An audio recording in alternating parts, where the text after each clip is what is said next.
The story opens with a busy street. Cars move around on the open road and people walk along the sidewalk as they go about their day. Suddenly, the traffic light starts to malfunction and it sparks with charge as the light flashes red. Many of the people on the road continue on their way, barely noticing a change in the atmosphere. They have busy lives and they see no reason to give pause to notice anything odd. However, someone's life has just significantly changed. He stares in surprise and confusion at his feet, and then he stares at his hands, covered by black thick fingerless gloves. Our dude's confusion only grows as his gaze turns towards the city. The traffic light continues to spark over the bustling and busy city. This stranger has no idea where he is, and his blue eyes widen as he stares in shock. He is standing at the sidewalk and staring out like he just manifested there with his hands wide open in confusion and question. Our guy truly cannot fathom where he is. He glances back, noticing something. It was his reflection all along, and as he stared into the window of a passing bus, the image of a young man stared back. He stares deeply at the image of the divinely crafted and handsome young man. That is when another realization crashes upon our dude and he realizes that he does not even know who he is. Our dude does not even know his name. He is having a crisis in the middle of the sidewalk, and people barely pay attention. His black shirt's only unique feature is a side badge that says he is a member of the Special Force. Our dude takes a peek at the badge on the arm of his shirt, and he tries to figure out what he can about the clothes he is wearing. The first shoulder badge has a picture of a skull and 2 knives, while the second seems to be a world map, wings, and a very small star. Our dude figures that he is wearing some kind of military uniform, and he at least has the brain cells needed to figure that out while still working. However, he still cannot remember his name or even what he was doing. He finds himself in the middle of a place he cannot recognize, and he stares up into the big blue sky, struggling to recollect anything that would help him out because he feels both stranded and lost. Suddenly, he hears a loud blaring alarm and his eyes whip towards its source. He swished around immediately, his hands balled into a fist of action and ready to explode. Immediately, his heavy-fisted blow lands on the side of a tree and it suffers heavy anime fight-level damage. Birds take off into the air in fright, and for a hot moment, our dude is stunned and speechless. The passersby finally take notice of more than just their daily lives when they notice a tree knocked down to the floor, and their eyes bulge out of their sockets. For a moment, all our dude can do is stare in awe at his smoking fist. He had moved instinctively towards the sound in his ear, and he stared in amazement at his arm, marveling at his strength. Suddenly, a voice spoke in his head, and it told our dude that it was nice to meet him. The voice even called him an agent. Our dude was stupefied to hear a voice speak to him from nowhere. He whipped his head around as he searched for where that voice could possibly be coming from. However, the voice continued to explain that it was a body-integrated combat support AI. Our dude quickly clocked that explanation to mean that this voice was body-integrated, which of course meant that the AI was embedded in his body. However, our dude kept his priorities straight and immediately asked where he was and what year it was. Based on the analysis of the banner in our dude's field of view, the AI was able to detect that they were in Seoul and the year was 2024. The voice was a military combat support AI from the year 2082, far into the future, and our dude could not understand how such tech could be inside of him. Our dude, oblivious to how stupid he looked having a conversation with just himself, then asked the AI if this meant that he had come from the future, sent back in time. The AI attempted to check the data records, but memory had been initialized and the AI could not access operational information. The traffic light continued to crackle seriously, and then it just went off. So, our dude realized that his friend's internal computer also lost his memory. Meanwhile, a driver frowned when he noticed the faulty light. The driver realized there was a fault in the light, but it was too late, and he screamed, trying to hit the brakes in time. The truck screeched forward from the attempted forceful stop, and the inner AI screamed a warning to our guy who straightened in alarm. A traffic accident had been detected, and our dude was instructed to dodge as the car that veered off came flying towards him. Our dude turned in surprise and the deadly vehicle screeched to a halt. Then, our dude got a second even louder warning. The warning was of a dangerous object approaching, and it came flying at our dude who noticed it come. He just managed to dodge the dangerous object that ended up hitting someone behind him. Our dude turned in shock to see that happen, and people screamed about how a metal rod had pierced through the poor victim's stomach. The man fell to the floor, dropping his briefcase as he died in tremors of pain. The gathered people screamed for someone to call the police, and someone came close to encourage the man to stay conscious. Unfortunately, it was much too late and a civilian casualty had been detected. The people begged the man to open his eyes, but it was not to be. Our dude's vision got hazy and he rubbed at his eyes, groaning that he had just seen red and blue lights in his eyes, and he asked what that was. The AI explained that it was an image projected by the visual assistance device, functioning like an R lens. Our dude realized that thanks to that, he was able to dodge it. The innocent civilian that got knocked down would surely die in 5 minutes. It was impossible to get him to the emergency room within 5 minutes, and our dude asked the AI if there was no way to save the poor man. The inner machine suggested that our dude perform field emergency surgery on the spot. However, our dude was sure that he could not do that, but the AI boldly said that he could do it. Our dude was surprised and he asked the AI how he planned on doing that. First, the machine instructed him to check the patient's condition. Our dude looked forward to the bleeding man surrounded by a worried crowd, and he wondered how to check the patient's condition. He had so many questions for this thing, but right now, saving the injured person came first since it was an emergency. Our dude crouched beside the bleeding man, the metal rod still impaled deeply in him. It was a miracle he was able to get that close to a casualty that went down in the middle of the street, and he comments that the wound is deep. It would be a major surgery, and he asked the AI if this could really be done. The inner machine had finally identified the necessary tools. Our dude needed a needle, thread, small knife, an antiseptic should suffice for the surgery. Our dude mumbled out the things he needed, and surprisingly, one of the crowd seemed to hear him. The man asked our dude if he knew any emergency first aid, and asked if he could help in any way. Our dude was still pondering on whether or not he could trust in the skills of the internal machine. Nevertheless, he told the man that they needed to gather a needle, thread, knife, and antiseptic. Anyone who had these items were called to come to the front. Some members of the crowd quickly handed over the materials that they conveniently had. All the materials collected were laid down on a white blanket, and some members of the crowd asked if our dude was some kind of doctor. The crowd watched warily and wondered what he was planning to do since he had no doctor's uniform. They did not at all think he was legit. A rough surgery was bound to lead to an infection or worse, but our dude stayed steady under the weight of the judgment and doubt. However, that was all just a pretense, and our dude was low-key panicking too. They had all the tools, so he asked the inner machine what they would be doing now. The AI then said that they would proceed if our dude granted him temporary control so that it could guide his hands. Our dude pondered temporary control, but his slow ass did not have time to think of it as the victim coughed blood. Our dude considered asking more about temporary control, but if he did, the poor victim would die soon. So, he allowed it, and temporary control was unlocked. Our dude once again stared in awe at his hands. Never has a man been more in love with his fingers. His eyes widen in realization, and our guy notices that his hands are moving on their own. The pole gets yanked out, and our dude bends the needle into a curve. Then, his fingers move swiftly and precisely to thread the bent needle with quickness and efficiency. He got to sewing the man up real quick, and our guy was motivated, feeling that at the rate he was going, he would surely be able to complete the surgery successfully. Suddenly, he received a warning of the excess blood loss exceeding expected levels. The survival probability of the man was decreasing, and our dude was stunned to hear this news after all of his effort. The inner machine had said that it could save him, but it had suddenly gone silent. Our dude panicked when it did not answer, and suddenly, his hands stopped moving. Our dude froze in horror and alarm at being betrayed and thrown under the bus like this. He called out again to the internal machine, and blood spurted from the man on the floor. Our dude watched with wide blue eyes, and blood hit his face as he realized that he was in big trouble. An emergency was announced about the patient having lost too much blood, so they needed to operate immediately. It was the dude from the accident, and he was quickly rushed to the hospital. The doctors kicked into gear and got to work saving his life. They rolled him into the operating room, and their work began. Hours passed, and a doctor stepped out with a sigh, and another asked how it went and how the patient was doing. The doctor was relieved to inform his colleague that they survived. His colleague was also relieved and asked if the injury was not as severe as it looked. However, the surgeon revealed that when they opened the victim up, they found a shocking discovery. If they had not stopped the bleeding earlier, the patient would have died before even getting out of the ambulance. With that much blood loss, they should have bled out, but most of it had already been controlled. So, the other doctor asked what the issue was, and the surgeon confessed that the patient had been stitched up with regular thread, and the inside and outside had been sutured with just thread. The other doctor was shocked to hear that regular thread had been used, and the surgeon agreed that it was the kind used for sewing. But the creepiest part was the spacing and pattern of the stitches, which were as uniform and consistent as if they were done with a sewing machine.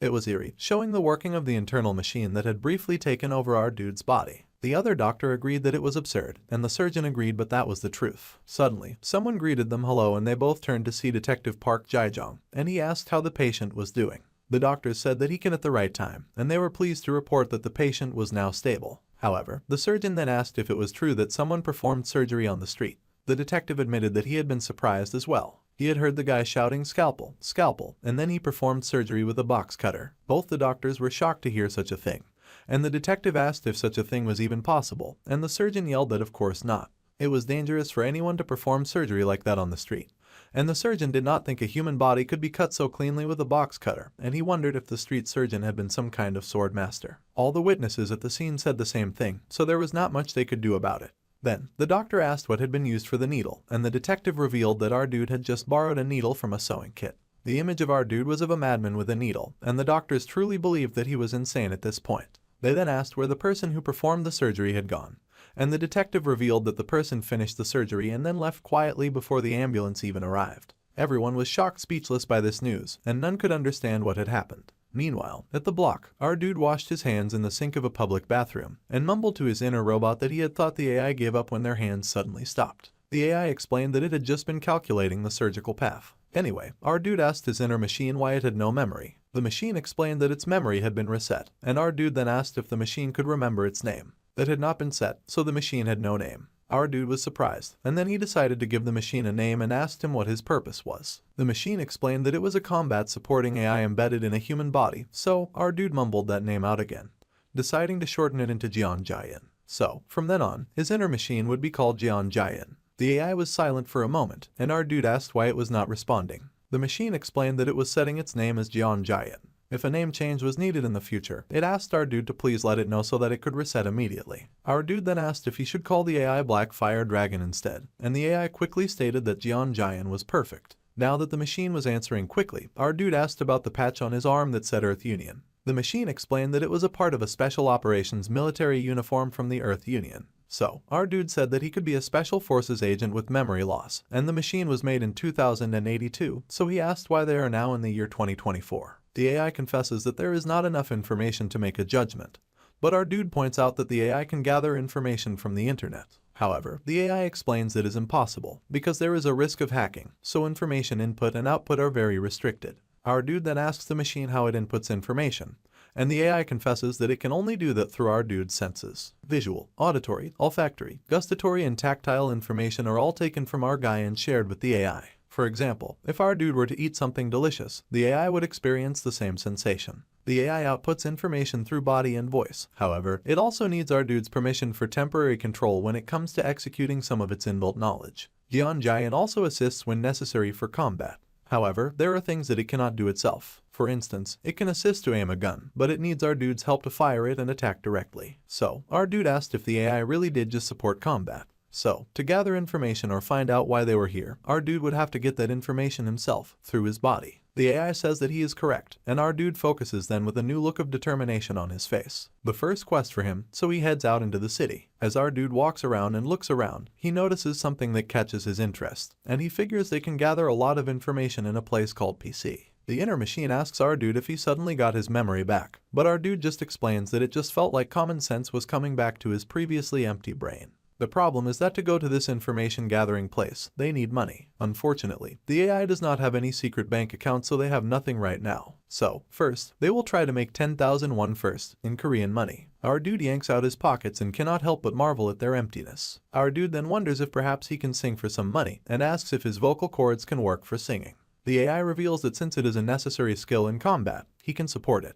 Our dude is confused about singing being a combat skill, but he allows temporary control anyway. So, the time comes. Our dude raises a spoon high for some reason. It turns out the spoon is a microphone and he is all decked out in a black mask like an idol, looking like a very suspicious person. Our dude got the spoon for the AI, but he is starting to heavily doubt that singing is really necessary in combat. The AI assures him that it is a function implemented to boost morale on the battlefield, and he kind of has a point. Even our dude has to admit that it makes sense, but he has no idea why he has to sing in the location they had chosen. There is already a band of singers, rocking out with loud music in that exact same park. Our dude has no idea how he is supposed to beat those singers ahead of him. They are rocking out to a very large crowd too while our dude is standing by himself in a lonely corner with nothing but a spoon. It all feels humiliating, but Jian Jian insists that if our dude displays better skills than the singers ahead, people will naturally pay attention to him. However, our dude was mortified at the thought of people jeering and laughing at him, and even taking videos to post on the internet. He was very down-spirited and figured that he would catch their attention, but not in the way Jian Jian expected. Our dude called to the AI, and the machine happily responded. Our dude knew the machine was an excellent AI, but he asked the machine not to overdo it as our guy was not desperate to humiliate himself in front of all those people. Then, Jian Jian began his performance, and our dude could not believe that the AI was seriously going through with this. A box was tossed beside our dude, and he moved his spot to a place where he could be alone and feel a little less embarrassed. He took a deep breath, and then surrendered his body to our AI friend as his performance began. Our dude began to sing, and as he did, a few people turned to him. Some stared in awe as the beautiful music began to enchant them. Some drew closer to listen as he was singing a song that they liked. Little by little, people began to troop in, all excited by the beautiful music that reeled them in. Our dude sang, blue eyes sparkling as the aura of a star encircled his singing form. Even his spoon sparkled. Our dude was not sure if he was striking the right pose, and the AI reminded him that engaging the audience was essential. At the rock crowd, some of the people started whispering about a guy in the corner singing really well without even a microphone or instruments. The crowd wanted to go check it out. The band was confused by the distraction that they could see coming over the members of their crowd, and were even more baffled when the entire crowd split to go see the solo singer. An entire crowd of people had gathered, moved by our dude's musical tunes. Some of them were even brought to tears at the wonders of his gorgeous voice. Our dude continued to sing, but he was basically singing about food. Still, the crowd came in waves and they were able to secure the minimum amount of operating funds. Our dude was shocked to hear that this was going well. People kept asking who he was and how he was able to switch between so many octaves. They thought it was insane. They were amazed that a guy could sing like a woman, and his voice was incredible. The crowd was wowed. However, there was one problem, and they could not understand why he was only ever singing the middle part of the song, and our dude flinched, weak to criticism. The AI had only gathered parts of the song today from street performances, so it did not even have the full version. At any rate, the money came flooding in and they had secured the operating funds they needed, so it was time to split.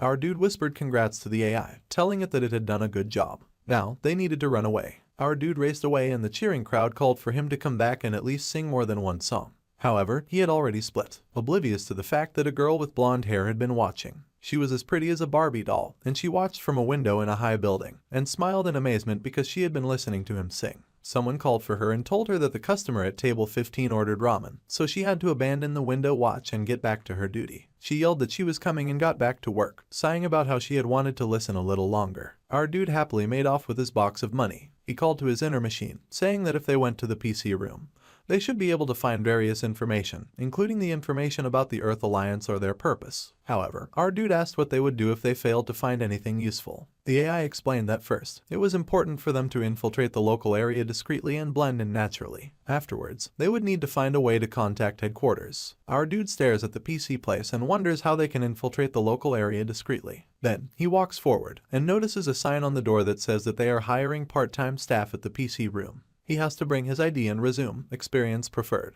Our dude had now found a way to infiltrate discreetly, and they even provide meals to staff. It sounds like a great place. If they manage to infiltrate the PC room, then it can solve both the information and food issues. The machine even encourages our dude to apply immediately. So, our dude takes the necessary leap of faith up the stairs. As he climbed the stairs, our dude said that he should also ask if he could stay for a while if he got the job. He needed a place to sleep that night after all. The AI added that if they secured a living space, all of their needs, food, clothing, and shelter will be taken care of. However, our dude had not sorted out clothing yet. The machine reassured him that there was a way, and that our dude's military uniform had a camouflage transformation option. It was made from chameleon-like shaped memory special fibers, which could change into different forms. The modular clothes could be dismantled into several pieces, and then rearranged or reassembled to create a new outfit.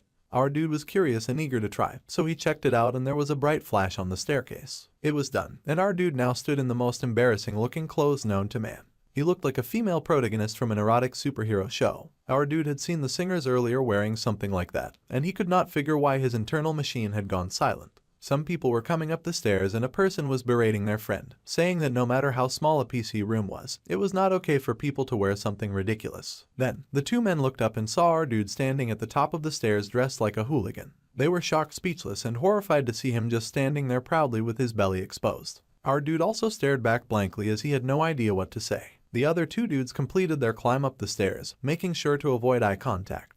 They passed by our dude and trudged higher, acting like they could not see him, or like it would be in their best interest to avoid him entirely. They kept going in silence, and our dude watched in silence as they headed to the other door. Finally, the two dudes escaped and our dude was left alone with nothing but silence. Then, he asked the AI if the other two had possibly gone silent and pale because of his outfit. That was without a doubt the reason, but the machine just replied that it was possible to give our dude a soft landing. Even the AI had gone pale too, and it was concerning. So, our dude made the smart choice of reassembling his clothes to look a little better. He had switched to a more normal-looking hoodie with a face cap, and normal pants and sneakers. It was a relief for the AI to see our dude dressed so normally, since our dude was a special agent, so wearing a hat was an excellent choice. So, our dude proceeded forward, and he stepped into the PC room. He looked around in his new environment, and the AI within him began to automatically analyze the inside of the PC room. 96% of the users were currently playing games, and internal facilities confirmed, and the payment methods were also confirmed. The inner machine also confirmed the food status with his scan,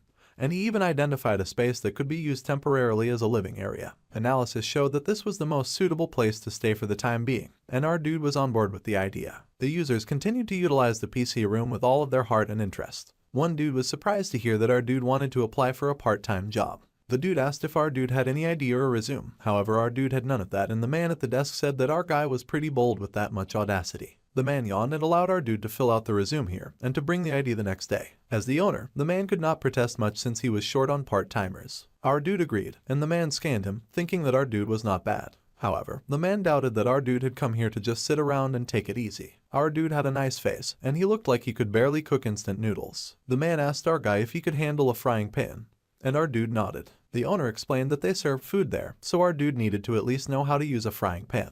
The inner machine explained that it had the tactical cooking skills from managing soldiers' conditions in the field. So, our guy said that he would be able to handle it. The owner was still rather doubtful, and he asked our dude to go ahead and make some fried rice to prove his efficiency. Our dude agreed to do that, and he headed off. A newlywed couple came in and asked if the PC place had a newlywed section, and the owner informed them that such a thing did not exist. Meanwhile, our dude headed into the kitchen and he paused to scan the area. The inner machine quickly detected the ingredient for fried rice displayed, and our dude asked his inner AI if he could really make fried rice and make it tasty. The AI informed him that it was beginning tactical field cooking, and requested temporary control of the hands. Our dude granted permission, and the hands sprang up with cooking knowledge and potential. Immediately, our dude pulled out the right cutlery and spread them on the table. Then, he whipped open the fridge and spread the ingredients for fried rice right beside the cutlery. Somehow, our dude closed his eyes for a moment, and his body began to move as if it could remember. He grabbed the cooking tools that he required and got busy. The owner was surprised to hear such a commotion coming from the kitchen, and he peeked in but stared in shock to see our dude chopping food like an Olympic chef. The owner had expected the shady-looking guy to just stir-fry frozen rice, but the dude was making it from scratch. Within seconds, dishes had been prepared, and the owner was blown away, not only by our dude's cooking, but by the fact that he was cooking with such speed. The food was ready with a little egg on top, and it sparkled like diamonds. The owner could not believe that our dude was so fast, and our dude turned to the owner, telling him that it was done. Our guy presented the food to the owner, and the owner marveled that he could not even see our dude's hands moving as he cooked. Speed was important, but if the food did not taste good, then it was all for nothing. The owner had to remind himself of that. Stir-frying food this fast, he guessed that it was probably undercooked since it was made in such a rush. So, the owner scooped up a spoon of the food and said that he would give it a taste. He took a spoonful of the stuff and chewed for a moment in assessment. Our dude worried it was bad as he had not even tasted the food they had made. The owner had his eyes closed in a slight frown, and he kept chewing. Then, the owner set the spoon down, saying that this would not do at all, and then he squealed out some nonsensical words like a little boy calling for his auntie, until he recalled that this was a PC room, and he was the boss here. Quickly, the man snapped out of it, and slapped our dude's back with joy, saying that for a second he thought that he was at his regular pub. A girl called out to the owner, calling him uncle, and asking why he was talking about drinking in the middle of the day. The man beamed and introduced his niece, Yunseo. Our dude and his niece were coworkers now, so he hoped that they would get along. The niece, who was revealed to be the beautiful Barbie from earlier, was amazed because she recognized him as the singer who had been performing outside earlier. No one knows how she knew that because he was now wearing different clothes and he had been wearing a mask, so our dude was floored. Barbie then asked why he was working part-time in a PC room when he had such a golden voice, and he just mumbled that he was naturally good at everything. The AI protested that he was the one who was skilled, and our dude told him to be quiet. Barbie was confused, but our dude assured her that he was talking to someone else. The man was so happy that they got a guy who was good at cooking since his niece could not cook at all, and all she did was burn things. She protested in embarrassment, of course, and the man asked what shift our dude wanted to work. Our dude immediately said that he was looking for part-time work, and that he would prefer specific shifts, and he would like them to be flexible. The man was confused by this request, so our dude went on to point out the storage room that he had noticed earlier. He asked if he could stay there for a while, and the owner asked if our dude did not have a home. However, our guy just explained that he was just out for a bit. The owner felt a little suspicious of our dude for a moment, thinking that his conditions were strict. But it would be a waste to let go of such talent. The PC room next door hit it big as a restaurant, and the owner of this PC room was jealous of that. Maybe this was his chance to make this PC room famous for its food. So, he agreed to let our guy stay in the storage room, and he would provide our dude with free lunch and dinner. Plus, he would even double our dude's pay for a week, but only if our dude helped to increase sales with his cooking. The AI assessed the entire deal, and it sounded pretty sweet to our dude. Suddenly, some new customers came in. A lady whined that she wanted to eat first before playing games, but the dude with her insisted that they sell food at the PC room, so she could just eat there. The girl was not convinced since she knew food at a PC room was not tasty. However, our dude was offended by that. There was only money glowing in his eyes, and he told the two new customers to try his food first before deciding that the food was good or bad. The fried rice glistened on the plate like a meal sent from the heavens. Both the owner and Barbie gazed at the food with joy in their hearts. Our dude asked for them to pass him a plate, and the niece hurried over with a bunch. The rice was transferred to a plate with a cute perfect egg settled on top, and it sparkled gorgeously. Even the plating was perfect. The owner commanded his daughter to serve the beautiful food to the customer and she hurried away with joy. The new part-time was pretty impressive earlier, but the girl who had come in doubted that food at a PC cafe could be any good and that it was a joke. Even her dude friend agreed that business must be tough for PC cafes these days since they only ordered one dish. They would just taste it and then go eat elsewhere. Their fried rice had come and the two were shocked to see the food already ready when they had not even started playing games yet. Barbie grinned and handed the shocked pair a sparkling plate of fried rice and egg. The dude's mouth watered just looking at it and even the girl was stunned. They had only ordered basic fried rice. They could not understand why the presentation looked beyond fancy, and Barbie beamed, encouraging them to go ahead and give their food a try. They were shocked that even the waiter was watering at her mouth, but they decided to give the plate a shot. Besides, the presentation was not everything, so the two took a spoonful of food and tasted it. Their minds were so blown that their mixed faces of shock went through a temporary Dragon Ball union. They were blown to a whole new dimension of taste and joy. They could recall back when they had both become a little overweight and had to run down a street chasing after a big fat turkey pulled along on a fishing rope attached to a bicycle, reaching desperately for the exquisite taste of fried chicken to calm their raging desires, and then the success of finally grabbing the chicken and yanking it free from its rope, while they feasted with tears running down their cheeks on its juicy soft flesh. The pain, the relief, and the sweet revitalizing taste of good food, it brought tears to their eyes that eating this PC room fried rice could remind them of such an awe-inspiring moment. The flavor was so amazing that they could not help but gape at each other in awe. They cried out that it was so good, and gushed over the food, alerting other gamers that something was up. The other gamers immediately got interested, so they ordered as well since they saw other people doing it. It sounded good to try it out, so more and more people raised their hands to order. Barbie came rushing back to the kitchen with a problem, and she explained that 12 people just ordered fried rice all at once. The owner was shocked that 12 people had ordered at once, and he asked our dude if he could handle all those new orders. Our dude of course nervously asked his AI if it could be done as the owner waited with bated breath. Could the AI handle making 12 servings and make them taste good? The inner machine responded with an affirmative that tactical field cooking was designed for large portions. Providing delicious food was essential, so his dishes were always tasty. Soldiers would feel dejected if they risked their lives and still had to eat slop. Our dude agreed that was a very useful skill and he raised his chopping knife. Our guy would leave it to the machine to make enough for 15, and the inner machine understood. Our dude got busy and got cooking as time passed. 3 hours later, the owner could only see money in his eyes as he begged our dude to tell his name. In just 3 hours, their food sales had skyrocketed and the owner could not believe his eyes as he went from gaping at the cash register to patting our dude on the back. Our dude asked for a double paycheck for a week, and the owner happily said that he would never go back on his word as long as our dude kept up the good work. Then, the owner once again happily asked our dude for his name. However, that was a huge problem since our dude had no such thing. So, he just said that his name was Na Kangen. The owner was thrilled and told our dude Kangen that he would clean out the storage room so that our dude would have a place to stay. Barbie had been eating leftover fried rice and she passed out on the floor because it was too good. The owner promised to stock the ingredients, so he was counting on our dude to deliver. The machine asked our dude if he had remembered his name. No, it just slipped out of our dude's mouth, so they were going to use Na Kangen until our dude could remember his real name. The machine acknowledged that, and then the owner informed our dude that they had even more fried rice orders and asked if he could handle that. Our dude indeed could, and time went by. With food secured and a place to stay, our dude still needed an ID to receive his paycheck, so he asked his inner machine if it could hack into the database and solve that problem. The AI said that it possessed hacking techniques from the early 21st century to 2082. Our dude was immediately interested and asked if that level of skill could hack a bank, which meant they could get out of the PC cafe immediately. However, his inner machine informed him that hacking into a bank was impossible as the AI only had the skills related to infiltration. Our dude sighed about getting his hopes up for nothing. But then he thought about it and realized that this meant that he was infiltrating the year 2024 on a secret mission. He then asked if his inner AI could forge an identity for him. The inner machine agreed and requested temporary control of our dude's hand. Our dude granted him permission, and the inner machine got to work using the computer and the internet. He was hacking into the Korean government's administrative network, searching for information similar to our dude's. Our dude yawned in pain from keeping his eyes open for so long. But the AI needed that so that he could gather visual data. Our dude agreed and told the AI to stop nagging. That was when he noticed something and he sat up a little straighter. He noticed that they had encountered an incomprehensible issue, and they had found someone who looked exactly like our dude. This person called Na Kangen looked similar to our dude and had his ID issued by the Gangwon-do district office. The information Na Kangen had was already registered, and the shocking thing about it was that the fingerprint matched that of our dude's. It was a 100% match. Our dude could not believe it. He stared at his hands, wondering how such a thing was possible when he was a Special Forces officer from the year 2082, and the AI had said that it was created then as well. Our dude quickly typed to search if there was a United Earth Forces in the year 2024, and his inner machine checked all available information from the UN and the major nations, as well as the internet. They searched everywhere, but there was no record of the United Earth Forces existing in that current year. Our dude could not understand how he existed simultaneously in the year 2024 and 2082 at the same time. The inner AI even agreed that they had insufficient information to make any type of judgment, so they had to keep researching for the time being. Our dude then asked the AI to find out a bit more about his personal data, since that might be an important clue. The AI immediately started searching, using our dude's body to browse the internet.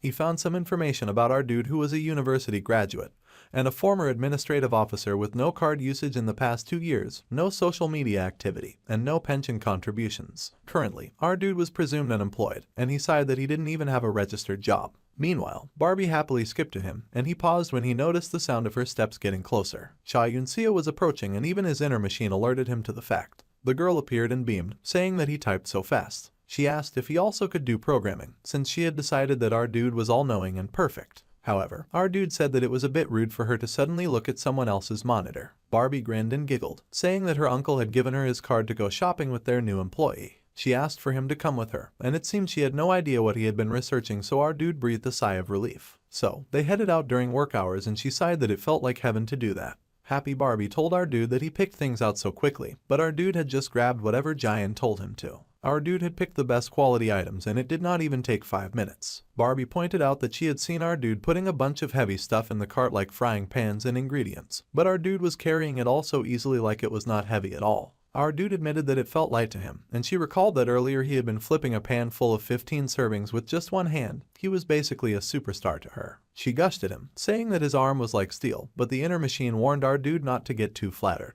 Our dude tried to dismiss the compliment, but Blondie insisted. And she laughed that, of course, our dude did not have an arm of actual steel since it was just a metaphor. Our dude tried to say that he was not talking to her, but he just gave up. She kept chatting the whole way, and said it was a shame to head back already, and then she asked if they should go to a cafe. However, he reminded her that they were shopping with her uncle's card. She laughed and said that it was fine since he was her uncle. Suddenly, someone bumped into her because she was not paying attention, and she squealed dramatically, landing on our dude with a girlish squeal as someone yelled at her to watch where she was going. The thug threatened that they would get hurt if they did not pay attention to the road, and our dude immediately became alert at the threat of violence. The AI had detected a hostile target, and he gave our dude a warning while assessing the two dudes. The AI asked if our dude would like to switch to combat mode, but our dude was hesitant for a moment. It was after all a minor issue and not worth throwing hands about. Blondie immediately burst into loud apologetic tears, and she cried that she would be careful from now on, stunning the two thugs. One of the thugs even berated his colleague for scaring the poor girl, and he explained that his brother lost a lot in the game today, so he was in a terrible mood. The thug assured Barbie that it was totally okay and that she could just go, and she kept dramatically crying and thanking them. The inner machine noticed that the target was moving away, and their safety status was restored. Our dude kept watching those two guys walk away. Fortunately, nothing big happened after that, so our guys just hopped into the elevator and started going up. Our dude then blandly asked Blondie if she was okay, and she laughed that she had gotten a little scared and she had started crying, but she was fine. Suddenly, the owner called out to her and ran to his niece, asking why she had not been answering her phone when they were having a serious emergency situation, a very strong emergency. Blondie asked what was happening, and her uncle informed her that the internet had suddenly gone down and everyone was freaking out. They had called the provider, but they would not be there for another hour. That was bad, and Blondie could not imagine what they could do in this situation. Our dude once again assessed the situation, and then he asked his inner machine if they had been tracked by a hacker, since his AI had been developed by the government. The AI explained that security technology in the 2020s was not advanced enough to track them. However, our dude said that it would be best to check just in case. In that case, they should start by checking the temporary base server. So, our dude asked where the server was, and the owner revealed that it was on the counter, and he asked why our dude was even asking. Our dude smiled and said that he would try to fix it. The AI explained that while there was nothing to indicate their activities were traced, the inner machine did indeed find a hacking attempt. Our dude was surprised and asked why this was so when it was just an internet cafe. The AI explained that a program to steal personal information had been installed on the system, and the conflict between the hacking program and the security program caused the internet to go down. The internet cafe's server was used for testing purposes, and our dude asked his inner machine to find out who the hacker was. The AI immediately started the trace, and our dude's fingers got busy on the keyboard. Within seconds, the hacker's location was identified, and the hacker had used 7 servers to avoid being traced. 6 of the servers were overseas, but 1 was nearby, so our dude realized that they had picked a nearby internet cafe to test it.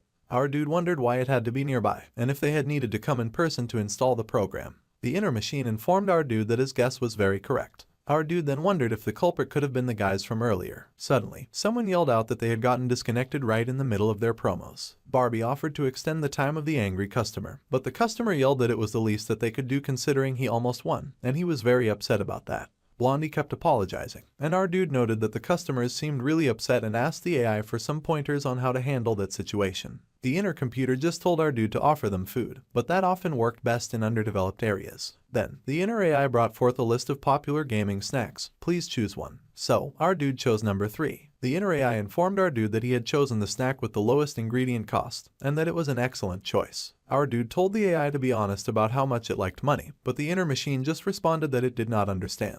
Our dude decided to give up on his little joke, and the blonde Barbie was still tearfully apologizing to angry customers. Suddenly, our dude showed up, apologizing for the inconvenience, and bringing with him a snack on the house as he explained that the server had been stabilized, so the internet would not go down again. The angry customer yelled, saying that giving him a snack would do nothing to bring back his win, and he snatched the food from our dude's hands. Our dude agreed that he would take the snack, but he would let it go. The dude threw the popcorn into his mouth. The dude's eyes widened in shock as the popcorn flew into his mouth, and he was shocked as the taste permeated into his brain. For a moment, the dude was silenced and he was at a loss for words. Our dude watched the angry man silently with his blonde coworker, and finally, the angry customer gasped in shock. The snack was so good that the angry customer suddenly felt happy and energized to rank up to silver. He laughed and asked if our dude could kindly fetch one more cup of the snack, and our dude easily poured out more snacks into his bowl. The customer raced away with joy, and Barbie was speechless. She marveled in shock and awe at the little snacks that our dude had made, and she asked how he had made them and if he had put magic power in the snacks. She had no idea how good the snacks were for them to immediately calm an angry customer, and she wanted to try some too. Our dude agreed and Blondie tried some out, tossing the snack into her mouth. For a moment, she chewed, and then her eyes began to sparkle in glee as she was transported to another world by her taste buds. It was spicy and a little tangy, but also sweet and salty. She could not fathom how he had made something this amazing, and she gushed at him with love in her eyes. Even our dude had no idea since he was not the one making it,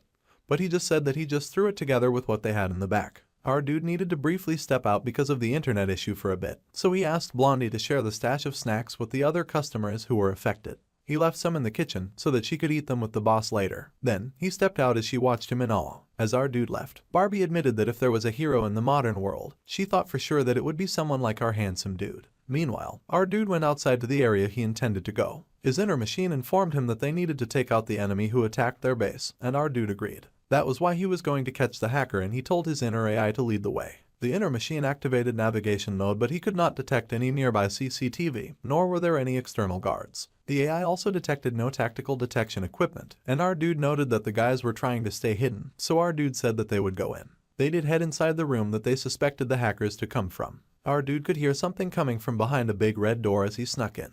His inner machine proceeded to amplify sound and our dude's ability to hear. The AI extracted the audio, removing noise and improving the sound quality, as well as amplifying the voice of the speakers. All of this swirled around our dude's ear, and he heard someone say that if it did not work, they would kill whoever they were talking to. Someone was saying that they only had a test version, so it was not stable yet. However, once they fixed the bugs. But the person could not complete their sentence and they groaned. Someone said that if they did a good job, he would pay them a lot so that they could go home, and asked if the listener understood. The listener apologized shakily. He did not know this was the kind of job they were doing, and begged to be let go. Our dude's eyes glowed in alarm as he realized that someone was being threatened. The AI explained that the voice analysis suggested that a civilian student was being threatened, and our dude admitted that he could hear it too. They needed to go rescue the civilians and get them out of there. The bully kept insisting that the civilians should do less whining and more working as he beat up the guy. The poor victim said that he would do it, begging for the pain to stop. Then, our dude showed up and burst into the room with a pow. He kicked down the door and it went flying.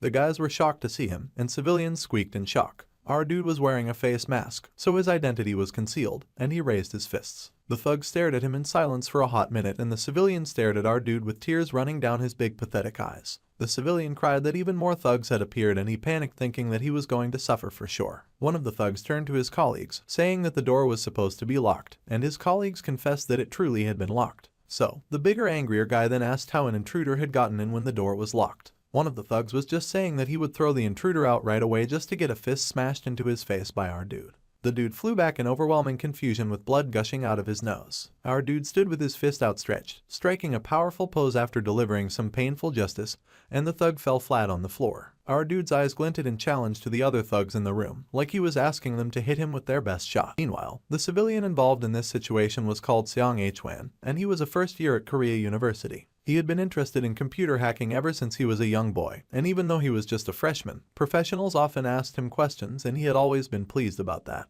He became a talented white hat hacker, who was someone who looked for system vulnerabilities for them to be fixed. While looking for a part-time job due to student loans, he received a recruitment message. Glasses was amazed to get a security check part-time job, and it was something that took 3 to 4 days, but the pay was equivalent to a month's worth of part-time work. Of course, Glasses happily leapt at the job, eager to get it started and feeling sure that he had finally made it big. He had never been so excited about getting a job in a field that he was good at. However, it had been a scam email and the hacker ended up caught by some shady-looking guys who worked for a very illegitimate company. There were still so many things that he had not achieved yet, and Glasses thought for sure that he was done for. His life was already flashing before his eyes and he braced himself for the end when suddenly there was a loud noise that spooked him silly. It was our dude who had knocked down the even bigger thug, laid him flat on his back and bleeding and everything, with a come-hither glint in his shining blue eyes. A hero had appeared before Glasses, and he was mesmerized. There was silence in the room after the first thug fell, and for a moment, no one said anything. Then our dude whispered to his AI that he had instinctively knocked the dude out. But he was still kind of worried and asked if the dude was going to be okay. His AI reassured him that this was an infiltration mission, so they had to eliminate all foes that interfered with their task, including the man they had just knocked down. Still, our dude was a little concerned since he was pretty strong and that big dude collapsed with one punch. He couldn't go about ending people with his fists. That did not fit his moral code. So, the AI just told him to be careful since the enemies ahead were armed and dangerous, and they had a few knives hidden in certain places. The two thugs left angrily and asked out the dude's identity, but of course he wasn't going to tell them that. Instead, our dude focused his energy on asking his inner machine if he had any reason to be scared in this situation. His AI assured him that as a special agent, his body was well trained, and since the AI was assisting our dude, his success rate was 100%.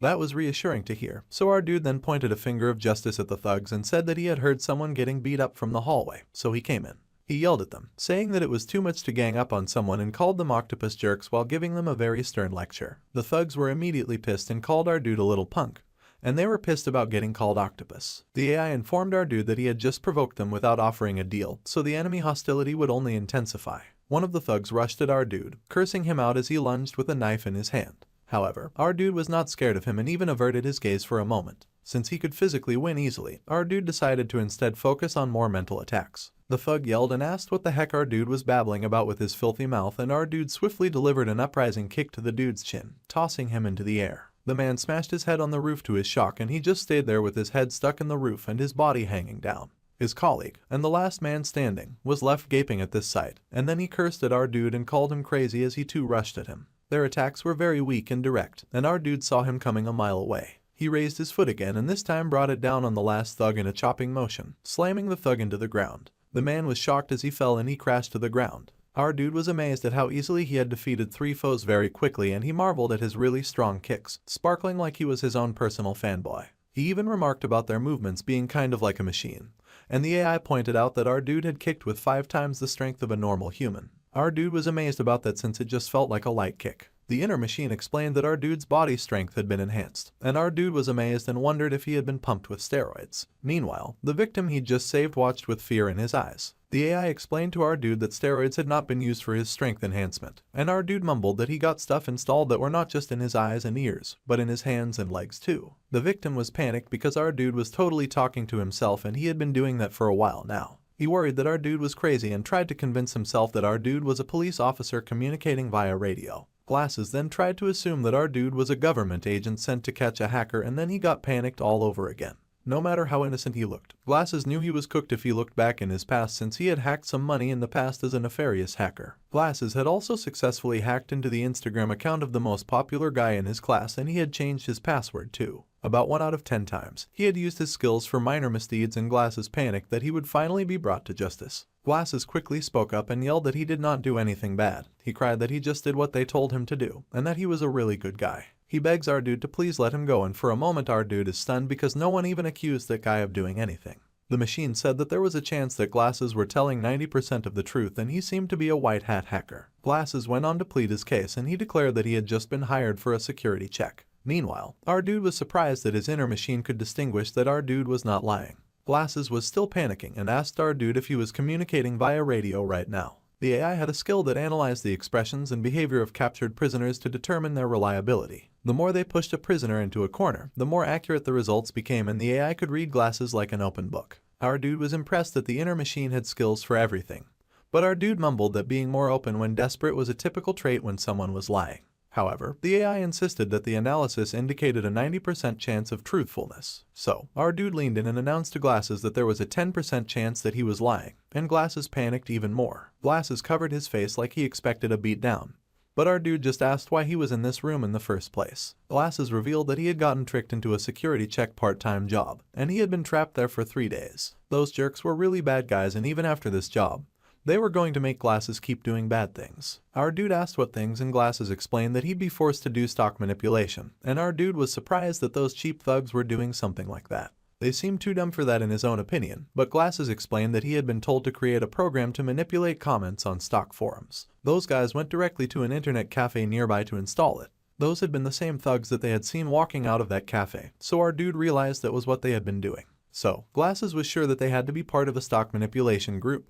However, our dude suspected that there was probably someone behind them, and those guys had to be subcontractors. Since they were not targeting our dude's temporary base, at least his safety was secured for now, but he could not just let them go, and he needed to deal with whoever was behind them. So, he told Glasses to call the police, and Glasses was stunned, because he had thought that our dude was the police. Our dude told him to tell the police that he was kidnapped and to explain all that he had experienced to them. Glasses was nervous and asked our dude, who he called Old Man, if he would not get in trouble too. Our dude was first of all offended at getting called old. He pointed at himself and smiled, asking if Glasses even knew his face. Glasses did not, because our dude was wearing a mask. So, in this story, our dude was just a passerby who saved Glasses because he had heard someone getting beat up and saw Glasses getting hit. That was all. Our dude had helped the victim, and it was time for him to bounce. He waved goodbye and started leaving, and Glasses was shocked by this behavior. Our dude asked if he should wait for the police, but that was not the problem. Glasses actually wanted to ask if he could beat up the unconscious guys a little bit too. Our dude asked why the victim was even asking.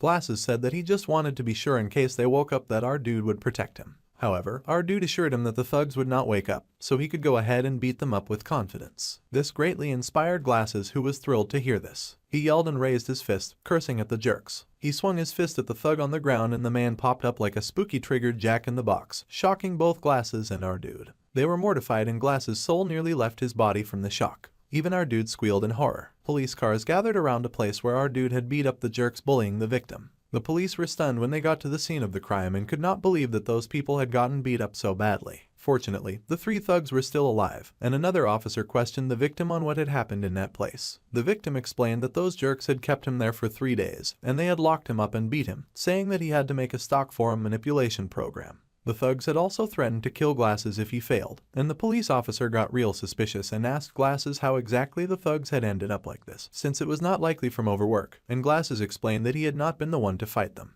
Glasses told them of the passerby who heard the commotion and helped him. However, the police and the detectives agreed that those 3 thugs were not at all bright enough to come up with manipulating the stock prices. The man thought that something was fishy and that there was definitely someone else behind them. Even his partner agreed, and they instructed their police colleagues to interrogate those jerks as soon as they woke up in the hospital. The man said that if the men were questioned while they were still groggy from the drugs, then they would let something slip and not tell lies. However, the investigators still wondered who had beat up those guys to that level. The victim had said that it was just a passerby, and the investigator's partner asked if the men were going to live. The investigator laughed and said that the men might have broken some bones, but they would not die, and they were also the one who pulled a knife first. Then, the 2 men had to figure out what they would do next, and the investigator said that they would secure the CCTV footage and find out who it was that had beat these guys up. They did not need to arrest the hero, but this was too big of a deal for them to let it slide without any investigation. Meanwhile, our dude walked proudly through the street until his internal AI warned him that there was a camera up ahead, then advised our guy to turn right.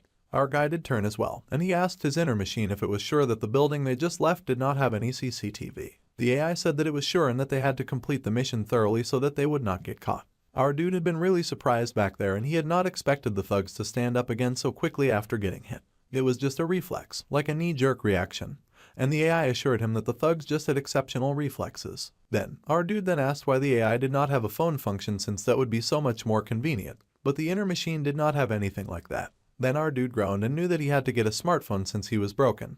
He would just get it on an installment plan. Since that day, 3 days had passed and our dude has lived an unbothered life in all those 3 days. The day after rescuing the hacker civilian, the dude went to the registered address on his already existing ID card to gather information about himself. However, our guy had found the place empty and it was just a barren field in Gangwon province. All that was left were rumors that his house burned down. Our dude stared into the sky and at the beauty of the sun and trees, wondering who he was and what he was doing in this time period. Our dude wondered if he had really been communicating with the future, or if he was a person from the future who came to the past. With no more clues to investigate, only unanswered questions remained. Our dude had no choice but to return empty-handed. So, he returned to the PC room and the PC cafe regained its peace, and business thrived even more. According to the part-timer, Cha Yunseo, thanks to a certain influencer, the cafe is now a must-visit spot.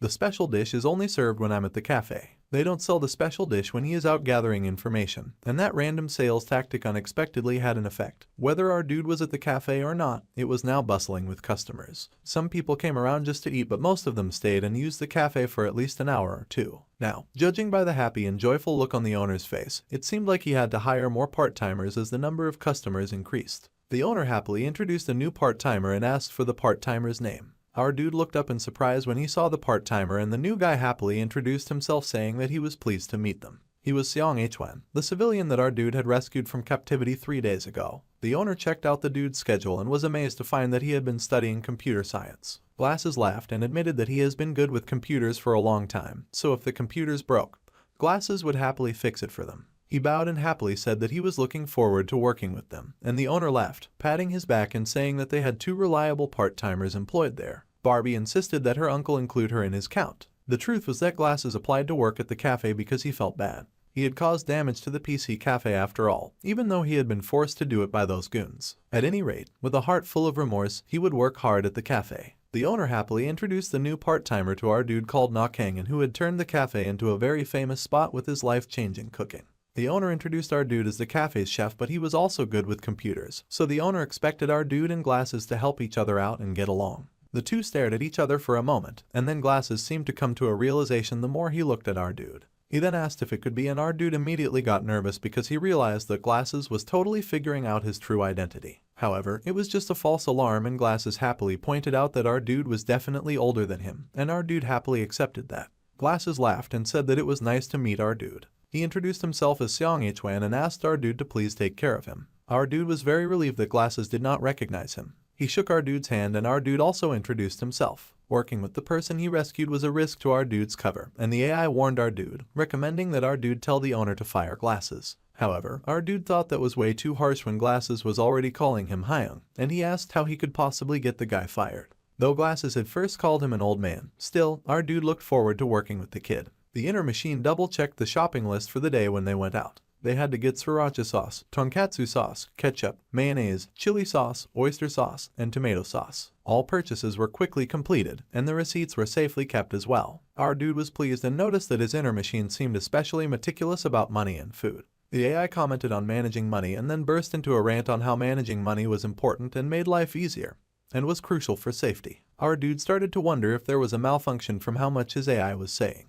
However, our dude agreed that managing money and detecting danger was very helpful, but the real joy was just enjoying good food. Suddenly, his inner machine sounded an alarm that a fire hazard had been detected. Our dude stopped on getting such an alert, and he looked forward at the street, but saw no clear signs of fire. Our dude then accused the inner machine of pretending to malfunction just so that he could change the topic. The inner machine insisted that was not the case, but our dude called it a liar since he could see no sign of fire. Suddenly, a house exploded and fire shot out from one of the nearby buildings. Our dude's eyes widened in shock to see that his little machine friend had not been messing around. There was a fire, and people in the building had started to panic as they screamed for help. The fire quickly began to spread in the building, and our dude realized this was a real fire. His body was equipped with combat support AI, and his eyes had augmented reality technology. In his ears, there were auxiliary modules, and his legs had enhanced strength. A fire like this was no match for him, and he could put it out in one shot. So, our dude readied himself and pointed at the building, ready to launch his fire-extinguishing beam from his hand. He stood in the middle of the street like an idiot with nothing shooting out of his hand, and a kid looking at him like he was dumb. Our dude was silent from the shock, and even the AI had to ask if our dude was out of his mind.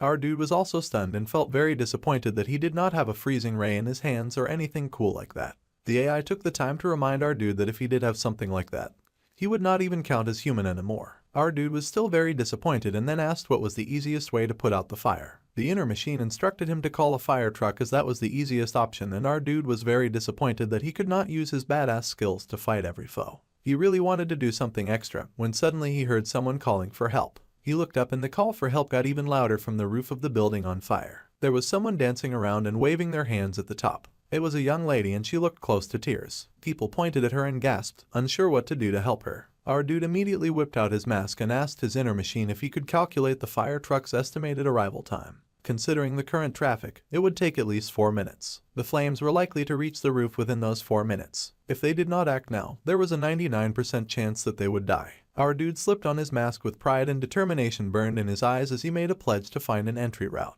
There were no available paths inside the building for them to safely use to get to the roof. However, the inner machine had found a path outside the building that would ensure that our dude would avoid the toxic gas as he climbed up. So, our dude immediately shot up the building, jumping from point to point of foot space that jutted out of the building until he could get to the top. Some people stared in amazement at the crazy guy that was scaling the building. It looked like our dude was going to save the person, and our dude asked the AI to check for survivors on the other floors. The inner machine heard no movement from inside the building, and most people probably evacuated right after the explosion. So, our dude focused on getting to the roof. The people watched him in awe and one kid asked if our dude was Spider-Man. No one could understand how what he was doing could be possible, and some people thought that he was a rock climber. Our dude then got a very loud warning from his personal AI, and there was an explosion risk detected ahead. Our dude paused, stranded on the building he was climbing, and then the huge explosion struck, blowing him back. Our dude shot through the sky like a shooting star and just managed to grab the ledge of a nearby window. He was shook and was relieved that his grip strength saved him, though the AI complained that our dude should thank it for detecting the explosion and giving the warning in the first place. Our dude pretended he could not hear, but he finally made it to the stable ground of some part of the roof. He sighed in relief about making it, and he saw the girl on the roof crying in defeat and accepting her fate. She looked up with teary eyes, surprised to see our dude, and our dude stretched out his hand to her like he was a hero. She called him her savior and cried pathetic tears down her eyes as she reached out for him. Just then, another explosion sounded behind them and the girl screamed in fear. The AI gave our dude a strong warning that the fire was spreading faster than expected and that the situation was very dangerous. Their estimated survival rate was decreasing and our dude had actually become concerned, asking his inner machine if they were totally going to die there. This of course freaked out the girl he had come to save, who cried because she thought he had come to save her. Our dude told her to keep quiet since he was calculating. The AI had said that his body was enhanced and if he held onto her and jumped to the next building, then they should not get hurt. However, the inner machine reminded him that there were too many witnesses and they were supposed to be undercover here. If superhuman abilities were witnessed, our dude's identity as an agent would be questioned, and eventually it would become hard for our dude to adapt to this place. Our dude considered that sounded way better than dying. Suddenly, our guy spotted something that they could use. His eyes widened when he noticed the clothesline, and he grabbed it, deciding to use that to go down. The girl our dude recused was not so on board with the idea, and she told him that she could not do it. The lower parts of the building were blocked by the fire, which made it difficult to move, and all the directions were currently unsafe. So, our dude had a bit of a crazy idea as he tossed the clothes on the lines, but our dude had decided to tie the clothesline to the next building and tightrope across. The AI admitted that such a thing was possible, even if the girl they rescued was still horrified by their madness. She cried that she could not do that. The girl cried that our dude was crazy and that they could not tightrope walk at this height. Our dude reassured her that he would take action. All she had to do was help, though she didn't believe she could help him with something like that when their destination was so far away. The AI promised that once they were on the rope, he would help our dude keep his balance. Once the ropes were tied together, they were to throw them across as the inner machine could assist our dude with movement. Our dude suggested the inner machine just control the throw, but the machine pointed out that throwing actions were similar to attacks, so the AI could not take control. Our dude was confused that the AI could cook but it could not assist with combat actions, and it agreed that our dude was totally on his own for this one. Our dude muttered about the machine being picky, but he got ready to throw, much to the horror of the victim he was rescuing. Our dude asked his machine to help make the fine adjustments, and then he threw with all his might. Fortunately, the hook sailed and caught nicely onto the next building, which was a safe distance away. Our dude then told the girl that it was time to go, and she was not thrilled about that at all. She cried when he scooped her up bridal style with a determined look on his face. She cried that he would definitely drop her, and he told her to be quiet. Then, he started walking and the onlookers were amazed that our dude was really crossing the rope just like that. Someone yelled to stack something below them since they would die if they fell. Our dude kept slowly walking as the fire overtook the roof and the girl covered her eyes with her hand, crying for her mother to save her. Our dude told the girl to stay still and not to move as they walked on the delicate line to another building. At this speed, it seemed they should be fine, though the girl would much prefer it if they walked a little faster. The AI agreed that they were perfectly fine at their speed, but suddenly, the inner machine detected an unexpected situation. The rope had begun to break faster than they had expected. Our dude was shocked to hear this and asked how much longer they have, and at this rate the rope would snap before they could make it to the other building. Our dude was annoyed to hear this, and he gripped the panicking girl close to his chest. Then he tossed her suddenly to the other building. The girl flew through the air like a basketball. She landed on her butt on the other roof and she groaned as she hit the ground. The rope was still breaking and burning away, and then it suddenly broke. Our dude fell with his eyes wide, and he mentally panicked over totally dying from his stupid decisions. He screamed in panic as he fell. Our dude was falling, and as he plummeted from a great height, he reminded himself to calculate. Our dude's eyes scanned around the environment as his mind worked quickly, calculating. He had to figure out what to do as he fell. The rope in the new building was still in front of him and he reached out with his super-powered hand and snatched the rope in his grasp. He had managed to halt his fall, though the burn of the rope made his hand ache. He would live another day. Using the new grip that he had now found, our dude scaled up the building in a flash, and he just kept running. The people watched in amazement to see the crazy guy was still alive and that he was running along the building walls like some kind of plainclothes superhero. Our dude finally got to the roof and leapt, landing like a superhero at the top and striking the most immaculate pose of victory. He paused after his triumphant landing, panting like a terrified dog when he realized that he had thought that he was done for. He peeked up and asked the girl he saved if she was okay. The saved victim groaned and rubbed at her head. But then she screamed when she saw him, calling him a ghost because she had been sure that he was dead. However, our dude was still very much alive, and he told her to come down since it was dangerous for her to stay up there. The saved victim scaled down the high spot on the building, marveling and asking how our dude was alive. The girl asked if he had not fallen and if he was superhuman. Our dude admitted that he was something like that. Then, the girl asked why our dude was talking so informally to her and asked if he knew her. Our guy just admitted that she looked young and like a kid, so he had just done it on instinct. She then asked if he was a fan of hers and our dude started to wonder who exactly the girl was. Meanwhile, our dude was pissed at his inner machine and complained that it had been wrong a lot lately, and that it had said that it was part of the strategic special forces so he had trusted it. The AI was upset and argued that it had no idea that they used flammable materials on the building's exterior. Our dude said the AI not knowing did not solve everything. However, the girl called out to him and our dude temporarily gave her his attention, which was when the girl then whispered that he was totally the internet cafe chef. Our dude was absolutely horrified, and he wondered how on earth did people keep recognizing him. He had no idea. Later that day, the firefighters, ambulance, and the police came around to take care of the fire and the damage that it had done. As expected, many had filmed our dude recusing the girl on a tightrope, and those who watched the video were filled with awe. They were amazed that someone had connected the rope to the ledge and then crossed from one building to another, all while carrying another person. The detective wondered if it had been a famous rock climber or a tightrope expert, and no one had any idea who they were. Unfortunately, no one knew, and they only had one clue, which was the shopping bag that our dude had totally dropped while he had been passing by. The detective was surprised to see a plastic bag, and his colleague said that when the hero saved someone, it was very likely that the hero would have been forced to probably use both hands and feet. If they had a plastic bag, they would have had to put it down before attempting the rescue. This was why the tightrope master had likely left behind the plastic bag. It was the only thing left on the scene without an owner, so there was a possibility that it belonged to the local hero. From what the investigators could see, the shopping bag only contained just sauce that could be used for cooking. There was a receipt, but it was wet and torn, so it was hard to read. However, the store's name was still there so they could go check the CCTV. However, one of the investigators felt like the whole thing was a bother since it was not like they were chasing a criminal.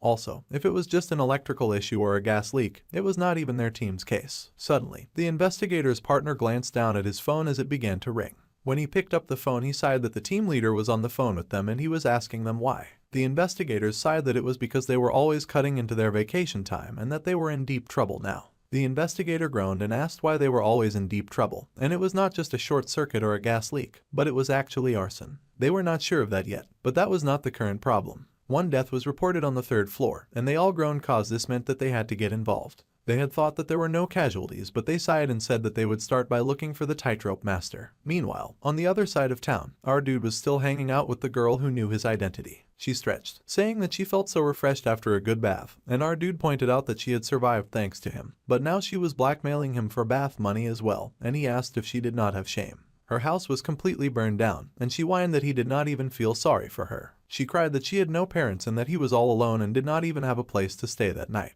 Fire Girl was rubbing in the emotional blackmail thick, and our dude pointed out that he was alone too. Fire Girl was shocked that our dude just did not care. She sulked that she really meant it when she said that she was alone, and that she took out a student loan to register for college and was planning to slowly work part-time. Now, she had no way to survive and our dude recalled that she said that she would work part-time, so he told her to go get a job. She cried, saying that she had no way of doing that right now. Then the fire girl recalled that our dude's cafe was hiring part-timers, but our dude was already leaving and saying goodbye. Fire girl whined that they were hiring and that our dude ought to help her get in there. She grabbed his clothes and begged and whined, much to his great irritation. He told her to go talk with the boss since he was just a part-timer too. Then the fire girl energetically said that they could go together and hand in their resumes. Our dude really wanted nothing to do with her, and he gave up. However, he asked how she could recognize him and she winked, saying that she always went to the internet cafe because of her job. Our dude was confused that she was saying she had a job, and the fire girl explained that she was somewhat a popular game streaming celebrity. She even sometimes got donations from her loving fans. She did not have a computer at home, so she just streamed from the internet cafe. Our dude then asked if she was pretty and the fire girl was stunned that he had asked such a blunt question while looking at her face. He then asked if she was any good at games, and she said that she was not. Then he asked how many subscribers she had, and she had to admit that she only had 30. Our guy then decided that they had no choice but to submit that Resume or Fire Girl would die from poverty and she energetically agreed. Our dude headed back to the cafe and he was greeted by Barbie who wanted to know why he was so late. She was surprised to see that he had returned with a girl and she happily said hello, introducing herself as Yunorium, the new part-timer. Our dude said she did not have that title yet, then. Barbie reminded our dude that he had gone out to buy sauces so she asked why he had returned empty-handed. Our dude said that he had lost them while watching the fire, and Barbie realized that he had gone ahead to see the fire. Blondie laughed that he had been so excited about the fire that he had lost their stuff and someone had probably taken it by now. Our dude said that they could deduct it from his wages, when he suddenly got a message from his AI. His inner machine analyzed their field view, and based on that, there was a high chance that many people filmed the fire incident. They needed to search the internet to gather information. Meanwhile, the fire girl was already introducing herself to the owner. Our dude headed off to search the internet, and he saw that there were indeed many videos of himself out there. The AI found some footage from the scene, and it had been recorded a lot of times. Judging by the reaction, our dude's videos were spreading quickly online. However, our dude figured that it would be okay since his inner machine could just delete all the videos from the internet. However, the AI pointed out that he had no such hacking skills, and our dude was shocked about this. The inner machine had to remind him that he was a combat support AI, and our dude pointed out that the AI had hacked before. However, that had only been for identity manipulation. Our guy grumbled and said that was useless since he already had an identity, and the inner machine added that he did indeed have military-grade hacking defense skills. But there was no hacker attacking at the moment, so the AI could not show this to our guy. So, the summary was that the inner machine could not delete the videos and the AI agreed that the assumption was correct. Our dude was very annoyed and soon, the investigators found themselves drawn to the PC cafe where our dude worked, and the man suspected that the tightrope master worked at the internet cafe. At the PC place, the inner machine reports that he failed to find any information regarding the Earth Alliance and the Strategic Special Forces again that day. Our dude wonders if there might be someone connected to the year 2082, but our dude figured there probably was no one like that. The inner machine pointed out that there was always the possibility that the person was hiding their identity, just like they were, and our dude had to agree on that one as he lounged in his room. The inner machine had confirmed several claims about people coming from the future, but none of them were credible and it was just people with wild theories on the internet. Our dude said he had told the AI so and that it was the year 2024, so they would likely not find anything. However, the inner machine pointed out that its existence could be explained by any technology of 2024. Our dude had to agree there and that there was an AI implanted into his human body, which would be impossible to accomplish using current technology. However, no matter what they tried to do about it, they were in the year 2024. By the way, our dude asked what happened to the burning building the other day, and his inner machine pulled up new columns, revealing that one person was found dead at the scene. Our dude was shocked to hear this and panicked about them failing to save someone, and he asked if it was his fault. His inner AI reassured him and explained that the deceased was found in the room they had passed by while climbing the outer wall of the building the other day. So, our dude had not seen him, and he asked if his inner machine had infrared vision or something like that. The inner machine explained that the R lenses were augmented reality devices and not infrared vision devices. Then our dude drawled that his inner machine was surprisingly clumsy about certain things. Our guy sighed as he recalled that there had absolutely been no sign of anyone in that room. The AI also added that there were no signs of movement, sounds of life, or any noise detected in the surrounding area. Our dude then realized that if there was no sign of the living, then that meant that the person was already dead when they got there. Our dude then began to speculate that it could be more than just a fire accident and that it could actually be a case of premeditated murder. The inner machine agreed that there was a very high chance of that. Suddenly, our dude had to snap out of his inner conversation when he heard someone mention the police. It seemed that the card used to purchase the items that our dude left at the scene had been used to trace our dude's location. The policeman asked Barbie if she had bought the sauces. Oblivious Barbie beamed when she recognized the bag and the policeman asked who had bought it.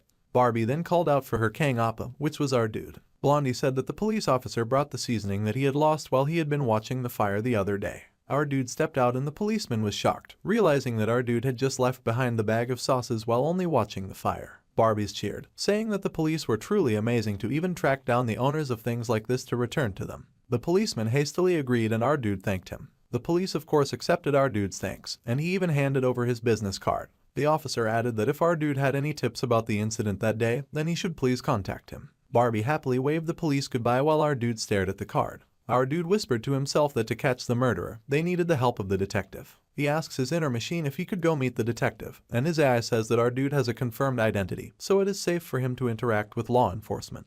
Barbies asks if our dude has any errands to run that day since she wants to work with him today and get even closer. The AI adds that it would be beneficial for our dude to get acquainted with the local police for future operations, so our dude makes up his mind to do just that, and Barbie is overjoyed cause she thinks they will be able to hang out. Blondie squeals with joy that they will get to work together, but our dude finally hears her and bursts her bubble by saying that he had no errands so he would be leaving. She stared in shock as he departed swiftly. Suddenly she blushed as he left, gushing that he was really hard to understand. Meanwhile, at the police station, someone expressed a sound of surprise and the detective pointed at our dude, recognizing him as the owner of the envelope earlier. Our dude confessed that he was the owner, and the detective laughed that our dude did not need to come all the way just because they returned a lost item. However, our dude suddenly went speechless and for a hot moment the man was speechless too. Then the detective realized that our dude had come empty-handed with no gifts for thanks. Our guy explained that he had not come for thanks and the detective was a little surprised. Then, our dude spoke about the other day's incident and remarked that he thought it was a murder. The detective was surprised at his assumption, but he agreed that since there was a fatality, it was worth suspecting.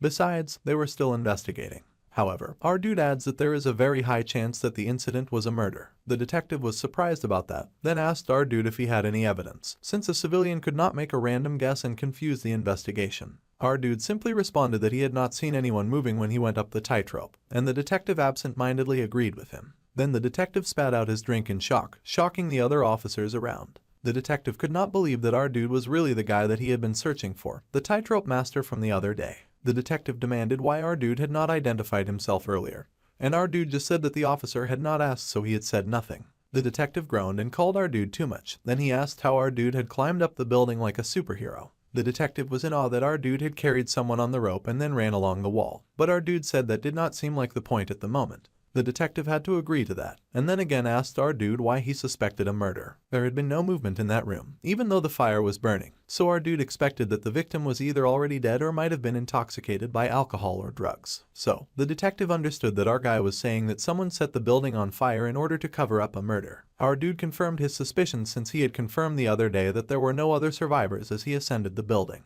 Another officer approached to ask if the National Forensic Service had contacted them yet. Then the officer paused to gush at the tightrope master while our dude greeted him hello. The detective reported that the Forensic Service was yet to contact them since it took time to perform an autopsy, but the fire was so intense that they said nothing might come out of it. Another officer called the detective park and said that they just got word that the fire was most likely caused by an electrical short circuit.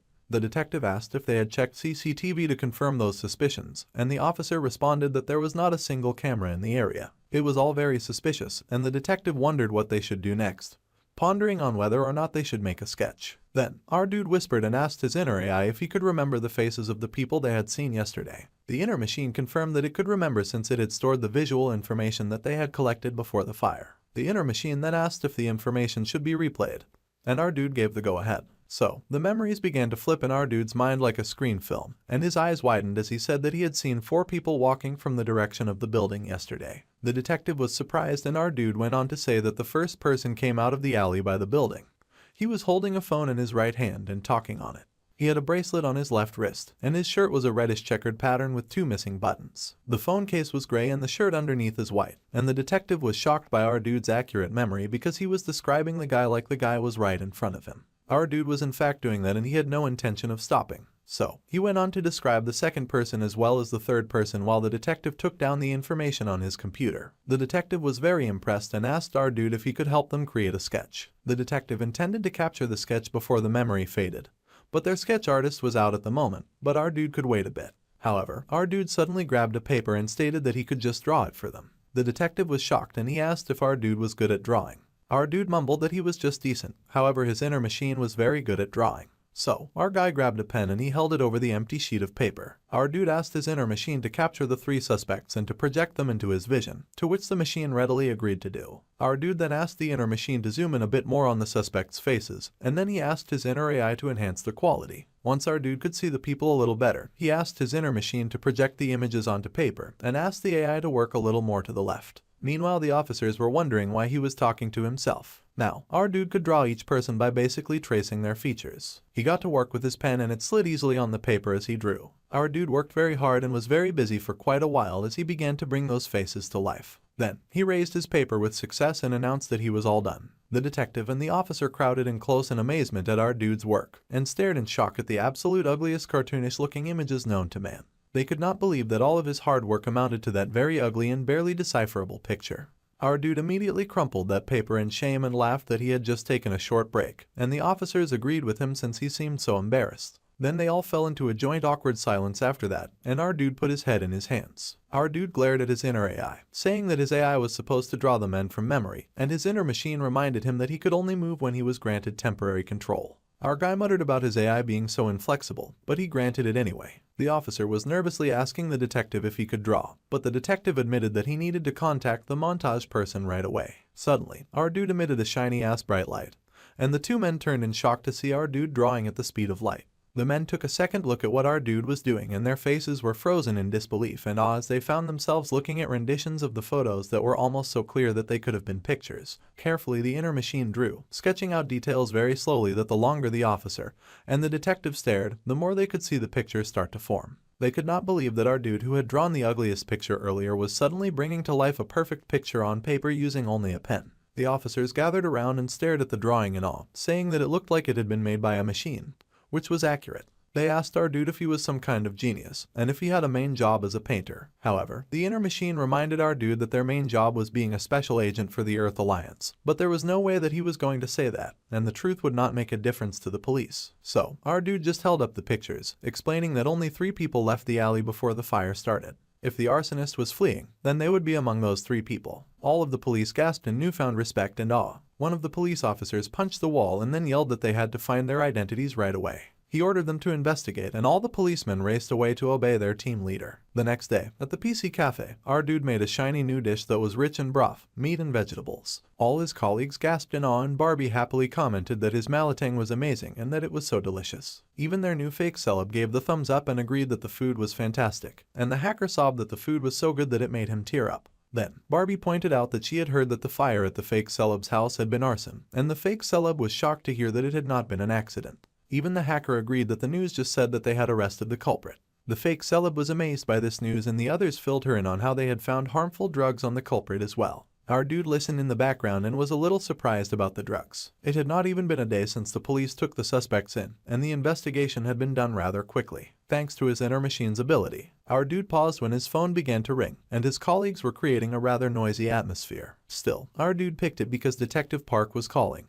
And the detective informed our dude that he wanted to let our guy know that thanks to our guy, they had caught the culprit. 2 of the people in the montage were local residents, but the other one was not from around there and it turned out that the last one had been friends with the victim. Still, the detectives needed to investigate the exact cause of the murder, but anyway, they had also found drugs in the suspicious guy's wallet.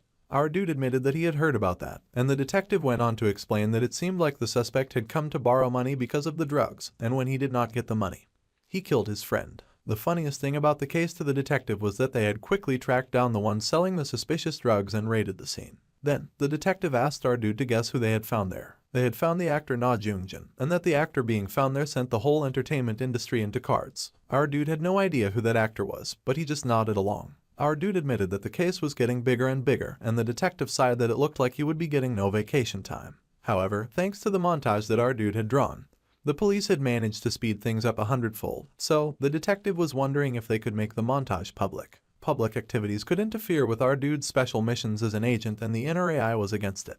However, our dude figured that there was no need to hide entirely. As long as the police did not reveal who drew the montage, our dude agreed that it was fine, unaware that his colleagues were now listening to the conversation. The detective was amazed that our dude refused to reveal his identity and called him a true hero. Our dude said that he was just doing his job, while his colleagues perked up their ears to get the gist. The detective was wowed and said that he would keep our dude's words in mind. The detective thanked our dude one more time and then he hung up. Our dude was done with the conversation and now he had to face his workplace fan club that eagerly wanted to know what was going on.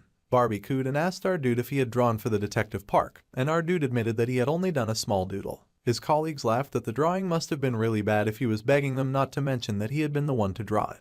As they laughed, our dude told them to think what they wanted, but then they heard a cry in the cafe. All the workers were alert at once and turned to see the cause of the commotion. Someone had split their ramen and was arguing with someone else who said that had done the same in the last round, and the person yelled that it was because the other had shot the gun. Barbie sighed that a customer had spilt ramen again, and the hacker immediately moved in, telling the rookie that she had the cleanup duty, so the fake celebrity got ready to clean it up. The fake celebrity glided over, thinking that since she had cleaned up the ramen, then she should ask the boss for a bonus. However, she ended up tripping a customer, and she jumped to her feet, apologizing and asking if the customer was okay while our dude watched from the background. The customer groaned about their wrist and he yelled at blue hair to be careful since he had hurt his poor wrist. The fake celeb with blue hair apologized and asked the customer if he was hurt badly, and the poor customer groaned that his wrist might be broken. The fake celeb then panicked as she did not know if she ought to call the police or the hospital in this situation. Our dude stepped forward to ask the customer if his wrist was really broken, and judging from the hand's movement, the inner machine reported that there was the possibility of a fracture. To check the injury, the inner machine asked our dude to touch the customer's hand and observe his response. Our dude asked his inner machine to check it out and the AI accepted its role. So, our dude asked if he could touch the customer's wrist to check and the customer was surprised to see the chef pulling up. Still, the customer let our dude touch him, while groaning about how much it hurt.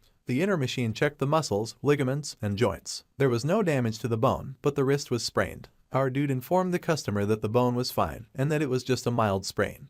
But the customer groaned that it hurt so much. Our dude then said that he would make it hurt less for him. He took the dude's hand and suddenly the customer wowed that it really did not hurt as much as before, with hearts floating in the background as his colleagues watched the scene. The hacker noted that our dude was really good at massages too, and Barbie giggled that she needed to get hurt so that she could get a massage too. It would take 24 hours for the customer to recover, so our dude told the customer not to overdo it or the injury would worsen. He also told the customer to avoid doing any strenuous work until the next day. If the customer pushed too hard, things would only get worse. The customer was worried about what he would do about work since he needed to cook in Gangwon-do tomorrow. The fake celeb was surprised to hear that the customer was a chef, and the customer explained that he worked for a food truck. The customer explained that there was an emergency film shoot, so they had urgently called his food truck to come as well. Then, the fake celeb volunteered to go and help the injured customer since it had been her fault, and the customer asked her if she could cook. Blue hair replied that she was really good at making ramen. The customer was irritated with that response. No matter how urgent, she could not just serve ramen to his customers, and he hoped that someone good at cooking would come along.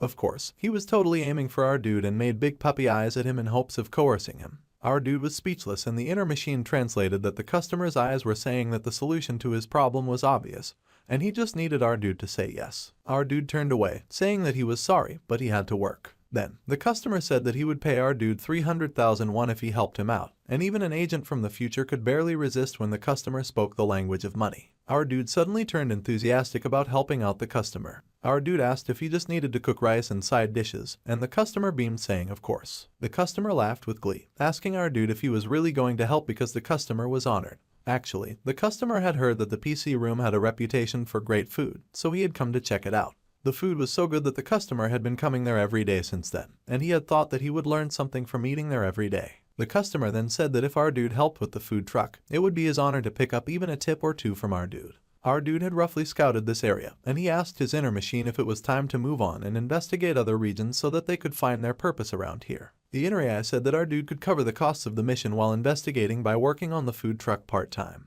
Honestly, it was all about the money for the inner machine, but the same went for our dude. The next morning, the food truck was on its way to the event, and the customer was amazed that our dude was such a great driver. The customer had not realized that his car could drive this smoothly, and our dude said that he just managed. Meanwhile, the inner AI protested that he was the one driving and our dude was just taking credit for all his hard work again. Today, the food truck chef would make sure to impress the actors and staff with a delicious meal. He put his thumb up and thanked our dude for helping him, and our dude assured that there was no reason to thank him. Our guy was the one who should be grateful. The food truck chef went on talking and he asked our dude if he heard about the news that blew up the other day of an actor that got caught at a drug party. Our dude admitted that he had heard it. In fact, the place where they were headed to was where that actor was filming. The movie was supposed to release in about a week, and our dude asked if they could still release it. Of course, they could not since no one would want to watch a movie with a drug addict actor. So, now they were reshooting everything and it was chaos. The food truck chef was glad that he got work out of it, but the atmosphere there was so intense. They had to reshoot all of the scenes involving the drug addict actor and everyone involved was panicking. Our dude then asked why they were not just delaying the release. The food truck chef explained that it was a special situation because they had booked a lot of theaters, so if they pushed back the schedule, they would lose all the theaters, and the production company would go bust. The director was in for a tough time, and the director was Sun Tae-min. The food truck chef asked our dude if he knew him, and said that the director was one of the top directors for romance films in Korea, so the food truck chef was sure that the director would be fine. Meanwhile, we take a shot to the director who is heavily smoking a blunt and he groans that it is ruined. The film director does not like what he is looking at and he mumbles that twice while the camera crew watches him apprehensively. The camera crew asked if they should reshoot, but the director groaned that they had no time and that they had no choice but to settle for the garbage that they had. The director cursed and he grit his teeth, irritated that all of this had happened because of that druggy scumbag. The director yelled in rage that if he ever got his hands on that drug-abusing actor then he would kill him. Someone rushed over to tell the director that the food truck was ready, and the camera crew encouraged the director to eat and cool down for a bit since the staff was exhausted too. The director had no interest in food and he screamed out that they thought he could eat in this really tense moment. If the movie failed, everyone involved would be in debt. Even the cost of the food truck for a day was a waste, so the director yelled that the food trucks should be told to leave. However, the director completely changed his mind when he took a bite of the food and his eyes shone with wonder as he asked why the food tasted so good. The director could have sworn that he was not hungry, and even the other members of staff had to agree that the food was insanely good. The staff could not help but wonder if the food had been drugged because it was so good, and the director immediately yelled for them to shut up and to stop talking about drugs. Though the staff member had meant a healthy tonic, a herbal tonic. The original food truck chef had hurt their wrist, so a chef they knew was helping out, which was our dude with his AI cooking skills of course. The young chef was pretty impressive, and the staff smiled that the scenery in the mountains was nice as well, and that it was altogether a nice treat. The staff added that the director had to try to stay positive and to relax his shoulders a bit. Honestly, the staff went on to say that it was lucky that none of their other actors got into trouble. Suddenly, someone called out to the director to report that there had been an accident. The staff was shocked as the director's bad mood already worsened. A lady reported that the stunt double actor had twisted their ankle while filming. The lady was Shin Yoon-ha. The director was horrified and he threw his chopsticks down. The three rushed over to the injured staff who called out to the director with pain in his eyes. The staff apologized as he groaned and held his leg. He whined that he should have been more careful. Someone yelled that they should call the police, but others wondered if an ambulance could even come to the mountain. Then, they screamed out if there was anyone who could at least provide first aid. The director was dumbstruck with silence as all this chaos continued to reign and he was so sure that they were finally doomed. The director cursed loudly, so loud that they heard it from the food truck and the two chefs turned. The food truck chef sighed and said that it was like the movie was cursed. And the food truck chef asked our dude if he could treat something like that. Our dude had fixed the chef's sprained wrist after all. The inner machine told our dude that if they stabilized the ankle using field first aid techniques, it would help relieve the pain and aid recovery. Still, our dude was concerned since it had been reported that the ankle had twisted. The injured staff was still on the ground with his swollen ankle, and our dude came over, offering to take a look. They were surprised that a chef had come forward and that a chef could treat injuries. Our dude explained that he could only provide first aid and that they should send the injured staff to the hospital immediately. The director agreed to do that hastily, begging our dude to just please do something for now. Our dude then turned to the female staff member and she pointed to herself in surprise. He asked if she could quickly bring him a compression bandage. And the lady, who was likely a famous actress, was stunned that he did not recognize her. The director yelled at the lady to quickly find a compression bandage and she agreed immediately. As the lady hurried away, she still could not fathom what our dude had just called her. She was shocked to be called a staff member as she was an actress, though a supporting actress. The actress handed over the compression bandage with a huff and our dude thanked her. Then he turned to keep helping the injured staff while the actress sulked in a corner. Suddenly, there were some loud noises that made the actress turn in curiosity. The inner AI informed our dude that the injured actor had severely sprained their ankle, but it was not as bad as they described. The first aid was complete and the actress asked in concern if the actor was okay. The actor admitted that he was fine. It had hurt so much when he had gotten hurt, but now it felt like his bones were back in place and he felt fine. It was a great relief to all gathered, and the actor felt like he could walk, which was a miracle to the director. Still, our dude added that filming with the injured actor would be impossible. He had only done a temporary treatment, but it would be difficult for the actor to walk until he had fully recovered. The director nearly passed out on the spot and the staff yelled for him to get a grip. The staff said nervously that they could just call in another stunt double, but the director had no idea how they could find someone with a similar build and face to Kim Yoo-chan, and how they would get the stunt actor all the way out to the middle of the mountains. The director also yelled at what point would the stunt double rehearse when they were already so short on time. The director cursed knowing that if they missed the release date then they would be in big trouble. The staff suggested having Yoo-chan shoot the action scene himself and the actor was actually okay with that suggestion. However, if the actor got hurt while playing that role they would be in even bigger trouble. The actor was known to be clumsy and the director yelled that if Yu-chan hurt his ankle then they were done. The actor thought the director was rather harsh, but the director went on that if the actor got hurt then their movie was completely over. The staff kept trying to find a solution and suggested picking someone from the crew to stand in as a double, and perhaps they could cover their face with a mask and sunglasses to make it work. They called out for anyone who was willing to give it a shot. The director was sinking deeper into depression and he cried to the Lord, asking why he had been given this torment. He cried that he did not care if they were paid double or triple, the director just needed an action stunt double at that moment. Our dude, who is heavily motivated by money, happened to overhear this prayer and he announced that a person sent from heaven had arrived. The director had fallen to his knees, hooting and hollering as he prayed and asked why the Lord had given him so much pain. Even the stunt actor looked kind of depressed as the director prayed for a stunt double to manifest, not even caring if he had to pay them double. The director would even pay the stunt double triple as long as they got an action stunt double immediately. Immediately, that prayer got our dude's attention and he announced that the person sent from heaven had arrived. They all looked up at him in surprise, and our dude had to admit that he was just kidding a bit, but he thought that he could do the job. Everyone was surprised that the food truck guy was volunteering, and the actress screamed out in protest. The actress said that no matter how desperate they were, it was not right for the director to recruit our dude. Her argument was that our dude was not an aspiring actor, nor a part of the film crew, he was just an ordinary chef. However, the director could not hear her at all as he zoomed in on the similarities between the actor who needed a stunt double and our dude. On closer inspection, the director could see that our dude did look a bit like Kim Yu-chan, and the director flew to our dude, asking if he had some physical skills. Our dude confirmed that he did, and the others yelled, asking the director if he was seriously considering this. They really did not have time, so the director begged our dude to help them out. They would apply makeup, and even if it was a little rough, they could fix it up with CGI, so he begged our dude to fill in for the stunt double. Our dude asked to confirm that it was triple the pay and the director agreed on the spot and said that they had to start filming right away. The staff cried that the movie was doomed because they did not think our dude could act professionally. So, the staff set up the area that they would shoot and they got down to explain to our dude about the scene that would get shot. Kim Yu-chan was the male lead and he had to save the supporting actress Shin Yoon-ha, who took offense at the supporting part being emphasized. The original villain actor in this scene was the drug addict who got busted, which was why they were in such a rush having to reshoot everything. The director asked our dude to listen carefully to the stand-in actor and to practice with him for a bit.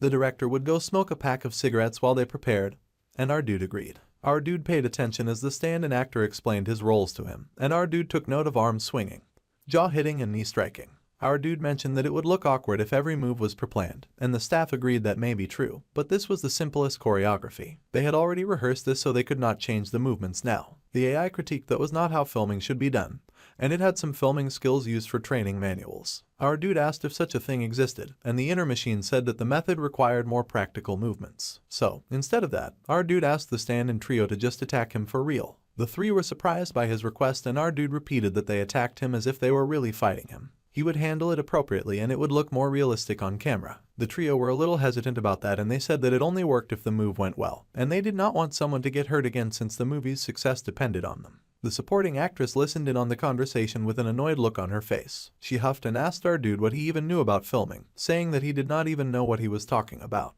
The supporting actress was still sulking because our dude had not realized that she was an actor. Later, someone called the director and asked if they could shoot the next scene in one take without cuts. The director was surprised by the request that our dude made, and our dude explained that he was planning to go straight into action without rehearsal to save time. Our dude was already dressed like the actor and the director admitted that if our dude could nail it in one take, that would be great.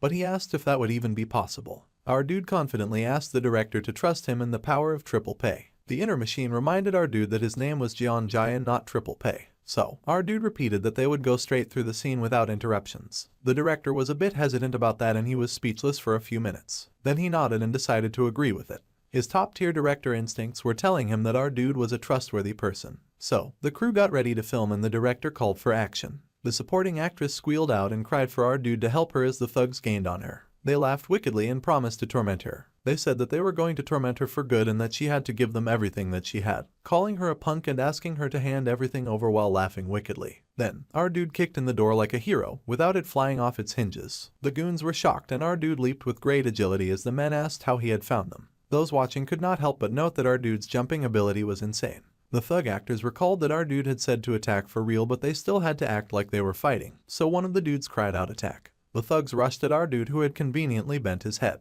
Then he raised his gaze while wearing a mask, and his inner machine said that it would guide our dude on where to avoid.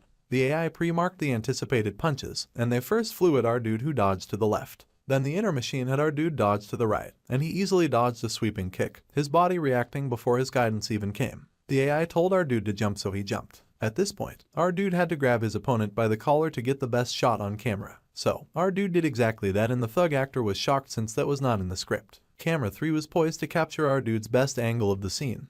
Then our dude flipped the bad guy, much to the shock and horror of the other watching actors. Our dude then delivered a very performance-worthy punch to the gut of the thug actor, and everyone stared in shock, thinking our dude was crazy and could have actually hit someone. Our dude kept attacking even as the actors stared in shock and fear, begging our dude to stick to the script. However, our dude had plans to do no such thing, and he knocked out the other actor as well. The last thug actor was shocked as none of what was happening was on the script, and he was a little panicked. The actor wondered why the director was not calling the cut, and then the actor decided that he did not care anymore. The thug actor screamed and ran at our dude, who turned when he saw the guy coming. The guy delivered a punch that our guy easily dodged, giving the camera a nice shot of his clenched glorious abs. Then, our dude swung back up and head-butted the last guy, who went falling with a cry. Then, our dude delivered a swift kick to the thug actor, who tumbled in the air. Then our dude did a little extra for that triple pay and whacked the poor flying thug with a stick. Even the director was shocked by our dude's identity, and so was the girl being rescued. The actor was shocked, and the poor thugs were crying on the floor. Our dude had thoroughly and one-sidedly beat up the opposition. He wiped the sweat from his brow, but everyone was thinking that there was one crazy jerk. Our dude then stepped to the actress, who frankly looked terrified to see him. He stopped in front of her, ensuring that the camera captured their moment as he announced that he had come to save her. She stared at him, and he stared back at her as she stuttered out, asking if he was going to let her live. But that was not in the script. They finally cut, and all the staff rushed on the set. The director had told our dude to act like he was hitting, not to actually hit the poor guys. It was chaos as the staff ran to check and make sure that all the other actors were not dead. After that drug incident, it sounded like a good idea to just send everyone to the hospital. The director groaned that he had been so blinded by filming the movie, and now he worried that he had done a terrible thing and gotten staff injured. The director groaned that he should have stopped the scene, but suddenly one of the thug actors stood and called out. The director stared in shock and confusion, not knowing the beat-up thugs even had the life to stand. The thug actors crowded around our dude, asking what he did. They had been so shocked because it did not hurt at all while they had been getting hit. Even the last thug had to admit that it was the first time he had ever experienced something like this in his life. It had been scary because it felt like he was really hitting them, and they asked how he had not hit them. The director was confused and wondering what they were talking about when everyone had just watched the thug actors get hit. Even his assistant was fuming.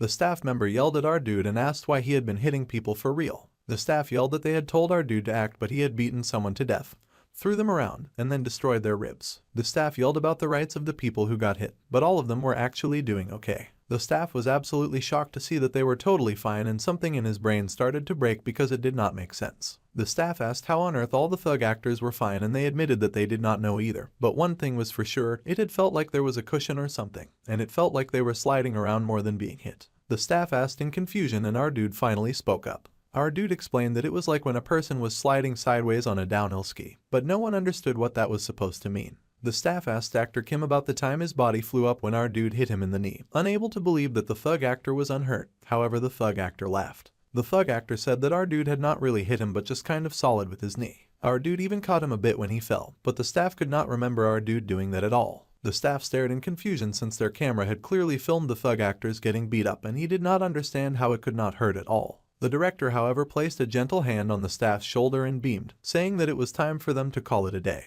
The director laughed haughtily, saying that he had known they were not getting hurt all along, which was why he had not stopped filming, even though in truth he had not known anything, and even the staff knew he was lying. However, the crew had no time to waste, and they rushed to review the footage quickly to be sure that they had gotten everything right. The crew reviewed everything that they had shot, and they were amazed by the accuracy and how great it had turned out, which was as expected. Even the expressions when our dude had grabbed the thugs by the collar had been captured perfectly. All the action had been captured as well, and the stand-in actor was thrilled, praising the director. Rather than saying that he took a good picture, it ended up turning out rather excellent. One of the crew muttered that this was the work of an actor calculating the camera positions one by one and moving according to their pattern.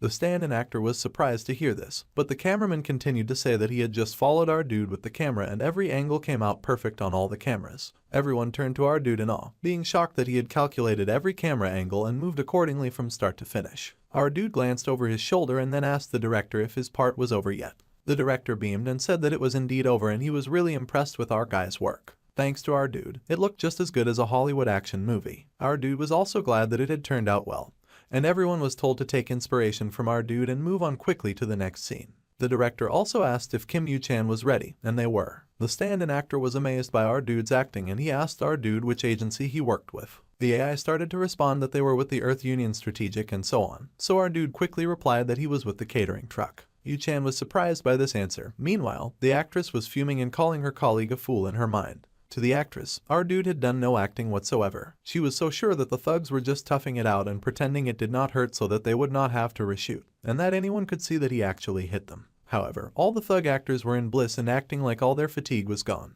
The actress interpreted that as them being about to cry from the pain. If the script said to hit her as well, she was sure that our dude would have beaten her like a dog. She flinched when our guy looked in her direction, and when he stared deeply at her, the actress mentally shrieked. The actress shivered with goosebumps on her flesh as she tried to figure out why our dude was glaring at her. The actress worried that he could read her mind or something like that. However, our dude was staring behind the shivering actress and the inner machine spoke to him. The AI called to him and said that it had detected a strange noise from the wall. Our dude glanced up and realized that there was a faulty part of the mechanism just above the actress. The source of the noise had been identified, and the inner machine told him that in a few minutes, the debris would fall from the ceiling. When the structure eventually broke, fragments would fly towards the actors, and our dude realized that a sudden collapse was about to take place. It would collapse in 5 seconds and our dude's gaze darted around. He grabbed the stand-in actor first and the actor was shocked, calling him master. He had only 4 seconds so he threw the stand-in actor as far away as he could, shocking the actress who screamed and asked what was happening.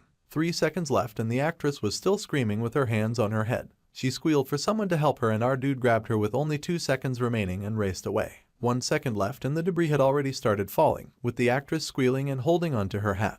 It all came crashing down, tons of heavy metal and pipes, and the other members of the crew screamed, asking what was happening as they noticed that the set's front side was collapsing. The debris flew, hitting against each other as it took to the sky, and this was all because our dude used the pipe that he got to beat the debris away to strategic locations. The actress was not a fan of all the chaos and she squealed for her mother to save her. The loud ruckus continued around her as more metal fell and she cried for her mom, wanting to be anywhere but there while our dude worked hard to save her and keep her from harm. Our dude would really prefer it if the actress just stayed quiet. Our dude kept fighting off the falling bars like a superhero, knocking the bars left and right. As our dude fought heroically, he suddenly received another warning. A large structure was about to collapse and it came down with a huge bang. The debris crashed to the floor, creating a huge cloud of dust that rose and blocked the people from view. The director and the other actors were both in shock and horror. They called out to the actress, asking if she was okay. The director screamed and begged for the supporting actress to please say she was okay. Out of the cloud of dust, our dude emerged with a metal pipe in his hand and the supporting actress slung over his shoulder. She opened her eyes, speechless at the fact that not a single harm had come to her. Suddenly regaining consciousness, the actress sprang to life and squealed,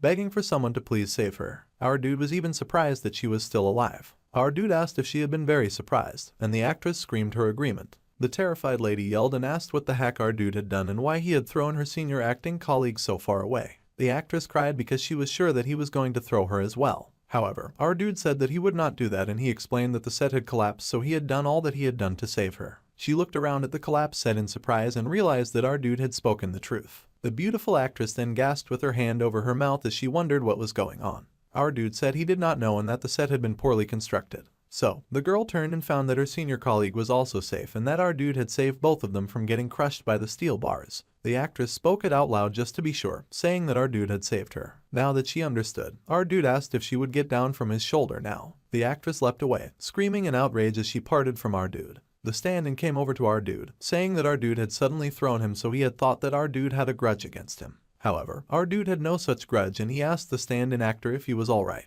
Now that our dude mentioned it, the stand-in admitted that it had seemed like our dude had thrown him hard, but he was totally fine. The director hurried over, calling out for his actors and asking if they were alright. The director panted heavily, begging for his star actors to be okay and the stand-in actor reassured him that they were fine and that our dude had saved them in an instant.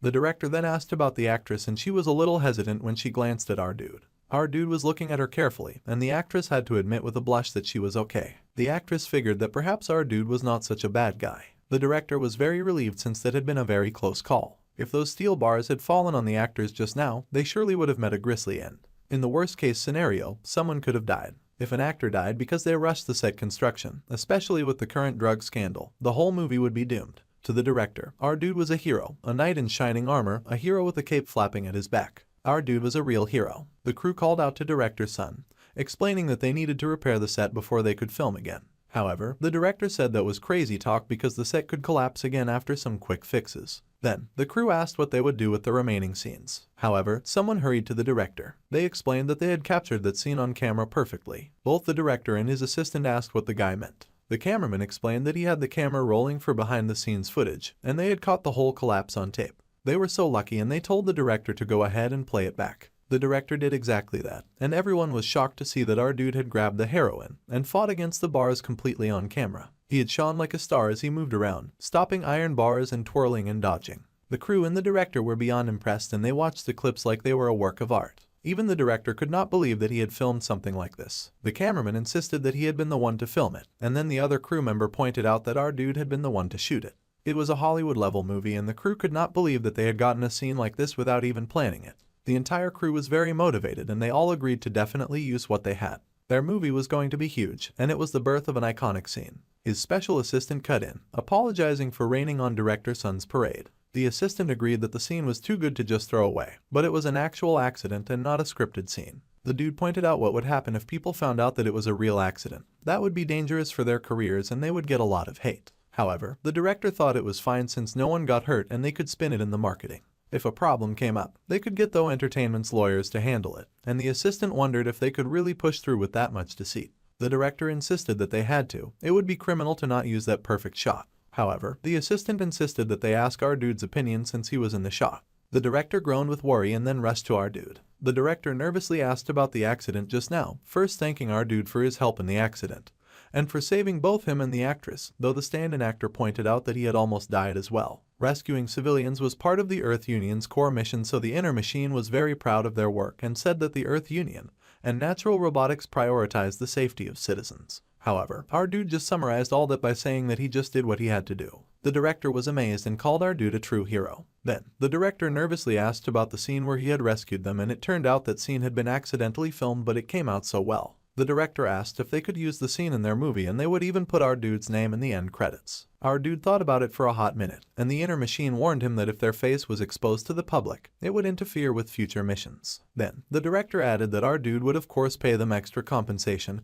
and the Inner Machine quickly added that fortunately, our dude's face had been covered so it should not be a big problem. So, our dude gave them the go-ahead to use it, and they shook hands. The director was so overjoyed and thanked him very much. Meanwhile, the manager of the actress asked if she was okay since she had seemed really shaken earlier. The actress was lost in thought, but she mumbled that she was fine as she adjusted the shawl on her shoulders. The actress glanced back at our dude and could not help but stare at him as he spoke with the director. She noticed that there was a slight tear in our dude's costume, so the actress stepped forward and asked our dude if he was hurt since the back of his shirt was torn. Our dude replied that his clothes were only a little ripped, and she noted that. Thinking back, the actress realized that she had come very close to getting crushed by a huge steel bar, and the only thing that had protected both herself and her beloved senior was our dude, and he had protected them without getting a single scratch. The actress could not help but think that our dude was amazing. The actress haughtily thanked our dude with a little blush on her cheeks, and he replied that he was just doing his job to help out. However, she yelled that she was not a staff member, she was an actress, and our dude admitted that it was a joke. The actress did not find our dude funny at all, and she still thought that he was rather annoying. Since our dude's job was done, he headed back to the catering truck, and the director thanked him so much for helping out, even though he must have been busy. The director recalled that the food from the catering truck had also been pretty amazing. Our dude looked young, but he was so talented. So, the actress cleared her throat and asked the director where our dude usually worked. The assistant confessed that our dude said that he worked at a PC cafe, and the director was stunned to hear that such a talented guy worked at a cafe. Even the crew member admitted that it made no sense that someone with that kind of skill sold food at a PC cafe. So, the actress realized that our dude would not return after helping them today, but the director gasped that our dude had to come back. The director was asking our dude to help out the next day and the day after as well. With our dude's help, the movie would be the best action film ever, and he told the actress to look forward to the year-end awards. The actress laughed but then took the time to remind the director that their movie was a romantic comedy. The director took a moment to consider the movie, but then he said that the genre did not matter. If they cut out all the scenes with the drug addict and replaced them with action, then they could solve all the problems piled up in front of them. The director was saying that they should change the genre to action, and the assistant sighed that they were running out of time, so he would hire a stunt director quickly. However, the director said that such an effort was only going to be pointless. After all, they had just seen our dude calculating all the movements of the camera in real time and wrapping up the shoot very quickly. The assistant admitted that was true, and the director smiled that time was what they desperately needed, and who else could solve that for them besides our dude. However, our dude was not even an actor, so it felt awkward to ask him to do all that. who needed an acting license anyway, and the director said that none of that mattered since our dude was far better than Kim Yu-chan earlier. The stand-in actor sobbed that the director's scathing words were so unfair, and the actress patted his back to reassure him. Then, the assistant asked about the food truck as he had heard that our dude stepped in as a replacement chef because the original one got injured. The director sighed that the assistant was such a frustrating person, and then the director refused to have any more talk, and that he would handle the problem by himself and that they should just wait. The director cracked his knuckles and raced away after our dude, making his assistant wonder if their movie would be alright. Meanwhile, our dude contemplated how the place that seemed fine suddenly collapsed, and right in the middle of shooting and from where the actor had been standing. Our guy found it all a bit suspicious. After analyzing the visual data, the inner machine estimated that intentional damage had been done before the collapse. Our dude acknowledged that his inner machine shared his suspicions about the attack being a setup and that someone could have tampered with the set beforehand. Multiple steel lights fell towards the actress, and anyone could have predicted her position just by looking at the script. This led our dude to realize that someone might have targeted the actress, or maybe even the movie itself. Someone who wanted the movie to fail. Just then, the director called out to him and asked our dude if they could talk for a moment. Our dude asked if there was anything left to discuss, and the man grabbed our dude's hand. The director then tearfully begged our dude to please save their movie. Director stuntman eagerly explained the dire situation of the film. However, our dude was majorly unimpressed and uninterested in getting involved. The inner machine also told our dude that the geography of the area was almost identical to the data it had. The information value was low, so our dude said that he had to work in Seoul and that he could not keep working in the mountains. However, the director said that was perfect since starting tomorrow they would all move the additional shooting to Seoul. Our dude was surprised about that and then tried to say that he would be busy at work and could not be on set all day. But the director countered by saying that our dude only needed to come during the actual shoot like earlier. The director also added that they would shoot all of our dude's scenes in just one take. The AI explained to our dude that this idea would not work and that they had to finish their mission at the temporary base. The director then said that they would make sure that our dude's payment was solid, and that the production company was not in a position to skimp on money right now. The inner machine immediately changed its mind by saying a large amount of funds made the deal a good thing to accept. Our dude wondered why his inner AI was suddenly speaking so kindly. So, our dude finally accepted and said that he wanted to know the schedule so that he would come by accordingly, and the director expressed his great gratitude, saying that he would stay up all night to finish revising the script. The negotiation was settled, and the director Min, who had been slow from frustration, suddenly kicked into gear and regained his speed and showed his true skill as soon as our dude appeared. Though all additional scenes to be shot at the collapsed set were cancelled, instead, a better scenario began to take shape. In the morning, actors and staff were rushing to film the movie, and all the crew members rejoiced that it felt like things were going well, and that if all went well, they would actually make it with the movie. By the afternoon, thanks to our dude's effect, the atmosphere became calm and smooth. A car drove with speed through the streets and it dropped off a man in work clothes on the set, his tie flapping in the wind. It was the Though Entertainment Management, and he rushed out and called out to the director Min. The director was surprised to see the manager there, and the manager raced out and asked the director to please save them. If they released the movie in its original form, they would get nothing but complaints, the movie would flop and no entertainment would be in trouble. Plus, the director knew that they could not delay the release date, and that their company had already secured major theater slots using all of their resources. If that fell through, then no one would be able to handle the aftermath. However, the director just calmly shushed the manager. The director smiled, placing a hand on his lips as he asked the manager if he trusted him to solve all those problems. The manager cried for the director to please stop bluffing, and the manager begged the director to just tell him how they were going to do it so that he could report that to the higher-ups. The director chuckled about how he was going to do it, and he said that he was going to change the movie's genre. The director beamed that starting today, the movie was going to be a romantic comedy and action, and the manager nearly lost his mind and shrieked as if the director had gone insane. The manager asked if our dude had gone crazy and they had only had a week left for additional shooting and editing, and how could they change the genre at this point. The director assured the manager and told him not to get worked up. Besides, they were working right now and they did not have time. The director promised to show them something during dinner later, but the manager shrieked that it was not enough. Suddenly, the door was thrown open and the director asked who was coming in at this time. The director asked who was slamming the doors during the shoot like that, and that dust was flying all the way over to him. The person in a suit approached and the manager gasped, going pale as the blood left his face. The boss had arrived and the manager bowed his head in respect and adoration. The manager had not expected the boss to come in person. The boss looked around and was finally recognized as President Lee Tae-ho, the Though Entertainment CEO Lee Tae-ho. The CEO admitted that he had no intention to come here because he did not want to put a burden on the shooting location. However, looking around at the collapsed scaffolding, the president's eyes darkened to see that an accident had happened on the set to make the set collapse like that, so there was no way that he would not come. The manager stuttered, trying to explain that there had just been a mistake while working. However, the president said that it reminded the manager that it was his department's job to prevent mistakes on set. The manager stuttered and tried to explain that they had been busy because of the druggie, but the CEO was disgusted and asked how long they were going to keep blaming the druggie. The manager apologized with fear, but then someone walked in. It was a little girl with pretty hair, and she asked the president if she was angry. The pretty girl was the president's daughter and the child actress, Lee Min-jae. The president brightened up as soon as he saw her, and the little girl explained that she had heard her father's angry voice, so she had followed him. The president laughed and explained that he was not angry and that it was just noisy here, so he had to speak loudly. The daughter understood, and the director waved hello to the little girl. The little girl happily said hello to the director. Then the president turned to the director with a dark expression as if he had not forgotten their conversation. Then the president asked if the director could finish all the reshoots and editing in a week, and he wanted a clear answer. The director felt like the president had a split personality, and the director responded that he could and that the movie would even be better than the original. All the other actors happily played with the president's daughter, and the president found such a claim to be very doubtful. The president decided to accept the director's words and said that it was to be expected from a veteran director from Chungmuro. However, the director added that there was someone named Kangen who was amazing at martial arts, and he had the ability to shoot Hollywood-level action scenes in one take. If they could have him, they could save this movie. The director was surprised to hear this, and he had never heard of our dude before. If Director Sun said that, then our dude must have an impressive background.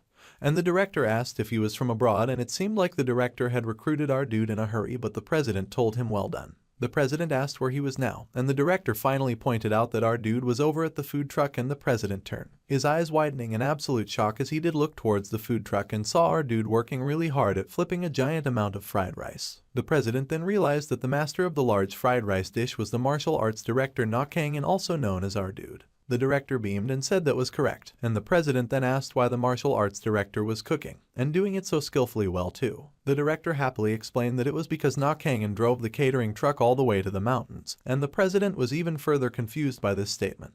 The president then said in realization that the director was telling him that he had left the martial arts direction to the catering guy, and even had him stand in for the lead actor Kim Yu-chan's action scenes. The director beamed and acknowledged the situation, saying that our dude had a similar body type to Kai Yu-chan's, and the president asked if the director was messing with him. The director was confused, and the president said that in this urgent situation, the director could not bring in an amateur to save the budget.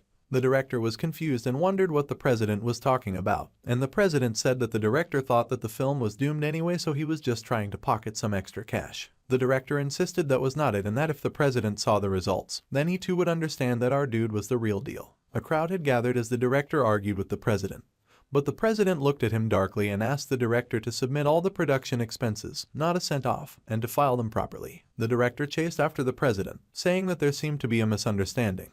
But the president just called the manager and told the manager to get all the receipts and to verify every single detail. The manager immediately promised to do as instructed. Meanwhile, someone was eating food that was really tasty. It was of course the president's daughter, and she asked the name of the tasty snack that she had just consumed. Our dude explained that it was called a mixed snack, and the girl thought that it sounded like a weird name, but that did not matter since the food tasted so good. Our dude smiled and said that he had made a lot of food for the staff so she could eat as much as she wanted. The girl sulked and realized that she could not eat too much of the food since her mom would not let her eat too many snacks because she said the little girl would gain weight. Our dude considered it and said that the girl could stand to gain a little weight. However, the girl flipped her hair and said no way since she was the lead actor in the movie, so she needed to watch her figure. Our dude was surprised to hear that the little girl was the lead actor. She was a child actor though, and even child actors that played the same role as the main lead were considered the lead. Our dude acknowledged that since the little girl was credited under the same name as the lead actress. Then, the little girl asked our dude if he could kindly make some of these tasty snacks for her again later. He said that he wished he could do that, but starting the next day they would be filming in Seoul, so there would not be a catering truck. The girl sulked and then she asked if she could take some snacks and then hide them in her father's car for later. Our dude then suggested that she could stop by the PC room where he worked and he would make some for her. She could even come with her mom and dad. The little girl was delighted and she rejoiced as she pulled out her phone and asked our dude to give her his number so that she could contact him later and she would save his name as the snack guy. Our guy inputted his number as requested. Meanwhile, the set assistant followed after the president, begging the man to please take a look at the work that they had worked hard to do. The assistant said that the president knew how the director often behaved, and that he was a perfectionist who was hardly ever satisfied with cheap results. When it came to our dude who worked at the catering truck, the director was literally trembling with joy. That should tell the president everything about how good our dude was. However, the president just turned and said fine, he would see what they had shot so far. The crew happily showed the president the shots they had gotten with our dude, and a golden light basically came out of the computer from the excellence that the president found within. The president could not believe what he had just seen, and he asked when the director had added CGI, and he asked how they had choreographed the fight scenes so well to get shots that good. The director sounded offended that the president thought that they had used CGI, and the director adjusted his glasses, saying that there was no CGI and that what the presenter just watched was the raw footage completely unedited. The director had not done that alone, and the actor had calculated every single angle where he would be captured on camera and moved accordingly. The president could not believe that the director was talking about the dude they had seen flipping rice in a catering truck, but that was exactly who the director meant. The president said they were telling him that an amateur from the catering truck nailed it in one take without any direction, and he did not even calculate where the lights would fall. The director admitted that the set had indeed collapsed for real and that our dude had saved them in a moment of crisis. The director was speechless and put his head in his hands, as he realized that it seemed he would give the director a sincere apology for his earlier comments. The president apologized for the misunderstanding, but the director just laughed that he was glad that the president understood now. If the director had not gotten it after watching that footage, he would have thought they were being stubborn just for the sake of it. The president went to thank the catering guy and the director said that would be for the best. Meanwhile, our dude was just making some snacks for the president's daughter, and the president showed up in front of the food truck, nervously greeting our dude. Our dude handed over some snacks to the president, but the president explained that he was not there for snacks. The president introduced himself as he was the president of the investment company though for the film, and it seemed our dude had saved their movie, so the president had come to thank him personally. Our dude said that he was just doing his job, though it had been mostly for the money. The president noted that our dude had incredible martial arts skills, but he asked what the snacks were. Our dude explained that the snacks were like hardtack, and that the president should give it a try. The president peered into the bowl, speechless for a moment. The president had too much of hardtack during his military service, so he really did not like it, but he guessed that he had to please our guy. However, the president was transported to the realm of joy and awe after he took a single taste of the food. It was unbelievable, salty, sweet, and savory all at once. It even had a slight pancake taste, but it was not greasy. The flavor was truly magical, and the president gushed at the food that he ate. He sighed that his daughter would absolutely love something like this. Our dude revealed that his daughter had already come by and had some. The president smiled as he rubbed tears of joy from his eyes, not surprised that his daughter had been there, and he hoped that she had thanked our dude properly. Our dude just kept handing over snacks to the rest of the staff while the president joyfully called his daughter, telling her to come eat snacks with him. However, there was silence in the place and his daughter did not respond. The president sulked and he wondered where his daughter had gone, at the same time that our dude thought that it was odd that the girl did not respond. Looking up with seriousness in his eyes, our dude asked his inner machine about the location of the little girl. His inner machine explained that it could not locate the little girl and she was not in any of the footage that had recently been recorded by our dude's senses. Our dude then left the food truck and went to investigate, checking to see if the little girl was inside the building. The inner AI said that there was no sign of the girl's presence nearby. Our dude's phone then began to ring and he realized that the girl was calling him. He was relieved that they had found some sign of her, while the president found it suspicious that our dude had his daughter's number. Our dude explained that she had taken his number so that she could get snacks later, and the boss acknowledged it. Our dude said hello on the phone, but he heard a loud sound at the other end. The president leaned in, an expression of confusion on his face as he wondered why our dude had gone silent. The president asked our dude why he suddenly looked so very upset. Glaring down at the phone, our dude began to weigh and he pressed the phone to his ear, asking his inner machine about the likelihood that the little girl had dropped her phone and broken it. However, the AI reported that it was highly unlikely as the sound that they had heard was different.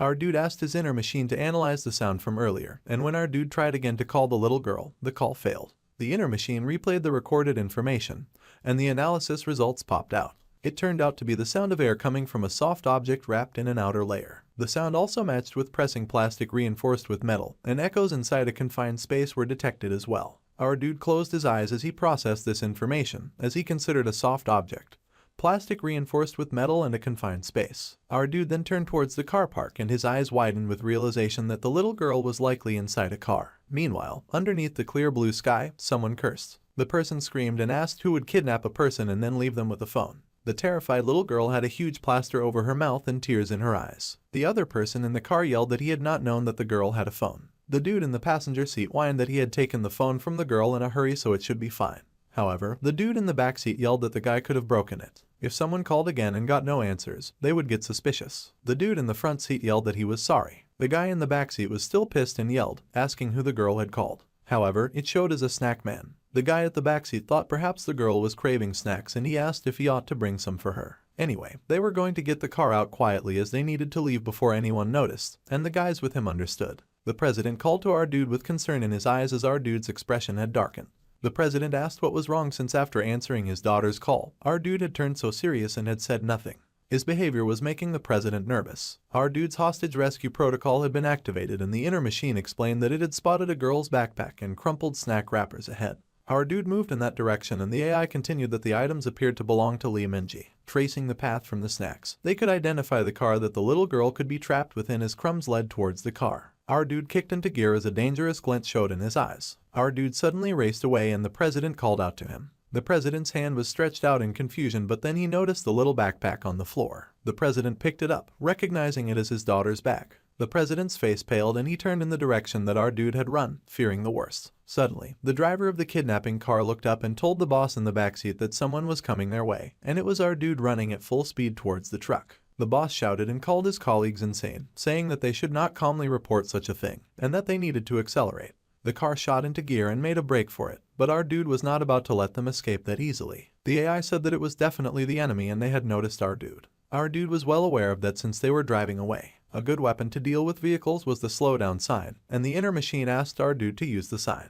Our dude grabbed the sign and ripped the thing right out of the earth. He then charged after the moving vehicle that was not at all happy to see him. They were confused and wondered why they were running towards them and wondered what was in our dude's hand. The boss at the back laughed that our dude was insane, that he could not catch a car by running, and that there was always someone who did the impossible. Just in case, the boss yelled at them to step on it harder, and the driver accelerated again. The little girl realized that the snack man was chasing after her, and she thought of her father and mother. Suddenly, the little girl heard that the snack man had disappeared and her heart was full of despair and fear. The boss at the back laughed, saying that it served our dude right and that he had probably exhausted himself and then collapsed. The boss told the driver not to worry about our dude and to keep driving. The driver did just that. However, our dude had not at all given up and he leapt. Somehow our dude ran so far that he started to defy gravity with the force of his jump. The boss at the back glanced back cockily just in time to see our dude approaching the car's back glass. Our dude landed on the car's roof, much to the fear and horror of the kidnappers. They screamed in horror and then our dude spun the stop sign in his hand and smashed it through the roof, much to the further shock and horror of the kidnappers who could not believe their eyes. They screamed in fear and asked what the heck was going on.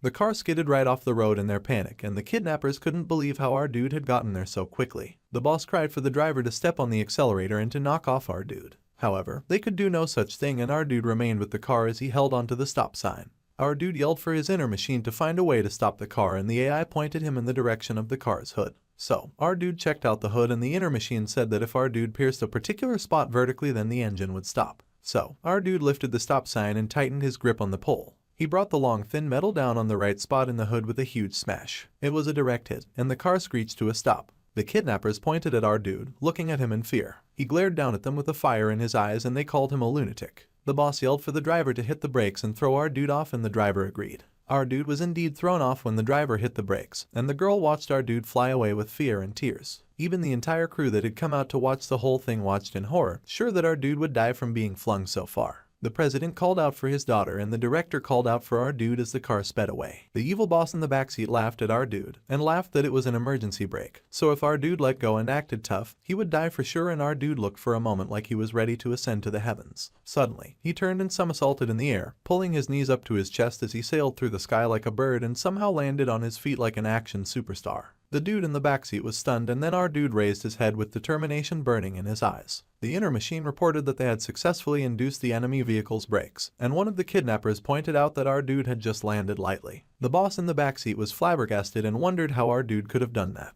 The boss screamed for the driver to step on it already and to hit our dude with the car so that they could get away. The driver agreed and floored his foot on the accelerator. However, he was surprised when the car spun around in an empty field. The boss screamed for the driver to hurry and step on it, asking him what he was doing. The poor driver wailed that the car was broken and the boss at the back was confused. The boss then cursed and wondered if our dude had been aiming for this from the start when he had lodged the sign in his hood. The boss angrily screamed and cursed, yelling and beating his coworkers as he called our dude the son of a female dog, and he asked his colleagues to go out and kill our dude first. The driver asked what they would do about the kid, and the boss just said that he would hold on to her, and he grabbed her little face. The goons came out and cursed at our dude, and they asked what he was. Our dude stared at them with a straight face and said that he was Batman. The men had no idea what he was saying, but our dude leapt to the air so fast, faster than they could see. Our dude said that Batman was a foreigner and he kicked the first goon and sent that dude flying. The first goon yelled out in pain, and then our dude leapt from the floor to the car. The driver stalked forward with the intention to bring down our dude and he whipped out a knife, but our dude was moving faster than his eyes could follow. Our dude whipped out and aimed a kick at the driver, knocking him down in one shot. The two guys who had come out were now down and out and our dude could still keep going.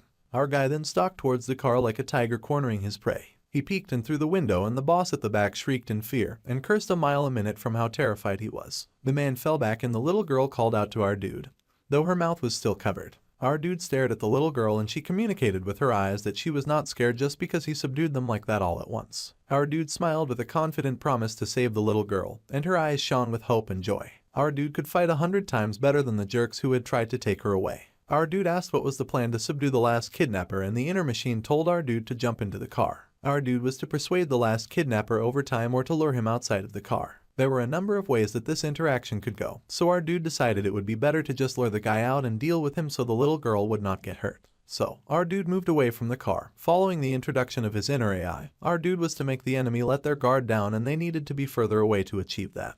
The enemy would not come out unless he felt safe. So, our dude moved the recommended 15 meters away. The boss at the back pressed his face to the windscreen and was surprised to see that our dude had retreated, and he thought perhaps that our dude would not attack. Then, the boss cursed that he needed to get out of there quickly before some other guys came around. He cursed and opened the door, grabbing the little girl and threatening her with a knife to her neck as he screamed out at our dude. The man yelled for our dude to get the car and not to dare call the police, because if our dude did something like that, then the kid would die. Our dude thought that the boss kidnapper was real human garbage, and the president, who had still been watching, cried and screamed when he saw his daughter being threatened like that. The president cried and yelled that someone should hurry and tell our dude to get in the car, while the person begged the president to calm down. The president suddenly started racing towards the kidnapper out of nowhere. Much to the surprise of the kidnapper, the president promised to give the kidnapper a car, but if the kidnapper dared to touch even a hair of his baby girl, then the president swore to destroy the man's 3rd generation. No, even all the way to his 10th generation. The kidnapper grinned with glee that he was finally getting what he wanted, and he called out to the president to hurry and bring a car by himself. The men called out to the president, but he was not paying attention. So, the other crew members tried to contact the police, but another argued that the case had to be reported secretly. Besides, no one knew how the police would appear in the mountains. The president hopped into his car, only thinking about his daughter, and he drove towards them, deciding that he would happily trade himself for his daughter and his child just needed to wait a little bit. The car began to approach the kidnapper, who watched it come fast. Then the inner machine informed our dude that providing transportation to the enemy significantly increased the chance that they would escape with the hostage. Our dude knew this, and the president yelled that he had brought the car as he had finally arrived. He begged them not to touch his little girl, and the little girl cried to see that her father had come for her. The angry kidnapper yelled for the president to put his hands up and to step aside.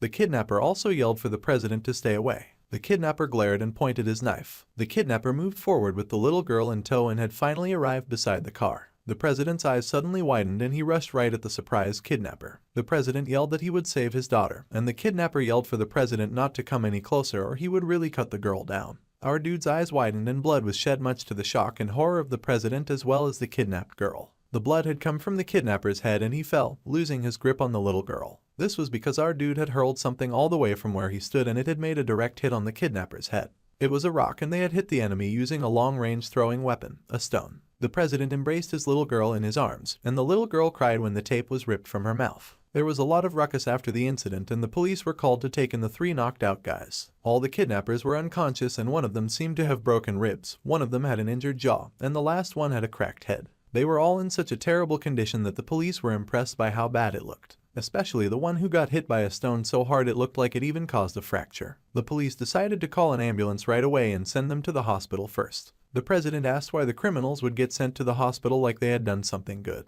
His daughter, who was almost kidnapped, should be the one treated first.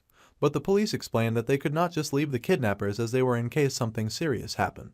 They had gotten beaten pretty badly, and at a glance, they would need at least 3 weeks to recover. The president was silent and the little girl asked her father if the lunch guy was going to get arrested, and she asked if her new uncle would go to jail because of her. However, our dude assured her that her father would save her and save him too. The little girl was surprised and the inner machine informed our dude that if he planned to escape from the police, now was the time, and they could execute the prison escape protocol. Our dude shifted his eyes away and figured that if the president was smart then he would figure out how to save him using his influence. The president was surprised to hear our dude telling his daughter that her father had saved her since it made him look even better than her father, even though our dude had been the one to do all the heavy lifting.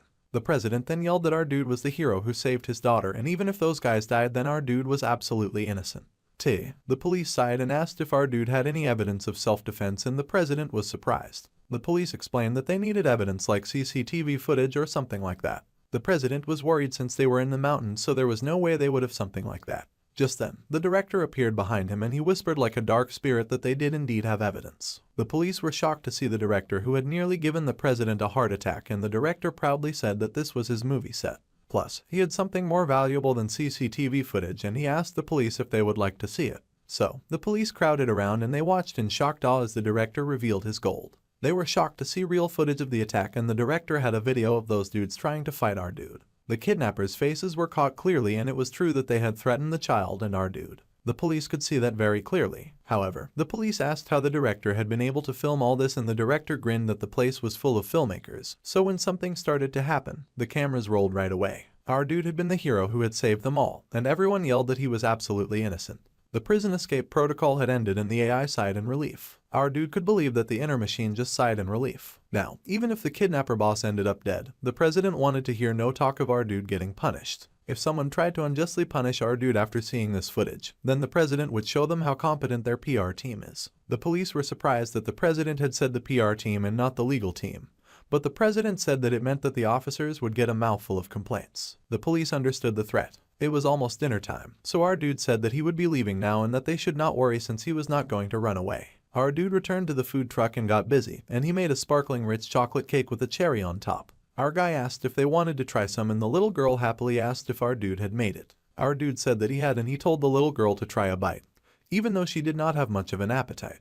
The inner machine reported the field tactical desserts were highly effective for boosting allied miracles, and the visually appealing threat replenished the energy and conveyed the message of support to allies. However, when the situation was dire, it could also serve as the last supper. Our dude talked over his inner AI and just told the girl to try it since it was delicious. The president pointed out that his little girl had been too shocked earlier to eat a snack, but she took a taste of the cake and her father asked if it was good. The little girl gasped happily and said that it was really tasty. Her father asked if he could have a bite too, so he did try some and the president gushed that it tasted much better than the hard biscuits from earlier. The little girl cheered and said that everything our dude made was delicious. The president laughed and asked our dude how he made the snack since the president would love to try making it for his daughter at home. The other guy with them mentioned that he had watched our dude make it. But honestly, a normal person would not be able to do it. The president asked why that was, and the original food truck chef explained that first one would need a lot of strength to mix and shake the ingredients that fast, and the seasoning was like a work of art. The president did admit that our dude had indeed given off the kind of impression from the start state. Then, the president asked if our dude was a professional patissier or a restaurant chef by any chance, and if not, there was no way to explain how it tasted this good. Our dude frowned and admitted that he was just a part-timer at a PC room that served food. The president was shocked to hear that our dude worked in a PC room of all places, and someone suddenly called the president. The president's face blanched and he turned when someone called his name. It was a lady in heels and she stepped out of a car, asking the president how he could even eat at that moment. The actor Jang Mi-young who just showed up was the president's wife and the little girl's mom, and she had come along with her manager, Hyo-rin. The president leapt to greet his wife, but the woman raged that their daughter was almost kidnapped and could have died. But she came to find her husband eating snacks. She leapt on him with rage, striking out with punches as her husband dodged. And the little girl rushed happily to her mother. The woman happily picked up her sweet daughter and asked the little girl if she was okay and if she was hurt anywhere. The girl giggled and said that she was fine, and the mother gasped at how dirty her little girl had become. The little girl said that she knew that she looked a little weird but there was a reason for it. But the mother's eyes burned with rage. She yelled out to her husband, telling him to come as he was dead, and the man squealed his apologies as he dodged his wife's beating. Our dude and director looked on as the director noted that it seemed they were seeing many sides of the bosses that day. The female manager was even crying to the woman to calm down.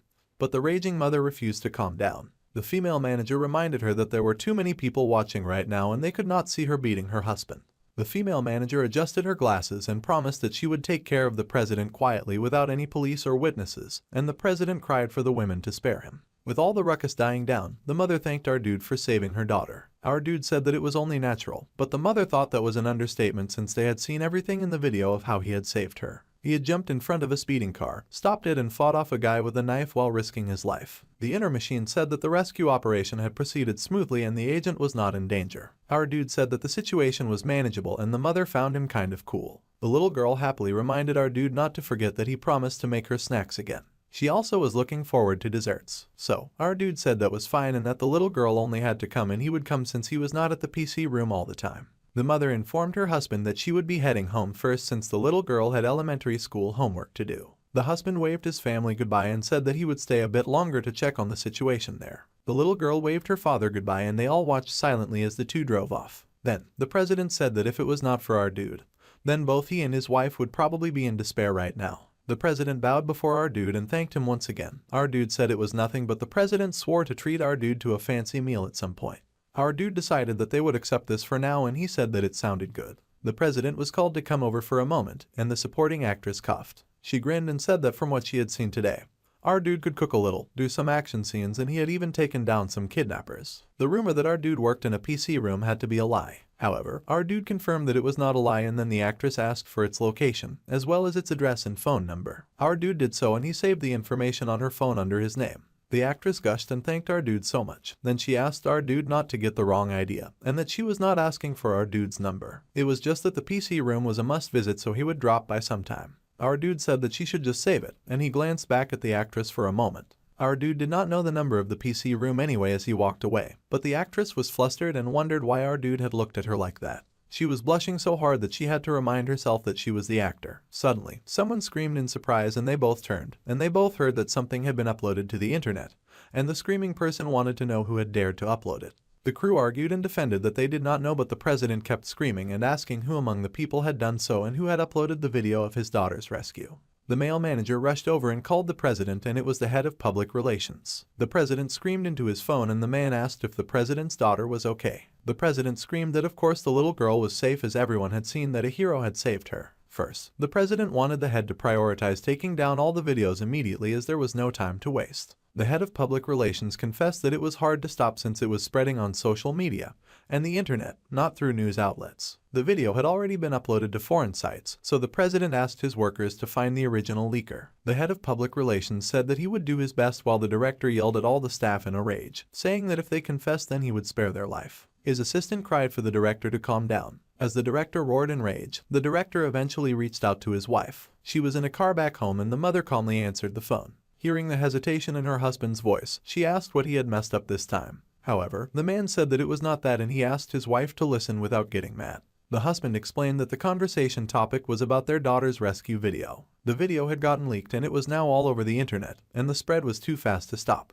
The president expected his wife to be furious, however, she already knew about the leak. The president begged his wife not to worry, and that once they found the one who leaked it, he would make sure to deal with them. This is when his wife informed him that their daughter had been the one to upload it. The president was shocked and speechless by this information, and his wife went on to explain that earlier, when their daughter saw the video, she had perked up. Their daughter had said that the snack man looked like a hero from a movie, and she uploaded it to the internet.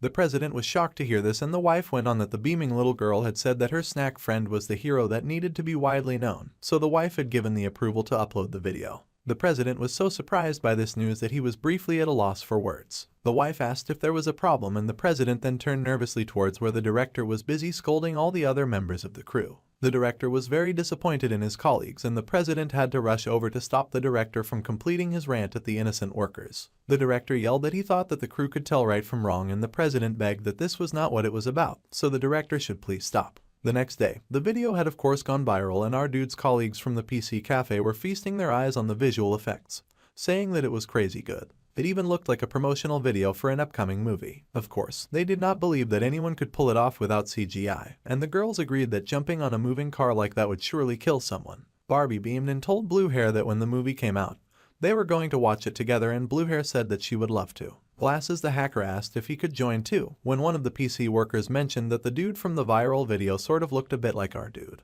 Barbie admitted that the quality was too low for someone to clearly see it, but the person's body shape looked kind of similar. The hacker whined about not getting a reply, and Barbie laughed off Blue Hair's suspicions, saying that why would their colleague even appear in a video like that? Blue Hair had to laugh that even for their super talented colleague, expecting this was a bit too much, and the girls laughed together, ignoring the hacker who begged them to take him along. By the way, the PC workers then wondered when our dude would return because they missed him dearly, and they wondered if he would watch the movie with them. Meanwhile, our dude had donned his mask again, and he had a serious expression on his face. He bobbed and weaved, slicing through bad guys and throwing attacks and powerful kicks that knocked his attackers left and right. Our dude slid quickly behind a pole, dodging as his enemies shot bullets at him. Then, he lashed out with his own attack, and with a sweeping kick, he knocked the gun right out of the attacker's hand. Once all the bad guys were done, our dude turned to the actress on her knees who clearly needed rescue. The girl looked up at our dude with amazement and joy as someone loudly screamed in shock. Then, the director called for a switch out, and our dude quickly left the scene, switching with the actual main lead. The director called for action again, and the main lead, who was dressed exactly like our dude, pulled down his mask and asked the actress if she was unharmed while sparkling like the movie star that he was, as he called her a poor princess. The director yelled cut and thanked everyone for their breathtaking performance. The director thought about it and said that our dude's action scene was perfect, but when the actress looked at the real actor, her eyes seemed to wander and the actress protested, asking why that had happened. The director said that when the actress looked from our dude to the main actor, then the actress' gaze shifted noticeably. The actress protested and said that the director must be seeing things and that the director must be tired from staying up all night. The director wondered if that was truly so, but at any rate, he thanked our dude for a great job again since thanks to him their shoot wrapped up smoothly. Our dude asked if he was done for the day and the president reported that was so since their next action scene was scheduled for the next day. The president thanked our dude again for his hard work. Our dude then asked about the status of the little girl's rescue video, and the president hesitated, then confessed that the video had been exposed both domestically and internationally and news articles were circulating. If negative reports about the kidnapping had surfaced, it would have hurt the movie badly, but strangely or luckily people took the video for a movie promotion, so they had managed to silence the witnesses and were sitting to the story that it was a promotional video. Our dude asked the president if he was doing okay, and the president sighed how our dude expected a father to feel when his almost kidnapped daughter's video was trending worldwide. But this was the best course of action right now. Thanks to our dude, they barely made it through like it was a movie, and the director gushed and said that thanks to our dude, they had finished extra filming 2 days ahead of schedule. Even the supporting actress in their movie had changed because of the script change and the actress had almost reached lead status. The actress flipped her hair and snobbishly thanked our dude for that. In that spirit, the president offered to buy our dude a drink and he asked our dude if he had time, and the other crew members protested that only our dude was being bought a drink. The president beamed and said that the 2 main actors had worked hard so he would take them too, and the 2 actors high-fived each other while the director sulked. And the president explained that the director had editing to do so they had to leave him for next time. The inner machine reported to our dude that it looked like they were finally getting the fancy meal that they had been promised to the other day, and it told our dude to accept it. Our dude beamed and happily did so. The meal was indeed very fancy and there was a huge spread for everyone to enjoy. The president had taken them to a pretty pricey place and the drinks seemed nice too, so the inner machine told our dude to drink as much as he wanted. Our dude was surprised that his inner machine had a surprisingly wild side. Then, the actress grabbed a mug of drink and offered to pour for our dude, even as the main actor offered to pour for her first. The actress protested, saying that she was going to pour a drink for our dude, but the main actor insisted that he owed our dude a debt. The actors argued that they had both been saved by our dude, so they both owed him a debt, and they argued that if they had gotten hurt, their career in the movie would have been ruined. Ignoring them, the president poured a drink for our dude who thanked him. The president explained that he had always dreamed of being a film director, and since college, he had been lurking around the film industry and he shot a few independent films. Well, all of the president's films had flopped. After making a few flops, the president realized that he did not have the talent, and his father had told him to just join his company. However, the president persevered and he did not want to leave the film industry, so the president turned to film production instead. Still, our dude encouraged the president, saying that the man was successful in the film industry so the president should stay positive. The president laughed and said that having wealthy parents helped solve any funding issues, which was why he had succeeded. If the film had failed, the president's film company would have been in danger and his parents and older brother would have given him hell. Our dude asked if that was because the president had chosen to not work for his father's company but started a film company which failed. However, the president explained that was not the case. The issue was that the president's father ran a manufacturing company that mainly produced military and police equipment. They did not just operate domestically but exported quite a bit too. The company was pretty well known in the industry, and his father had even given the president some shares of the company. Of course, the president's shares were friendly, which meant that he must never sell them since they fully support his father and his brother. However, to tell the truth, the president had invested over 10 billion won in the movie they were making now, and when the president had raised the funds, he had used his shares as collateral. The actress who had now been paying attention was shocked to hear that the president had used his father's shares. The president agreed and said that if the movie failed then he would have to beg his father for help. But if his father found out that he had used the company shares, then the president's father would probably pick up a golf club. The actress was shocked to hear that the president would get beat by a gold club when he was over 40 years old, and the president laughed that the company shares were never supposed to be touched, so of course his father would get very upset. The lead actor laughed nervously, saying that the president was very gutsy and asked what the president could do if the movie flopped. The president then asked the lead actor if it made sense for their movie to fail. The actor admitted that if it was not for that druggie, then they would have hit at least 5 million viewers, which was why the president had taken a big gamble and invested himself. Just thinking about that druggie still gives the president the chills. The lead actor kept asking about the name of the president's father's company, and asked if he knew it while our dude just ate by himself, thinking that the tune was great. The president then said that his father's company was called Chialan Engineering. Then, the AI spoke up and called our dude's attention, saying that its initial data contained information related to Qiaolan engineering, and that Qiaolan engineering produced outdated combat equipment that is still occasionally used in some regions in 2082. However, the inner machine's data indicated that the 2024 model was the last one produced. Our dude asked about that, asking why the recent year's model was the last. The actress noticed our dude talking to himself and wondered if he was drunk. The inner machine admitted that though the model was outdated, it was still used as the main equipment in some battlefields, and that unused products were sometimes traded at high prices. The AI explained that Qiaolan Engineering was a luxury military equipment manufacturer. Our dude wondered how such a successful company could possibly stop making models after the year 2024, and he wondered if they had suddenly gone bankrupt. Then, our dude looked up as he began to suspect that the drug incident, the collapsed set, and the daughter's kidnapping were all clearly connected. Our dude was called and the president noted that our dude seemed a bit upset and he asked if something was wrong. Our dude then said that it was not him and that there was a problem with Mr. Lee. The president was surprised to hear this, and our dude pointed out that if their movie failed, then the president's shares would be gone, which would put the president's father's company's management rights at risk. The president said that would only happen if he lost his shares, and if he told his father then the president would end up kicked out. But the company's shares would be safe. However, our dude disputed that fact. Our dude did not think that the situation was that simple, and he said that for everyone to hear. Our dude had his suspicions for a few days on the first day of reshooting. The set in Gangwon-do collapsed and someone may have tampered with the facility because it was not a natural accident. The president nervously agreed with this deduction, and then the president admitted that he had heard that after our dude mentioned it, the police had conducted a thorough investigation on site.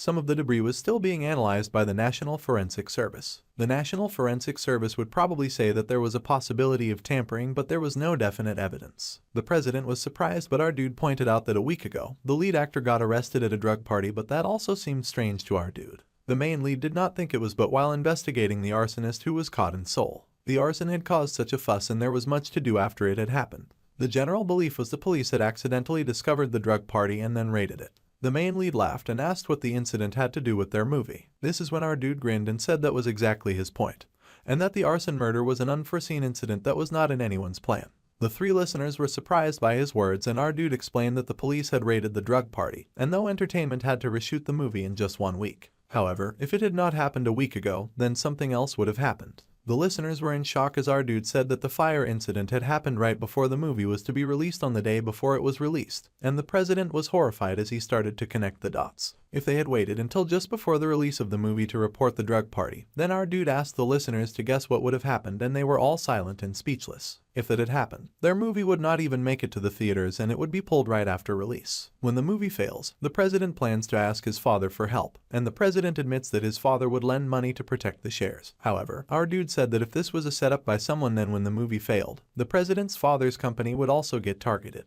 Qiaolan Engineering would be in a situation where they cannot help the president's company, and the president was shocked as he had never imagined such a scenario. The president then said that even if that were the case, then he would just use all of his connections, even if the president had to sell his company to keep his father's shares safe. Then, our dude pointed out that if the president's daughter had been kidnapped that day, then things would have gone very differently, and the president paled just thinking about it.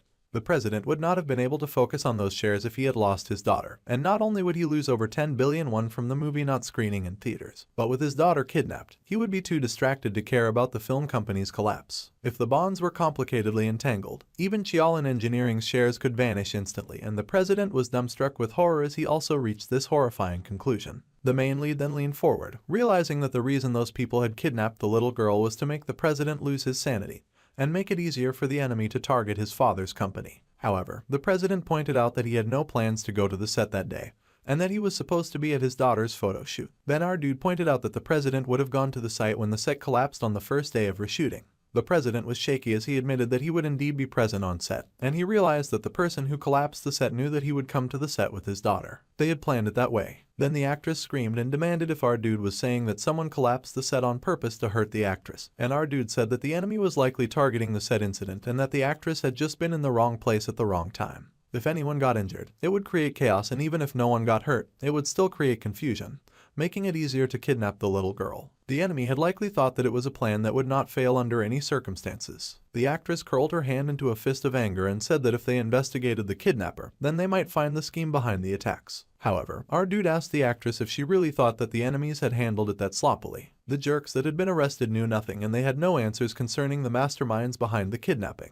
The three kidnappers sulked in pain and they were saying that they just heard a rumor that the girl would be at the set that day and kidnapped her. The child's father was a billionaire and he doted on his daughter, so they had thought that he would easily pay if they kidnapped her. This was all that the kidnappers confessed to. Since it was a mountain area with no CCTV, the kidnappers had thought that they would not get caught. The police wondered who had told the kidnappers such a rumor, and none of the kidnappers even remembered clearly. They only said that they overheard it at a bar. The police gave out the orders for the bar to get investigated immediately. However, the police had already checked and there was no CCTV there either. The police were going crazy from the dead ends and our dude grinned, saying that of course, this would be the scenario if the movie failed. So, he told the three listeners to just take it as an interesting story. The actress pouted that she had gotten completely drawn in, and the other lead admitted that our dude was not only good at action but would be great at writing scenarios too. The main lead said that he would be the main male lead in the story that our dude was writing.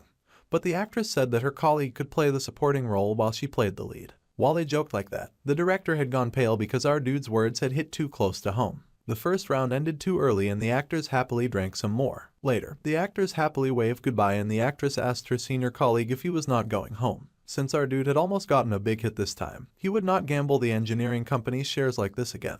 The engineering company had to be strong or else they would not have tried something this dangerous. With all variables removed, at least they were safe this year. Suddenly, our dude's shoulder was tapped and it was the beautiful actress asking him if he had time for another drink with her. Our dude turned and agreed that he would be interested in another drink with the three of them and the actress got mentally upset that our dude was so clueless. Meanwhile, someone cursed very loudly and called someone else an idiot. A big man screamed and asked how dare his son use their company shares to make a movie. It was Chialan Engineering's CEO and the president's father, Lee Youngmin. The CEO was very upset and the president had come to confess his sins. The president said that the movie was sure not to fail, and if it was a hit then the film company would grow and it would enhance their corporate image. The CEO yelled at his son and told him to shut up. The president's older brother admitted that the mood was already bad and the president was making it worse. The older brother, Lee Taesung, who was also the general manager of the engineering group, scolded his little brother who was surprised to hear that the mood was bad. The president had heard that the company had developed an amazing new product and that the equipment export talks were going well. Yeah, the general manager admitted that was true, but because of that, there were rumors of a hostile takeover attempt. The rumors were that someone was trying to shake the company to disrupt foreign bids. Their shares were sold so it seemed like everyone gave up and the president was shocked to hear this news. Even the older brother was shocked by his younger brother's shock. The president yelled and asked if it could be that one of those people was behind his daughter's kidnapping. The general manager then reminded his younger brother that this was not the time to raise his voice in front of him and their father. One of those companies might indeed have made a move, but the brokers looking to take over and resell their company were more suspicious. The CEO sighed and said that first they needed to get things straight first, and he told the president to make sure that the movie would not fail. The president swore that he would make sure the movie succeeded, and that it even turned out better than the original shoot. The CEO was surprised to hear this and he asked if this was thanks to that action stunt double. The president smiled and said that it was indeed thanks to our dude that they were able to shoot the movie faster, and he had even helped to save his daughter as well. Today, our dude had also shared this conspiracy story with the president, and the older brother muttered that his younger brother was only good at grasping things that were said by actors, though the president insisted that it had not been an ordinary actor. The CEO said that if the president's company was fine when they were okay even if someone attacked them from the outside, and the general manager agreed that they could defend against most attacks, but knowing the situation, they would have to reinforce their defenses more. As for their film producer's son, he was told that if he ever touched his shares again then he would be disowned. The president bowed and wished his father good night and promised to never touch his dare again. The resident then smiled and mentally thanked our dude for all of his help. Then the CEO told the president to get the action actor and to give him a role with lots of lines if he could. When someone helped a person, it was important for the person who got help to repay them. The president laughed and then said that our dude was actually already beyond a level where our dude could just offer him a role, and our dude was seated in a theater with the rest of the film crew. Barbie gasped, her face all flushed when she got invited to go to the premiere of A Sunny Day that night. She was especially thrilled because her super cool senpai was the one asking her out, but she blushed, saying she was not sure if she had the time. Seeing that Goldilocks was not interested, our dude turned around to ask anyone else, saying that if she was too busy, then she did not have to worry about it. However, she immediately jumped at the chance, changing her mind and saying that she had nothing to do tonight. Blue Hair then called to her Kang and Appa, asking him if she could come. His junior also called him Hyung and mentioned that he happened to have a lot of time on his hands. However, the talented genius was skeptical as he pointed out their part-time jobs. They had night shifts to run as well. However, the fake celebrity insisted that it was fine since a few days ago, new part-timers started working with them and nowadays, kiosks do everything anyway. The hacker beamed and said that it was true and that the cleaning robots did a better job than he did. This made the genius skeptical about what his colleagues even did to help out around here. However, they had been very surprised since they had seen the promotional video for the new movie just recently, and they were shocked to find that the video was for the movie that their senior participated in. They were also excited about it and informed the genius how cool he was, though he just mumbled that things had happened that way. No wonder the action moves had seemed so similar to their Kang and Appa. Since it was his debut work, his colleagues definitely had to go see it, even if they had to skip their part-time jobs. All his colleagues shot him a mock salute saying that they had to keep their loyalty, but our guy knew that deep down inside they just wanted to skip their part-time jobs, and they were lying about it. Anyway, this meant that they were all going to see celebrities that night. There was a shout as someone wondered who was coming along. It was Mr. Kim Yu-chan, and they yelled for him to look over there as well. The celebrities marched out, flipping their hair and giving a confident thumbs up as they were assailed by cameras flashing left and right. Ms. Shin Yun-ha was asked to give the paparazzi a heart, and she happily gave them a very cute one, giggling adorably. There were so many celebrities around, and there were even celebrities who came to see the premiere. Barbie, who had come along, was surprised that their Appa was not going to stand with the celebrities in the middle for the flashing cameras. However, his face had not appeared in the movie, so of course he could not be there. Then, the lead actor suddenly spotted our guy and his heart leapt for joy. The NRAI informed Kangen that he had been spotted by Kim Yu-chan, and the lead actor happily waved at our guy. Blue Hair nearly lost her mind with squeals. She cried and squealed, asking everyone if they had just seen the lead actor smiling and waving at her because she had been standing directly behind our dude. Glasses was confused and he guessed that the lead actor had probably been waving at the reporters. Then, the supporting actress also spotted Kang In, and she decided to speak casually at the second bar. She looked in their direction and it was Glasses' turn to lose his mind, and he gasped for joy. He gasped that the goddess Yunha had just waved at him, and Blue Hair was there to cramp his style and remind him that she was likely just waving at the reporters. If they had seen enough, it was time for them to go inside. Just then, the talented MC wondered where Yoon Seo had gone. Barbie had been with them a few minutes ago, but when they looked up they suddenly found her with the supporting actress for some reason. Blue Hair was excited and she rushed over, asking Barbie if she was getting an autograph. Barbie smiled at Ariam, while Glasses gaped that they were talking to a goddess. Our guy was surprised and asked if Blondie and the supporting actress knew each other. The supporting actress gasped and asked Blondie how she knew her Appa, and the blonde explained that her uncle owned the PC room where the talented genius worked. The supporting actress was baffled, and then Glasses asked how Therani knew the beautiful actress, hoping that they were sisters, even though they had different last names. The blonde giggled and revealed that they had actually lived in the same neighborhood when they were kids, and she knew all the embarrassing stories about the actress Yoonha from back then. She giggled teasingly and the actress threatened playfully. Then, someone called to Kangen, and it was the lead actor whining that our guy had not had the decency to give him any attention even though he had waved at him so much earlier. The MC muttered that he could not act familiar with all of them when there had been so many reporters around. The lead actor pouted that he had just been trying to get the teacher's face known in this opportunity. Then, Ariam gasped to see her Appa casually talking equally with the great Yu-chan. There Yoon Seo, and he was also talking equally with Emperor Chungyugang Shin Yun-ha. Glasses wondered if he should also try acting as well, but then Blue Hair turned and gave him a look of such great judgment and discussed that the poor hacker took emotional damage. Then, a little girl came running to Kangen. It was of course the president's daughter, and she leapt into his arms. He asked her how she had been and she giggled, saying that since he had talked to her, she was not bored at all. Her parents arrived in splendid expensive outfits, saying that they had reserved good seats for Kangen.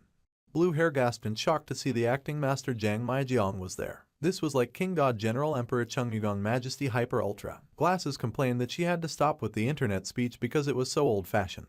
Our guy pointed out that he already had a ticket. However, the president laughed and said that he could leave that seat empty since the MC was technically the main actor. Ariam was disappointed at first, but then she redirected her attention to Yoon Seo, saying that she should really learn to cook and do extra work too so that she could sit next to a celebrity. Blondie laughed and told her Appa that she would be going in ahead, and she said that they would see again later. Inside the viewing center, the seats were packed and full. It would be nice if Kangen joined them for the stage greeting, and the director asked if they could go out together later. However, our dude insisted that it would be tiring to have his face known when he was not even an actor. The director had to agree. The movie only had one premiere, but if it were not for Kangen, it would have been difficult even to release it. The MC was thanked and he responded that the director was welcome. Finally, the movie started. Our guy raised his head to focus on the movie, and the other members of the crowd glowed with excitement as they watched. Meanwhile, the people working at the cinema noticed that there was a strange commotion from the doors of the movie premiere. The waiters gasped in shock at the loud collection of cheers and gasps coming from the theater. They wondered what was happening and why the audience was collectively gasping, since they usually watched movies so quietly, and they assumed that they must be watching something really fun. The lights were off for the entire movie, and when it was done, the lights came on. There was clapping, and someone leapt to his feet and began to clap once the movie was over. Soon, all the members of the audience rose to their feet and there was a loud standing ovation. If it were not for their help, it would have been a somewhat ordinary work. Thanks to the MC and the inner AI, the quality of the movie had greatly increased significantly, and our guy could not help but feel a little smug about that. It was fun, and 2 hours had passed in an instant. The audience cheered at the new action romance, calling it amazing. Next, there would be a stage greeting and interview with the director stuntman and the actors. There was a request for a big round of applause to be given to the cast and the crew as they came up on stage. The director thanked all of the audience for coming and for watching. The director had something to confess about this work to the audience, and he revealed that the scene where the set collapsed was actually a real accident. If they found out about this, some audience members would probably say that no matter how important the movie is, this is not right. However, the director assured them that they did not intentionally cause it to collapse for the sake of the movie. They simply used footage of the accident that was filmed with everyone's agreement. Of course, fortunately, there were no injuries at all, and if there had been any casualties, they would never have used the collapse scene. The public opinion might worsen, but that was something that the company's PR team would handle later. Our guy had to accept that this was an okay course of action. Then, Kim from the White newspaper stood because he had a question for Ms. Shin Yun-ha. He asked if the actress had received any treatment for that incident. In the movie, it looked like she was really shocked, and he asked if she had suffered any mental harm. However, she laughed that she was very healthy and that they had rescued her safely. Then the reporter asked if Kim Yu-chan had done it, but he laughed that he probably would not be in this world anymore if he was capable of doing things like that. Then, they asked who did it, and the actors confessed that their movie's catering truck uncle had done it. For some reason, that really offended Kangen, who felt like he looked about the same age as the actors. The lead actor went on to say that the catering truck uncle had a similar build to his and he asked him to be a stand zero in, and he worked really hard. Our guy was horrified when the actor started looking over at him. Since he was a civilian, it was important for them to please omit that information from the article. After the premiere, the movie was all that anyone could talk about. It was abuzz with various comments talking about how fast the shooting had been and how they had expected it to come out a mess. The audience had heard that the people who had seen the premiere were wowed, so they were going to see it and get a good review. There were a few doubting Thomases in the comments section, saying that it was a waste of money, and that the reviews had to be lacking. However, after a lot of people had gone to see the movie, the chat was flooded with multiple positive comments. They praised the director and said that they had never seen anything like it. They had even teared up and it was amazing. 2 days later, Ariam happily called for her Kang and Appa, asking him to look at this and saying that their movie was currently ranked #1. Then, her senpai asked why she was suddenly claiming ownership and calling it their movie. The blue-haired girl laughed and said that since her Appa was like family to her, then anything her family made was also hers. Then, he asked when they had become siblings and she whined. At any rate, the younger girl asked why he didn't become an actor when he would be great at it. However, our guy had done one movie and that was more than enough for him. The girl sulked that it was too bad because she had wanted to meet more celebrities. However, the MC said that he was busy with other things and she had thought that he was just goofing off all the time on his days off. However, he said he was not goofing off, so the girl asked what he was doing besides being a chef at the PC room. Our guy then uttered the cheesy lines that he was on a special mission for the Earth Union. Blue Hair was of course very confused by his seriousness, and she humored him, saying sure he was. The president laughed and cried huge tears of joy, glowing as he shone and sparkled. He threw his hands into the air, cheering that they had made it. It was a celebration galore at the Though Entertainment CEO's office. The director laughed, pointing out that he had told him that everything would work out and that there was no way the movie would not draw an audience. The director had been confident that the movie would hit 10 million admissions, and the president happily agreed. At this rate, the movie was bound to reach 10 million, and the president hailed the director, calling director Sun Tae-min the 10 million hit director. They laughed and talked about how the first day's performance was so bad that he almost cried. The theaters were empty and the president feared that they would not even break even. Now, he felt so happy that he could cry. The director said that for the next movie, he was considering a full-scale action noir. However, the president pointed out that the director was an expert in romance. Of course, the action in that film was excellent. However, the director mentioned Mr. Nakangan and the president was speechless. If they had the power of our guy, then the director could jump right into script work. However, the president called the director rather sternly and suggested that the movie be signed with their company as well. They could fund it generously and go with action and blockbusters. These guys were already getting ahead of themselves and striking deals, although our guy did not want to act. The president even asked if the director had asked the MC for his opinion yet, and the director called him immediately. There was no way that such a talented genius would turn down such a good opportunity. Since they had brought it up, they would give him a call immediately. So, our guy looked down and noticed that his phone was ringing. It was an unknown number, so he was confused about the call. The movie continued getting promoted and it was a big hit all over town. And they were bringing on 2 special guests from the movie A Sunny Day, so they welcomed Kim Yu-chan and Shin Yun-ha. Both the actress and the actor happily said hello to their screaming fans. The movie they had acted in was incredibly popular these days, and the interviewer asked if they had noticed. The actor laughed that they had indeed been flooded with interview requests and advertisement offers. He was so grateful. The interviewer thought that it was amazing, and that actually they had heard that the movie set really collapsed, which surprised them. They asked the actress if it was true that the collapse scene made it into the movie, and she laughed that it was true, but she had someone very reliable there, so she was not in danger. The stunt actor knocked down all the falling metal above her head. The whole situation sounded like it could have been serious, and they asked if the actor had also been there at the time. The lead actor smiled and said that he was thrown far away by the stunt actor right before the incident, and he did not make it into the movie because he had flown out so ungracefully. The actress was concerned about his phrasing since people might misunderstand. Anyway, the interviewer agreed that the mystery stunt actor was incredible, and it sounded like he calculated everything and reacted in such a short time. The actress blushed and said that the actor was not even a professional actor and that he was just the food truck guy, but he was pretty amazing. The actor then happily added that the stunt actor had even jumped on a moving car without wires and stopped it with a single blow from a metal pipe. The interviewer was confused about hearing this. After all, they had watched the movie and they had never seen a scene like that before. The actor covered his mouth in horror and the actress was also stupefied from shock. The pretty girl wished her colleague would stop talking about unnecessary things, and she laughed that the stunt actor was not only great at stunts but he could cook as well, quickly changing the subject. Then, a new comment came in and it was about the car stopping, asking if the car stopping clip, which they thought was a promotional video, was actually real. Now, the actor was in big trouble and the actress was horrified about the interview being a live broadcast. More and more people kept asking about the car stopping and being in awe that it was real, and they wanted to know more about it. The president was in flames and rage as he screamed at the lead actor and called him an idiot. He cursed and yelled, while the Though Entertainment marketing team leader groaned since they needed to come up with a strategy fast. The team leader sighed and said they would just have to reveal something sooner than the scheduled date in about 20 days. The president asked if there was no other way, but the marketing leader sighed that they needed to seize the momentum from this issue, and if they lost the timing, it would be even harder to control. The president groaned in annoyance and then he picked up his phone. There was a call made and the phone rang. Someone asked hello and the president called Kang and Na and introduced himself. There was a moment and our guy noted that things got revealed later than expected. He asked if it could not have been reported on the day of the incident.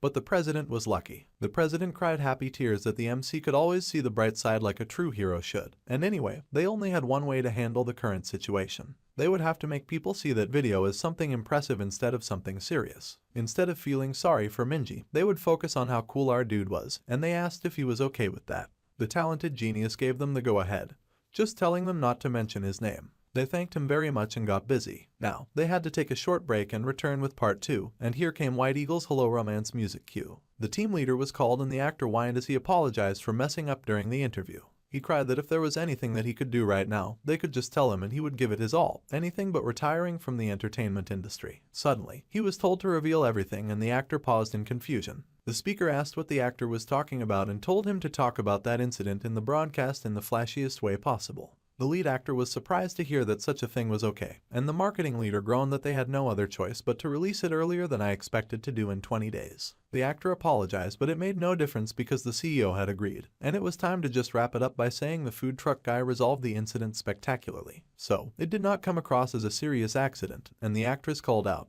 telling the actor to hurry that it was starting. The actor promised that he would not mention Kangen's name. Then, they were back on live and the interviewer told the audience that they had been listening to White Eagle's Hello Romance. There was an incredible amount of interest in the car stopping video now and the comments were about to explode from all the excitement.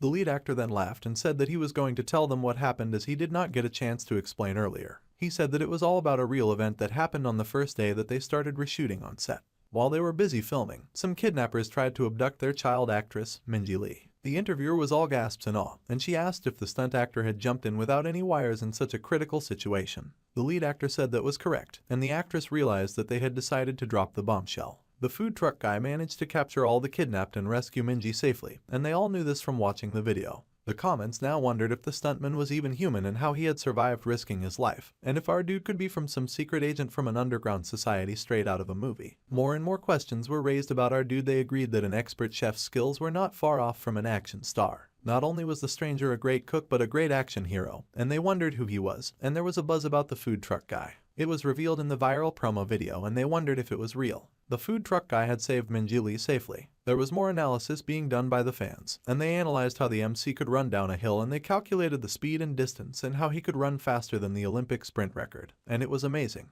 It was downhill. The Olympics were on flat ground, however, everyone agreed it was impressive for running downhill anyway. In that kidnapping video, they also measured how he had thrown that rock and if they had seen how he had thrown it and that it looked like a pitcher throwing a pick off. More and more analysis is done and the audience comments on how our dude is amazing with his distance throwing as well as his accuracy. He also has an amazing running speed, and he swung the pipe in the movie like a monster hitter. Their team needed a hero like him to get out of last place and get signed as a major actor. The info on Kangen was growing quickly and the inner AI informed him of it. Our guy was unbothered and said that it was alright since his name and face were not revealed. However, he asked if he could indeed go to the Olympics. However, the AI informed him that he would not pass a doping test. The agent grumbled about that being too bad. Then, the MC asked about baseball, and the inner machine said that pro baseball also conducts regular doping tests. Kangen sighed heavily and said that the inner machine should forget it, and he would not do it anymore. Besides, he would need to move from this temporary base to a more stable one. Anywhere would be better than the PC's room rest area cot, and the place was a bit rough. Our guy needed to rest to maintain combat efficiency, but they could get a new base with the budget. The inner machine informed him that the payment for the recent movie role had just come through and the MC asked how much money they had gotten. 5 million had been deposited into our guy's account and he acted a little ungrateful about it, saying that it was just 5 million. Ariam suddenly announced that she had something to say. From the moment that she saw the video, she had thought that it was their Kang and Appa, and that's what she meant. She guessed that she just had a good eye for people. Meanwhile, Glasses was impressed as he had not known that there was another person this skilled, and they kept watching the kidnapping video on repeat. Blue Hair grinned and said that she was amazing, but the hacker insisted that their senior was the amazing one. Then the fake celebrity asked if the hacker had ever seen anyone like their Kang and Appa before, and Glasses admitted that there was one person he saw who was incredibly skilled too, from his memories of our dude kicking that one thug through the roof. Whoever the stunt actor was, they were sure that they could not beat their Appa. Then, our guy groaned that his ears were burning because he could sense them talking about him. Later, a sexy leg stepped out of a car and cameras started flashing. The beautiful supporting actress was welcomed and she stepped out of the car with shades and a cute outfit. She then asked if this was the PC room where Mr. Nakang is working. The hacker was nervous and shocked because he immediately recognized the actress and he started to ask if she was the super famous actress. But fortunately, Barbie showed up and covered his mouth as she happily greeted her on Nye. She hurried to the actress, asking what had brought her all the way to their cafe when she was likely super busy these days. The actress explained that she had come to see Kang and Appa, and also because she had heard that the food served there was great. Barbie understood and explained that their senior was in his room right then, and the beautiful actress was surprised. Then, the blonde explained that he lived in the cafe and the actress was horrified and stupefied. She could not believe it and she asked why he lived there and if he did not have a home. The blonde was hesitant as she thought about it. Then she admitted that she did not know but our guy was indeed sleeping and eating there temporarily. Blondie had even thought of letting the talented genius stay at her house and the actress was horrified. The blushing blonde was oblivious and cooed to herself that it would be awkward for a man and a woman to live under the same roof, and her senior was of course immediately against such an idea. The blonde girl giggled and danced, saying that her aunt was worried about her so she was touched and that it was okay since their Appa was not that kind of person. Of course, Appa would not do anything like that. Then the blonde asked what the actress meant and the actress deflated saying never mind. Anyway, the happy blonde eagerly pointed out the MC's room and said that he was in there. Our dude sat up when he heard a knock on the door, and he was stunned when the actress opened the door with a happy smile. He asked why she was showing up here of all places, and the beautiful actress explained that she had come to apologize. Our guy Kangen was confused and asked what she was apologizing for, and she explained that she was apologizing since Kim Yuchin had talked too much. Kangen pointed out that was what Kim Yuchin had said on the radio, and that it was not even the actress who had said it. Still, she had appeared on the same show. Anyway, that guy really needed to learn to hold his tongue. The actor did not seem to do it on purpose, and the actress admitted that was true since the actor was probably getting scolded by Rose Young Sunbi right about then. They were sure that the male lead actor was likely having a really hard time. So, Kangen then asked if the actress had come all the way there just to say that, and she looked surprised by the question. Then, she said that was only part of her coming and that she had also heard that the PC room was famous for its food. So, she had come to try it. However, our guy stood and said that he would not be serving food that day because he had somewhere to be, and the actress asked where he was going in confusion. The MC explained that his important business involved looking for a place to stay. As the actress could see, this place was not ideal, and she had to admit that it was the pits that he was living in. She then asked why someone as talented as him was even living there, and he muttered that he had his reasons. The actress was alarmed as she imagined our guy as such a man with stories. The actress was in awe and hopped to offer that she would come house searching with him since it would be nice for him to have someone to help him choose a place to stay. However, Kangen said that he could go alone. In the end, she ended up accompanying him as he walked through different living spaces. He marked the refrigerator, the sink, and the old air conditioner in the apartment, noting that it had everything. The beautiful Yunha was confused that our dude picked a studio apartment, and she gaped and asked if he had not gotten paid.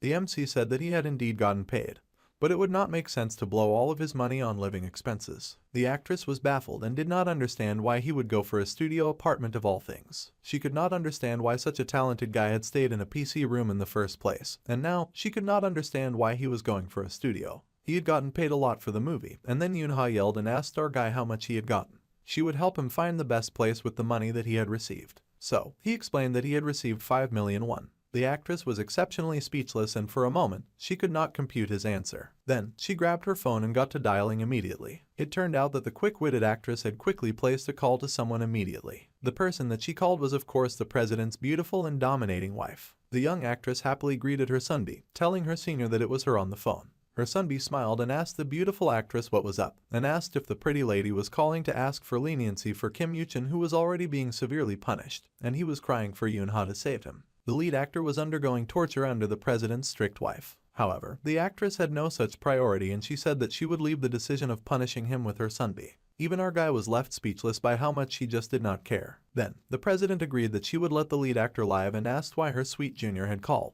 The actress explained she had an important reason to call, and it seemed that Mr. Nakhangan had only received 5 million won for his appearance fee from the CEO Lee Teo. On hearing this news, the president's wife darkened with rage. It looked like she had even more people to deal with, and the actress laughed, saying that she just thought that their talented oppa would not say anything, so she was reporting to the president's wife. The president's wife completely understood since the genius had saved the movie and he was a lifesaver for her daughter, so she would check with Lee Teo. The actress was overjoyed. Ignoring the torture that the lead actor was going through, she thanked her sonbee. Then she beamed and said that he would leave it all to the president's wife. Then the actress turned to beam at our dude, saying that until they responded, they had to check out better places. Then, Mr. Nakhangan was later called by Lee Teo. The president had looked into it and he realized that our guy had only been paid 5 million won for his appearance fee. The president had also been surprised to hear this as well, and that director's son was too busy with the movie release to check and make sure that the stunt guy had been paid properly. Meanwhile, the happy bubbly actress kept taking the MC through the streets, dragging him here and there to check out more houses in better neighborhoods. Some of the tour guides smiled when they saw them together and asked if they were newlyweds, which the actress quickly denied with an intense blush on her face. It turned out that the payment department had just processed it as usual, and that was how this had happened.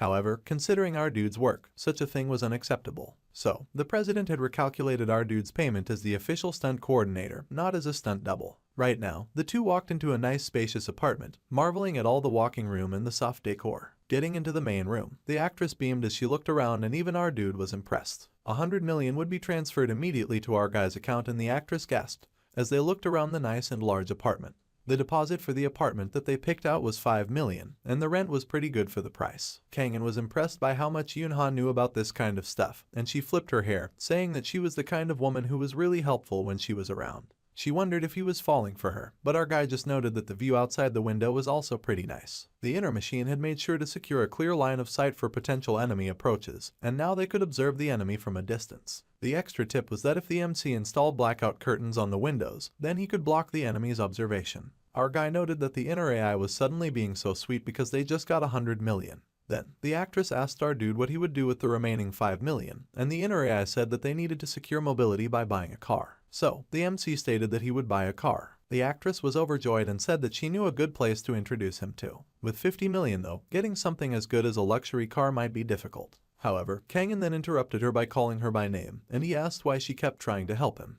The lady was confused and our dude asked if she perhaps liked him, while leaning in real close to her surprised face.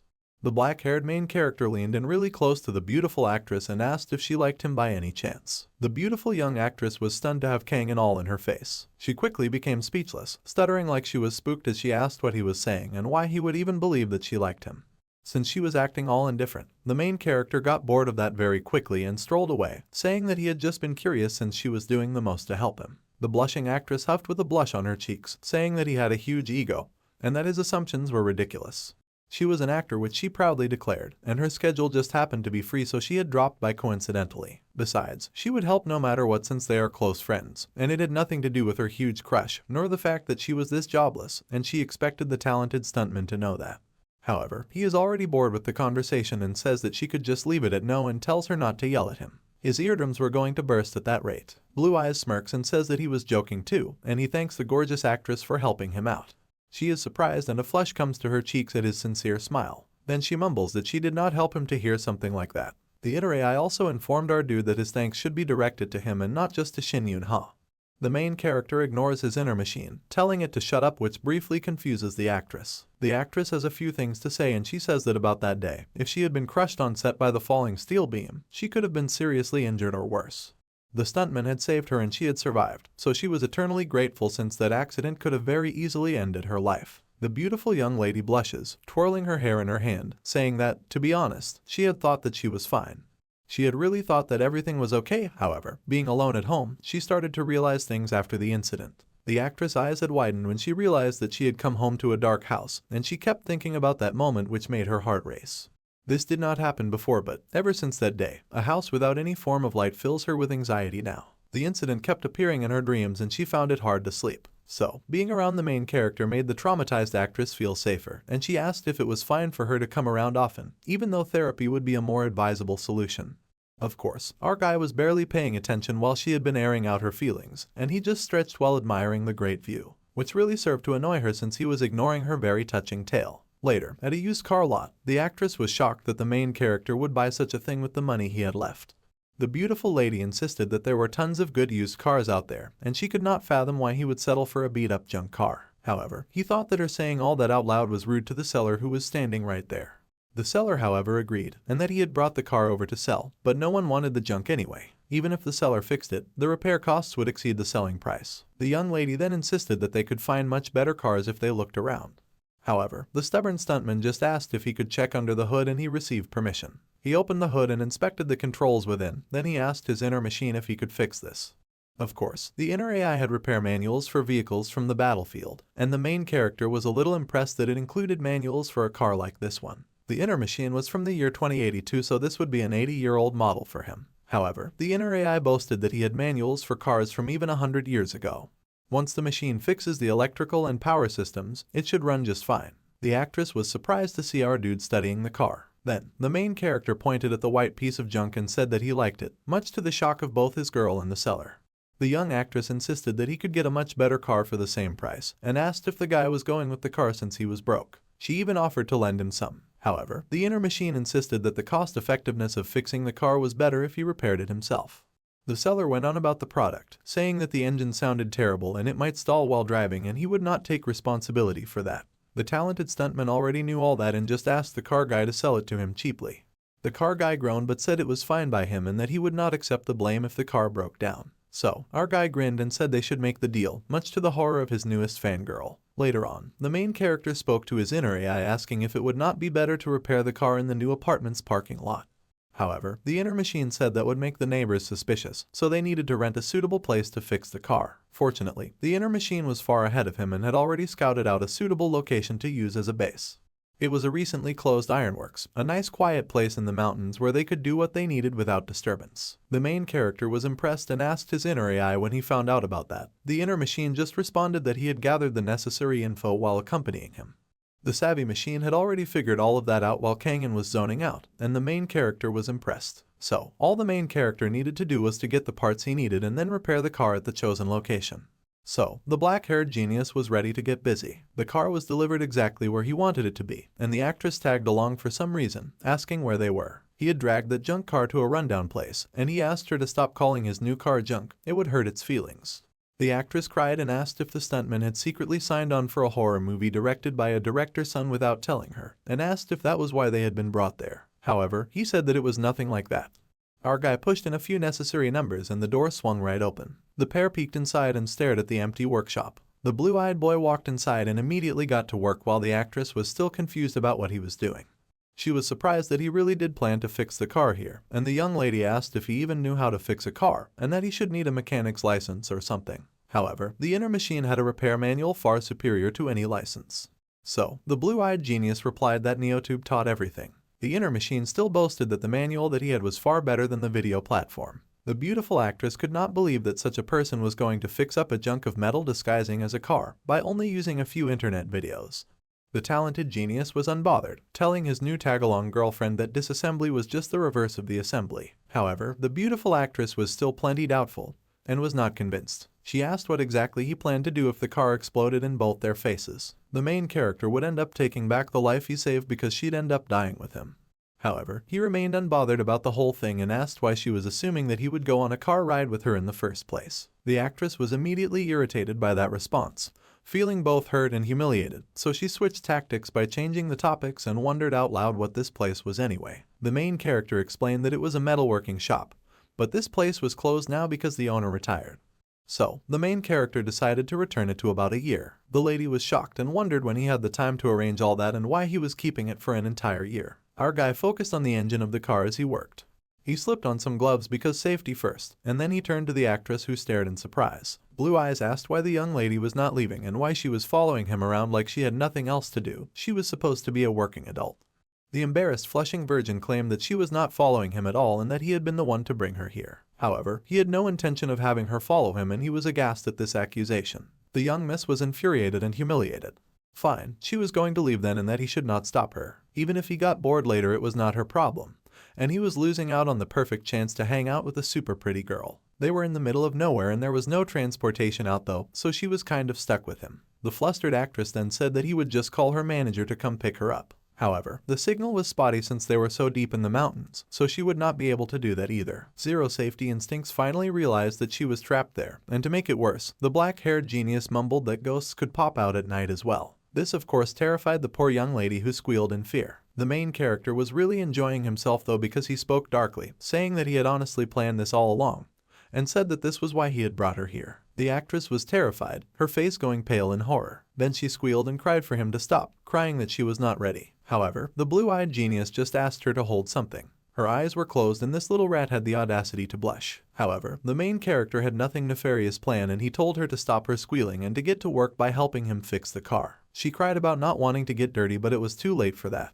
The inner machine was beyond excited to show our dude how to repair the faulty engine. Firstly, the main character was instructed to disassemble it in the order indicated. Meanwhile, the actress was sulking while lounging because she had quickly figured out that he could do everything himself and his intention had just been to tease her. The main character had no regrets since her reaction was so hilarious. She scoffed in annoyance and then asked if he should not write down the order as he disassembled it.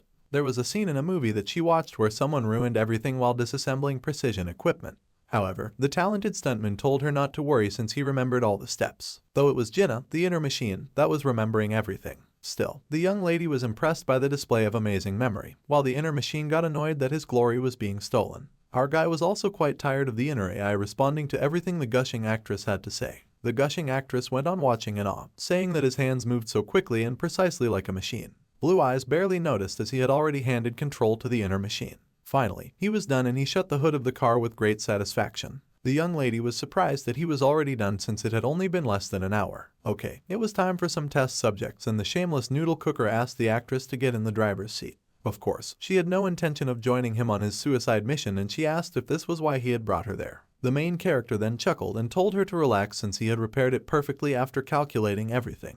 The girl nervously asked if it would explode on the way, but the genius just asked her to trust him. So, there they were, a guy and a girl inside of a car, starting a test run road trip. The young lady was amazed at how smoothly the piece of junk was moving and she expressed her awe over the fact that the engine sound was so quiet. She had thought that he was only good at cooking and martial arts, but apparently he was also an underground mechanic. The actress gushed at his amazing repair skills and the main character happily hugged the glory, saying that he was pretty impressive. However, the inner machine was the one that was impressive. However, she did wonder why he had rented this place for a whole year, especially when he had fixed the car so quickly. If the sole apartment they found earlier was their living base, then the old workhouse facility that they had purchased would be their production base. The main character planned to make the equipment needed for missions there, so both were necessary. However, the lady did not need to know all that, so he just feigned indifference and she fumed. So, then she asked where they were going now. He would drop her off at home since she had not come with her car, and she was surprised by his generosity. Then, she also had a favor to ask and our guy was curious. The young actress asked how one would install a smart lighting system that could be controlled from the phone, and if he could set that up at his place. However, the man immediately said that she should ask her parents to do it. The young actress blushed and said that they lived a bit too far away and her younger brother was all thumbs. Her whole family was useless at this kind of thing. Then, Blue Eyes suggested that she call someone for that. She groaned and then begged him, saying that she was scared and that she needed help. Lately, she kept dreaming about that collapsing set and she could not sleep at all. The inner AI informed the blue-eyed genius that it was a common symptom among soldiers in war zones. It was like how discharged soldiers repeatedly dream about their time in the army. It could be a kind of post-traumatic stress disorder. Rescuing civilians was a basic mission of the Earth Union Army, and the beautiful damsel had no idea what he was yapping about. However, the good news for her, helping her was part of his community service, so he agreed to be of assistance. So, Kangen went with her to her apartment and he got busy while she watched like a pretty princess. It was all done in a matter of minutes and the glowing lady gasped in awe, amazed at how quickly he had gotten the work done. He told her to turn off the lights and to test it. The lights were all dark, so then the young lady picked up her phone and tested the lighting system as instructed. Lo and below, with a simple tap on her phone, all the lights came up. The young actress was amazed to see that it worked, and she blushed, twirling a finger in her hair as she gave her gratitude. However, the black-haired genius said that there was no need for her to mention it. Well, he was off then, and the lady was shocked at how fast the genius was exiting her life. She asked if he was hungry and that seemed to stall the main character for a hot minute. The actress offered to cook a really delicious meal, much to the surprise of the talented chef who did not think the dainty princess could cook any real food. However, the lady insisted on treating him to some food. He was a little confused and she explained that she had gone to his PC cafe because she had wanted to try his cooking. But since she owed him twice already, she could not ask him to cook for her as well. She knew a really good restaurant, and the head chef there was Ojayu Chol who had been on TV. Kangen was interested in this, and his inner machine informed him that understanding local leisure culture makes integration easier. Also, high-end restaurants like that were currently beyond their budget, so a free meal was definitely something they should grab shamelessly. As an added benefit, it was a good chance to gather information. Our dude could see right through his inner AI and muttered because he knew the machine just wanted to eat. The inner machine could not work up the nerve to reply and the main character immediately called him out for it, teasing that the AI had gotten embarrassed by the truth. Then, the talented stuntman dropped his arm with a smirk on his face, saying that he sure hoped the food would indeed be better than what he made since he liked good food too, but from the look on his face, it was clear that he doubted it. Later, at a big and beautiful building, someone declared that they were there. The place she had chosen was quite famous and she eagerly asked if he had heard of it. However, he knew nothing about the restaurant. It was not easy to get a reservation, so not just anyone could come there. He asked if she made a reservation, and she happily explained that she had made one last night. Kangen pointed out that she had said reservations were hard to get. However, she needed reservations when she was the famous actress Shin Yoon-ha. She was the hot, trending, and ultra-beautiful actress. However, the main character was generally unimpressed, which was why he wore a hoodie to a fancy restaurant. The actress was also irritated by his indifference and threatened death at his nonchalance. She had filmed a variety show with the chef here before, and she had gotten his number back then. When he asked yesterday, he had said that he would make room for two. The spot was rare and only available because of her, and Kangen could not help but ask who she had been planning to bring when she made the reservation. The actress jolted at the question, finding it awkward to say that she had planned to eat at the PC cafe, and pretend that her dinner plans got cancelled. It would make her sound like a child. So, the actress dismissed the conversation, saying that it was not important. Kangen did not need to worry about that, and she insisted that they keep marching forward and leave behind humiliating topics. Meanwhile, at the Dajungin cafe, the blue-eyed genius was perplexed since he had thought that they were going to a restaurant and he asked why they had instead come to a cafe.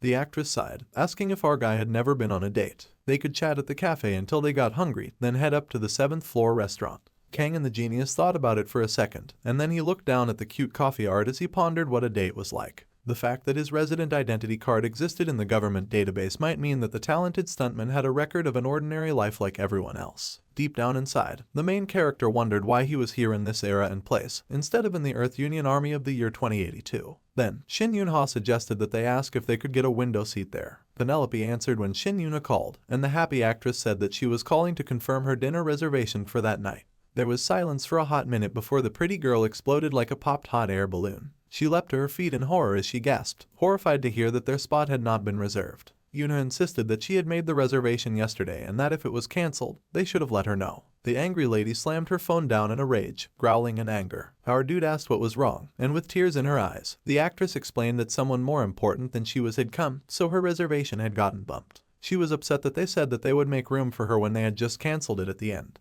The main character hummed and he realized that she was the easiest reservation to cut, and she screamed, asking whose side he was on. Since that was a bust, the genius then suggested that they go get gukbap or something nice that they could eat. He would even sprinkle salt on it stylishly, but she was not having it. Suddenly, she whipped out shades and out on some dangerous red lipstick, asking him to stay put while she handled it woman to woman. The actress Yoon-ha wanted to see just how important this almighty VIP was. So, she strolled away in an angry storm, unaware of her adoring fans that gushed just catching a glimpse of her. Our guy watched her go and did nothing to stop her. He lounged in the cafe and sipped his drink. The coffee there was pretty good and even the NRAI liked it. Meanwhile, on another side of the fancy restaurant, the shutters suddenly slammed shut menacingly. One of the members of security was surprised by this odd behavior. Then he gasped when a group of strangers walked in. It was a group of goofy-looking bandits with animal masks on their heads to hide their identity, and it was clear that they were up to no good. The security panicked at seeing such a large group of robbers, and one of the robbers launched at him. The poor security guy took a knee to the stomach and spat out his life force. The singular security crashed to the ground and the robbers looked down at him without a care in the world. The target was Penelope on the 7th floor, and the robbers planned to secure each floor one by one and control the people. No one was getting out until their evil work had been done. Heavy impenetrable curtains that guarded the restaurant windows suddenly rolled shut. The security on duty was surprised to see such an occurrence, mouth agape when he suddenly got hit by an attacker. The man fell over with a groan of pain, completely passed out. The headmask guy informed his dudes that their target was named Penelope, and they would find her on the 7th floor. From that moment on, they were to control people floor by floor as they moved up. Meanwhile, the oblivious actress was busy fighting an inconsequential battle as she yelled, asking the chef how he could do this to her. The young lady had been promised a table the other day, and the poor restaurant worker had to bow his head in apology to the lady Yuna. A crucial reservation had suddenly come up, and there was nothing he could do. She groaned as she needed to protect her eyes from his shiny head by using sunglasses. Still, she could not believe that the man had cancelled her reservation and she wanted to know how important that guest could possibly be, since she was doing pretty well these days too. The owner and head chef of Penelope was called Okuchial and he explained that the young lady was the last one to make a reservation, so they had no choice but to cancel hers. Honestly, her last seat was a last-minute arrangement, and it was also not an official reservation. Then, the actress whined that she should have been told beforehand since she had come all the way to the restaurant. Once again, the head chef bowed his sincere apology, saying that he was truly sorry.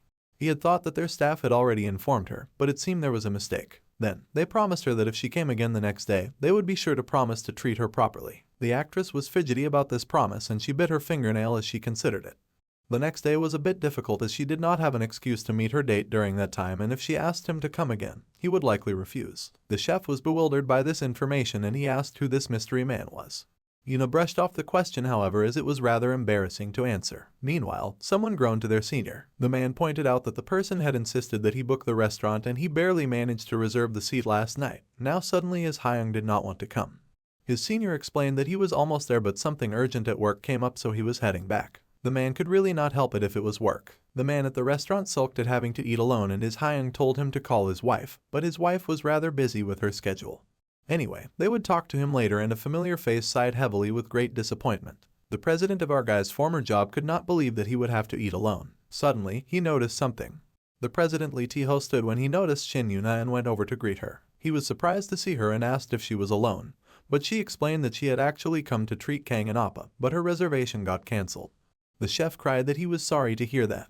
But however, the president thought that worked out well. The actress was offended to hear this, but the president explained that it just so happened that his appointment also fell through as well. He had been worried about eating alone, but now he could just join her and Kang in, having no idea that he would be crashing a date. The actress was frustrated as her happy boss pointed out that 3 was better than 2 and he laughed energetically. Yuna thought that 2 was way better than 3 but she did not voice it. Then, the actress asked the chef if that was really okay, and the chef laughed that it was fine since it was Yuna's table anyway. So, her table had been cancelled so that the president could eat. The actress was even angrier to hear this, though the chef immediately tried to change the subject. She could not believe that her table had been given to her boss. Meanwhile, our guy was busy sipping some coffee from a cup and he sighed, saying that the coffee there was amazing. Then, he wondered if he ought to chemically analyze what made it different from internet cafe coffee. The information input was only possible through the agent's body. Kangen explained that his tongue was not sensitive enough to tell, so he wondered if he ought to shut up and drink so that the inner AI could figure it out. However, that was not exactly what his inner machine meant. There seemed to be some emotion in his use of the word exactly, and the hero for justice pointed that out.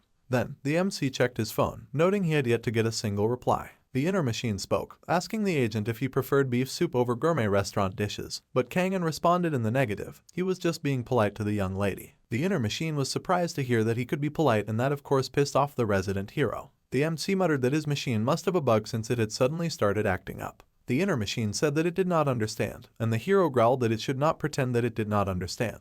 Meanwhile, he also wondered why his date was so late as she had been gone for about 20 minutes. Suddenly, a dark feeling descended over the agent and he froze. The inner machine then took the opportunity to inform the agent that an anomaly had been detected. The others in the restaurant also suddenly became restless, mumbling about how there was suddenly no signal and the internet was down. All smartphones in the vicinity had suddenly lost their signal, so Kangen asked if there were any other anomalies. It turned out that the building's first floor shutter was closing. That could only mean an attack, and the inner machine analyzed the noise to predict the current state of the fire shutter. Beyond the entrance, the shutter was fully closed. The agent was ready to listen to what people on the first floor were saying. Reconstruction and interpreting 4 distinct voices. The agent listened hard and well, and he heard the people wondering why the shutter was closing and if there was a fire in the building. The people could not hear any sirens and they wondered if the shutter was broken. Finally, the agent leapt to his feet and whispered that he needed to go check out the situation. The inner machine warned that armed personnel had been detected on the second floor. This greatly alarmed our guy, and then he sensed them and saw them. He asked about their armament and the machine explained that gun loading sounds were detected. The men were armed and dangerous. The agent could not believe that they were using guns in Korea, as that was crossing the line. The inner AI expressed that the agent had to retreat. The enemy approach was in 10 seconds. There was only one exit and the agent asked exactly where he was supposed to go at a time like this. The inner AI informed him to break the cafe window and to jump out. The agent turned to the window, absolutely incredulous that the machine was telling him to jump to his own death. However, the machine reminded him that they were currently on the second floor, so it would not be too high of a fall. Suddenly, the door was kicked open and the armed men made themselves known. They pulled out their dangerous-looking guns and they started firing at the expensive alcohol in the cafe. The people gathered, screamed, and jumped to their feet, crying that a weirdo had appeared. The people were shooting guns without remorse too. Meanwhile, the curtains fluttered and for a brief moment, it seemed like our guy was already gone. One of the attackers raised the gun to his lips and silenced all of his terrified victims. He told them anyone who screamed would be shot immediately. They were all told to shut their mouths and to quietly move to the corner. The people were terrified with their hands in the air, but they all did as they were instructed to do. The president had also been met by some of the armed men and he panicked, wondering if this was some kind of proposal event.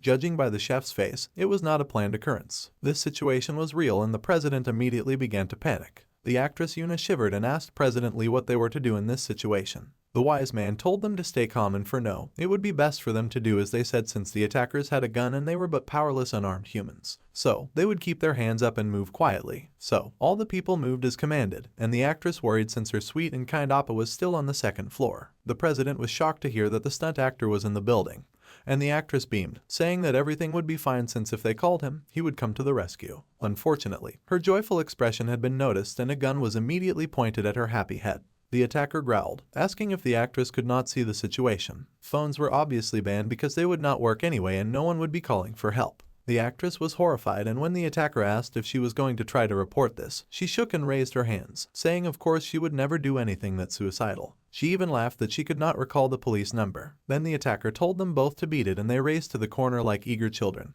going as far from the gunman as they safely could. They both stood there in concern, but the actress still held hope that their Kang and Appa would surely come to save them since he was so strong. The president whispered to Yuna, reminding the delusional girl that no matter how strong the stuntman was, everyone was equal before a gun. If he was her, and they were in the same situation, so that might as well be so, he would try to get out of this building first before relying on someone else to save them. Meanwhile, Kang and Appa considered the window option a few seconds before the attackers had come in. Breaking a window and escaping sounded absolutely ludicrous. At least it would, if the boy was not a hero of justice, and he knew that rescuing civilians was a fundamental mission of the United Earth Alliance. So, with fire and determination blazing in his eyes, the agent acknowledged that retreat was not an option. The armed men had appeared inside the cafe with the intention to do harm. They were large, in charge, armed and very dangerous. They stretched out their guns at the gathered terrified people, telling them not to move and to put their hands up. Of course, the terrified people were very confused to see gunmen show up out of nowhere. They wondered if this was part of an act, some kind of internet streaming broadcaster, or a flash mob. They were not really moved to jump into action or fear. They also thought that someone was confessing today, and they thought it was really a pathetic confession attempt. Some of them laughed and hopped quickly to record the situation. But they were alarmed when they saw that the signal was lost, since this would get in the way of the fun they were going to have. In summary, the attackers got incredibly disrespected and they shot Kay with rage. Turns out a robbery was not as easy to pull off and it was hard to scare a large group of people. So, to make a nice and big scene, they fired at the glass that held the food on display. The people screamed in horror, leaping to their feet with their arms raised when they realized that it was a real gun. A real gun was being pointed at them and the armed men yelled at the people, telling them to keep their mouths shut. Meanwhile, our guy stood in the corner, his blue eyes blazing as he asked the inner AI to confirm the enemy's weapon. The gunman utilized a 9mm semi-automatic handgun, equipped with a high-performance suppressor. The ammunition of this weapon was subsonic and silenced, and the gun itself had a noise reduction module. With gear this advanced, they were not just simple robbers. The agent was then told that he currently had no equipment, and the enemy was heavily armed. It already looked like a losing battle, and due to the disparity in firepower, the inner machine advised that he must escape the area. However, Tekkengen retreating would never be an option. The inner AI informed him that standing his ground without weapons was a very poor tactical decision, and he asked if there was another reason that the agent insisted on staying. The agent then reminded his machine that the actress had gone up to the 7th floor and she had not come down. They needed to assume that the floor had been taken over first. Meanwhile, his little date was stuck on the 7th floor with her hands in the air, and she was very worried about him. She worried that he would come to where they were, because if he did, he would likely get shot. Concerned about this whole development, the actress asked what would happen to her and the president and the difficult predicament that they had found themselves in. The president was silent as he observed the situation, and the gunman seemed to be speaking with someone. It turned out that the attackers did not care about them at all and seemed to have only come to secure a beautiful beyond gorgeous young lady. That woman was their target, and the actress asked who she was. Yuna wondered if this important lady was a foreign minister or something like that to make men with guns chase after her. However, the president recognized her as Scarlett Kelly. That lady was the CEO and head of research at Tech, a famous American tech company. The actress beamed and asked if it was like the half-bidden Apple company or the search engine goggles. However, the president sighed because it was nothing like that. He glanced worriedly as he recalled that Tech actually developed military weapons. His father, Lee Jiangmin, was the CEO of Iron Man Tech, which manufactures military and police equipment, while his older brother, Lee T-sung, was the director. When his brother had learned that Scarlett Kelly would be dining there that day, he had asked the president T-min to book the reservation. His company, though entertainment inclined, was well known in the movie and performance industry, so he had reached out to the head chef, who often appeared on TV, to secure a spot. All this led to a situation where his brother was not here and he was the only one to get caught by these nasty gunmen. The president was in despair when the actress whispered, saying if that woman was the target, then this was likely a dispute between arms dealers. This would surely mean that they were both free to go. Suddenly, a gun pointed their way again, and the angry gunman yelled at them for not being quiet. If they made any other sound, the gunman would definitely kill them, and they both squeaked in fear at this awful threat. It looked like there really was no other way out of this awful situation. Meanwhile, the men turned to the beautiful Scarlett Kelly and they told her to tell them the access code. If she told them the code, then they would spare her. No matter how much she loved money, it was meaningful, as if she was dead after all. Still, the beautiful lady regarded them in silence, as she had nothing to say to brutes like them. The lady asked how much money the masked men were being paid to act like ragamuffins in the restaurant.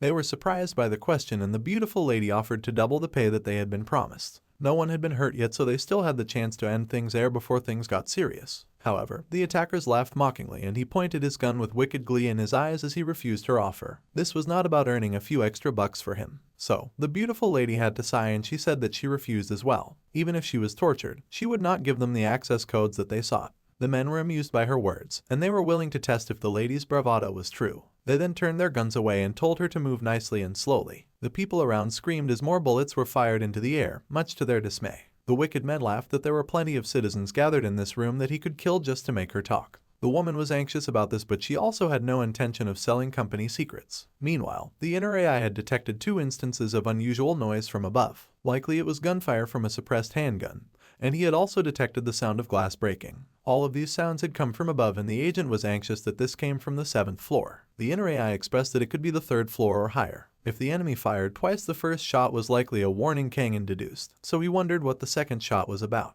From the second sound, he detected multiple instances of glass shattering. The agent knew that breaking glass made a loud noise and looked dramatic. It was the perfect tactic to be used for intimidation. The 7th floor guys were probably threatening people leisurely behind a closer shutter. Suddenly, a little boy on his floor began to wail, and the child clung to his mother's clothes. The child was scared, and crying was a given in a situation like that, though the gunman yelled for the child to shut up, which of course made him cry louder. They asked why the mom could not keep her child quiet. Of course, the woman was trying, and she begged her little baby not to cry, trying to reassure him that she was here and she would protect him. The child's cry somehow got louder. The baby cried, and the attackers got angrier and angrier. The man raised his gun, yelling at the child to shut up, and said that he would kill every noisy one of them. The enemy was now preparing to shoot the civilians, and the agent could not stand back and let that slide. So, he confessed to being a police officer, taking the attacker off guard. The gunman turned in confusion to see our guy suddenly standing on a chair, and he genuinely wondered when the guy had even shown up. Of course, the agent was not going to give them time to do the math, and he took a deep breath. With a slide of his hand, Kangen struck a very embarrassing pose. He apologized, saying that he was not used to getting this much attention, and the armed men cursed at him in rage, wondering what he was doing. The agent said that children would cry when they were scared, but shooting someone for crying was not something a human did. Then again, the agent recalled that they were not human, and judging by the masks they wore, the gunmen were no different from wild beasts charging around in the jungle. The men yelled and pointed their guns, shouting that they would kill him. However, another gunman pointed out that the guy they were talking to was standing behind the glass. He was pretty observant, and they yelled that he was a clever jerk. Then, they growled if he thought that he would not get shot just because he was in front of glass. Obviously, they were tempted to shoot him anyway, consequences be damned, and they had subsonic silenced rounds that could not pierce a human body, and at this range, they would not miss either. The men yelled and pulled the trigger with wicked glee shining in their eyes. The wicked creature yelled for the main character to die, and then he pulled the trigger. Little did he know that the agent could move faster than he had expected, and the agent appeared behind the masked animalistic gunman. The man was shocked and turned just in time to get by Kangen's swinging kick. The gun got knocked out of the wicked man's grasp, and he shouted as the bones in his arm broke from the violent force of the kick that hit him. The man fell to his knees, but his backup remained in the room, and they rushed to his aid, firing rounds at Kangen, who was making quick work of the guy. The men yelled for him to get that guy, and many rounds were fired at the agent.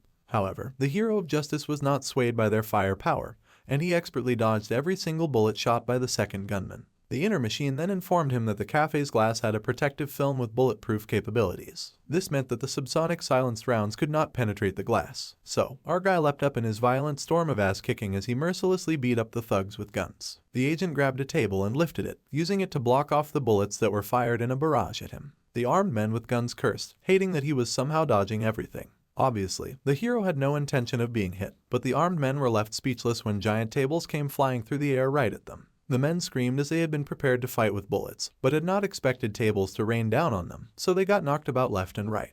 Our guy dashed through them in their confusion, using the moment of distraction to teach all of those wicked bad guys a very important lesson by beating their asses. He made quick work of them, smacking their heads together and beating them till they fell to the ground. The armed men genuinely could not understand what had hit them, and one of them cried out in garbled groans from his spot on the floor. One of the masked men cursed, calling the main character a very rude name as he raised his gun and aimed it. He would not let the young lad get away with making a fool of them.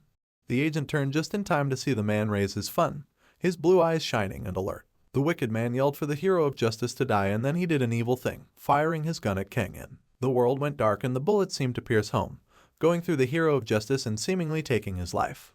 The action is starting to pick up with this one, but we've once again caught up with all the latest chapters of the manhwa. If you've enjoyed the story so far, be sure to leave your comments down below. And as usual, stick around for more episodes when more chapters get released. Until next time,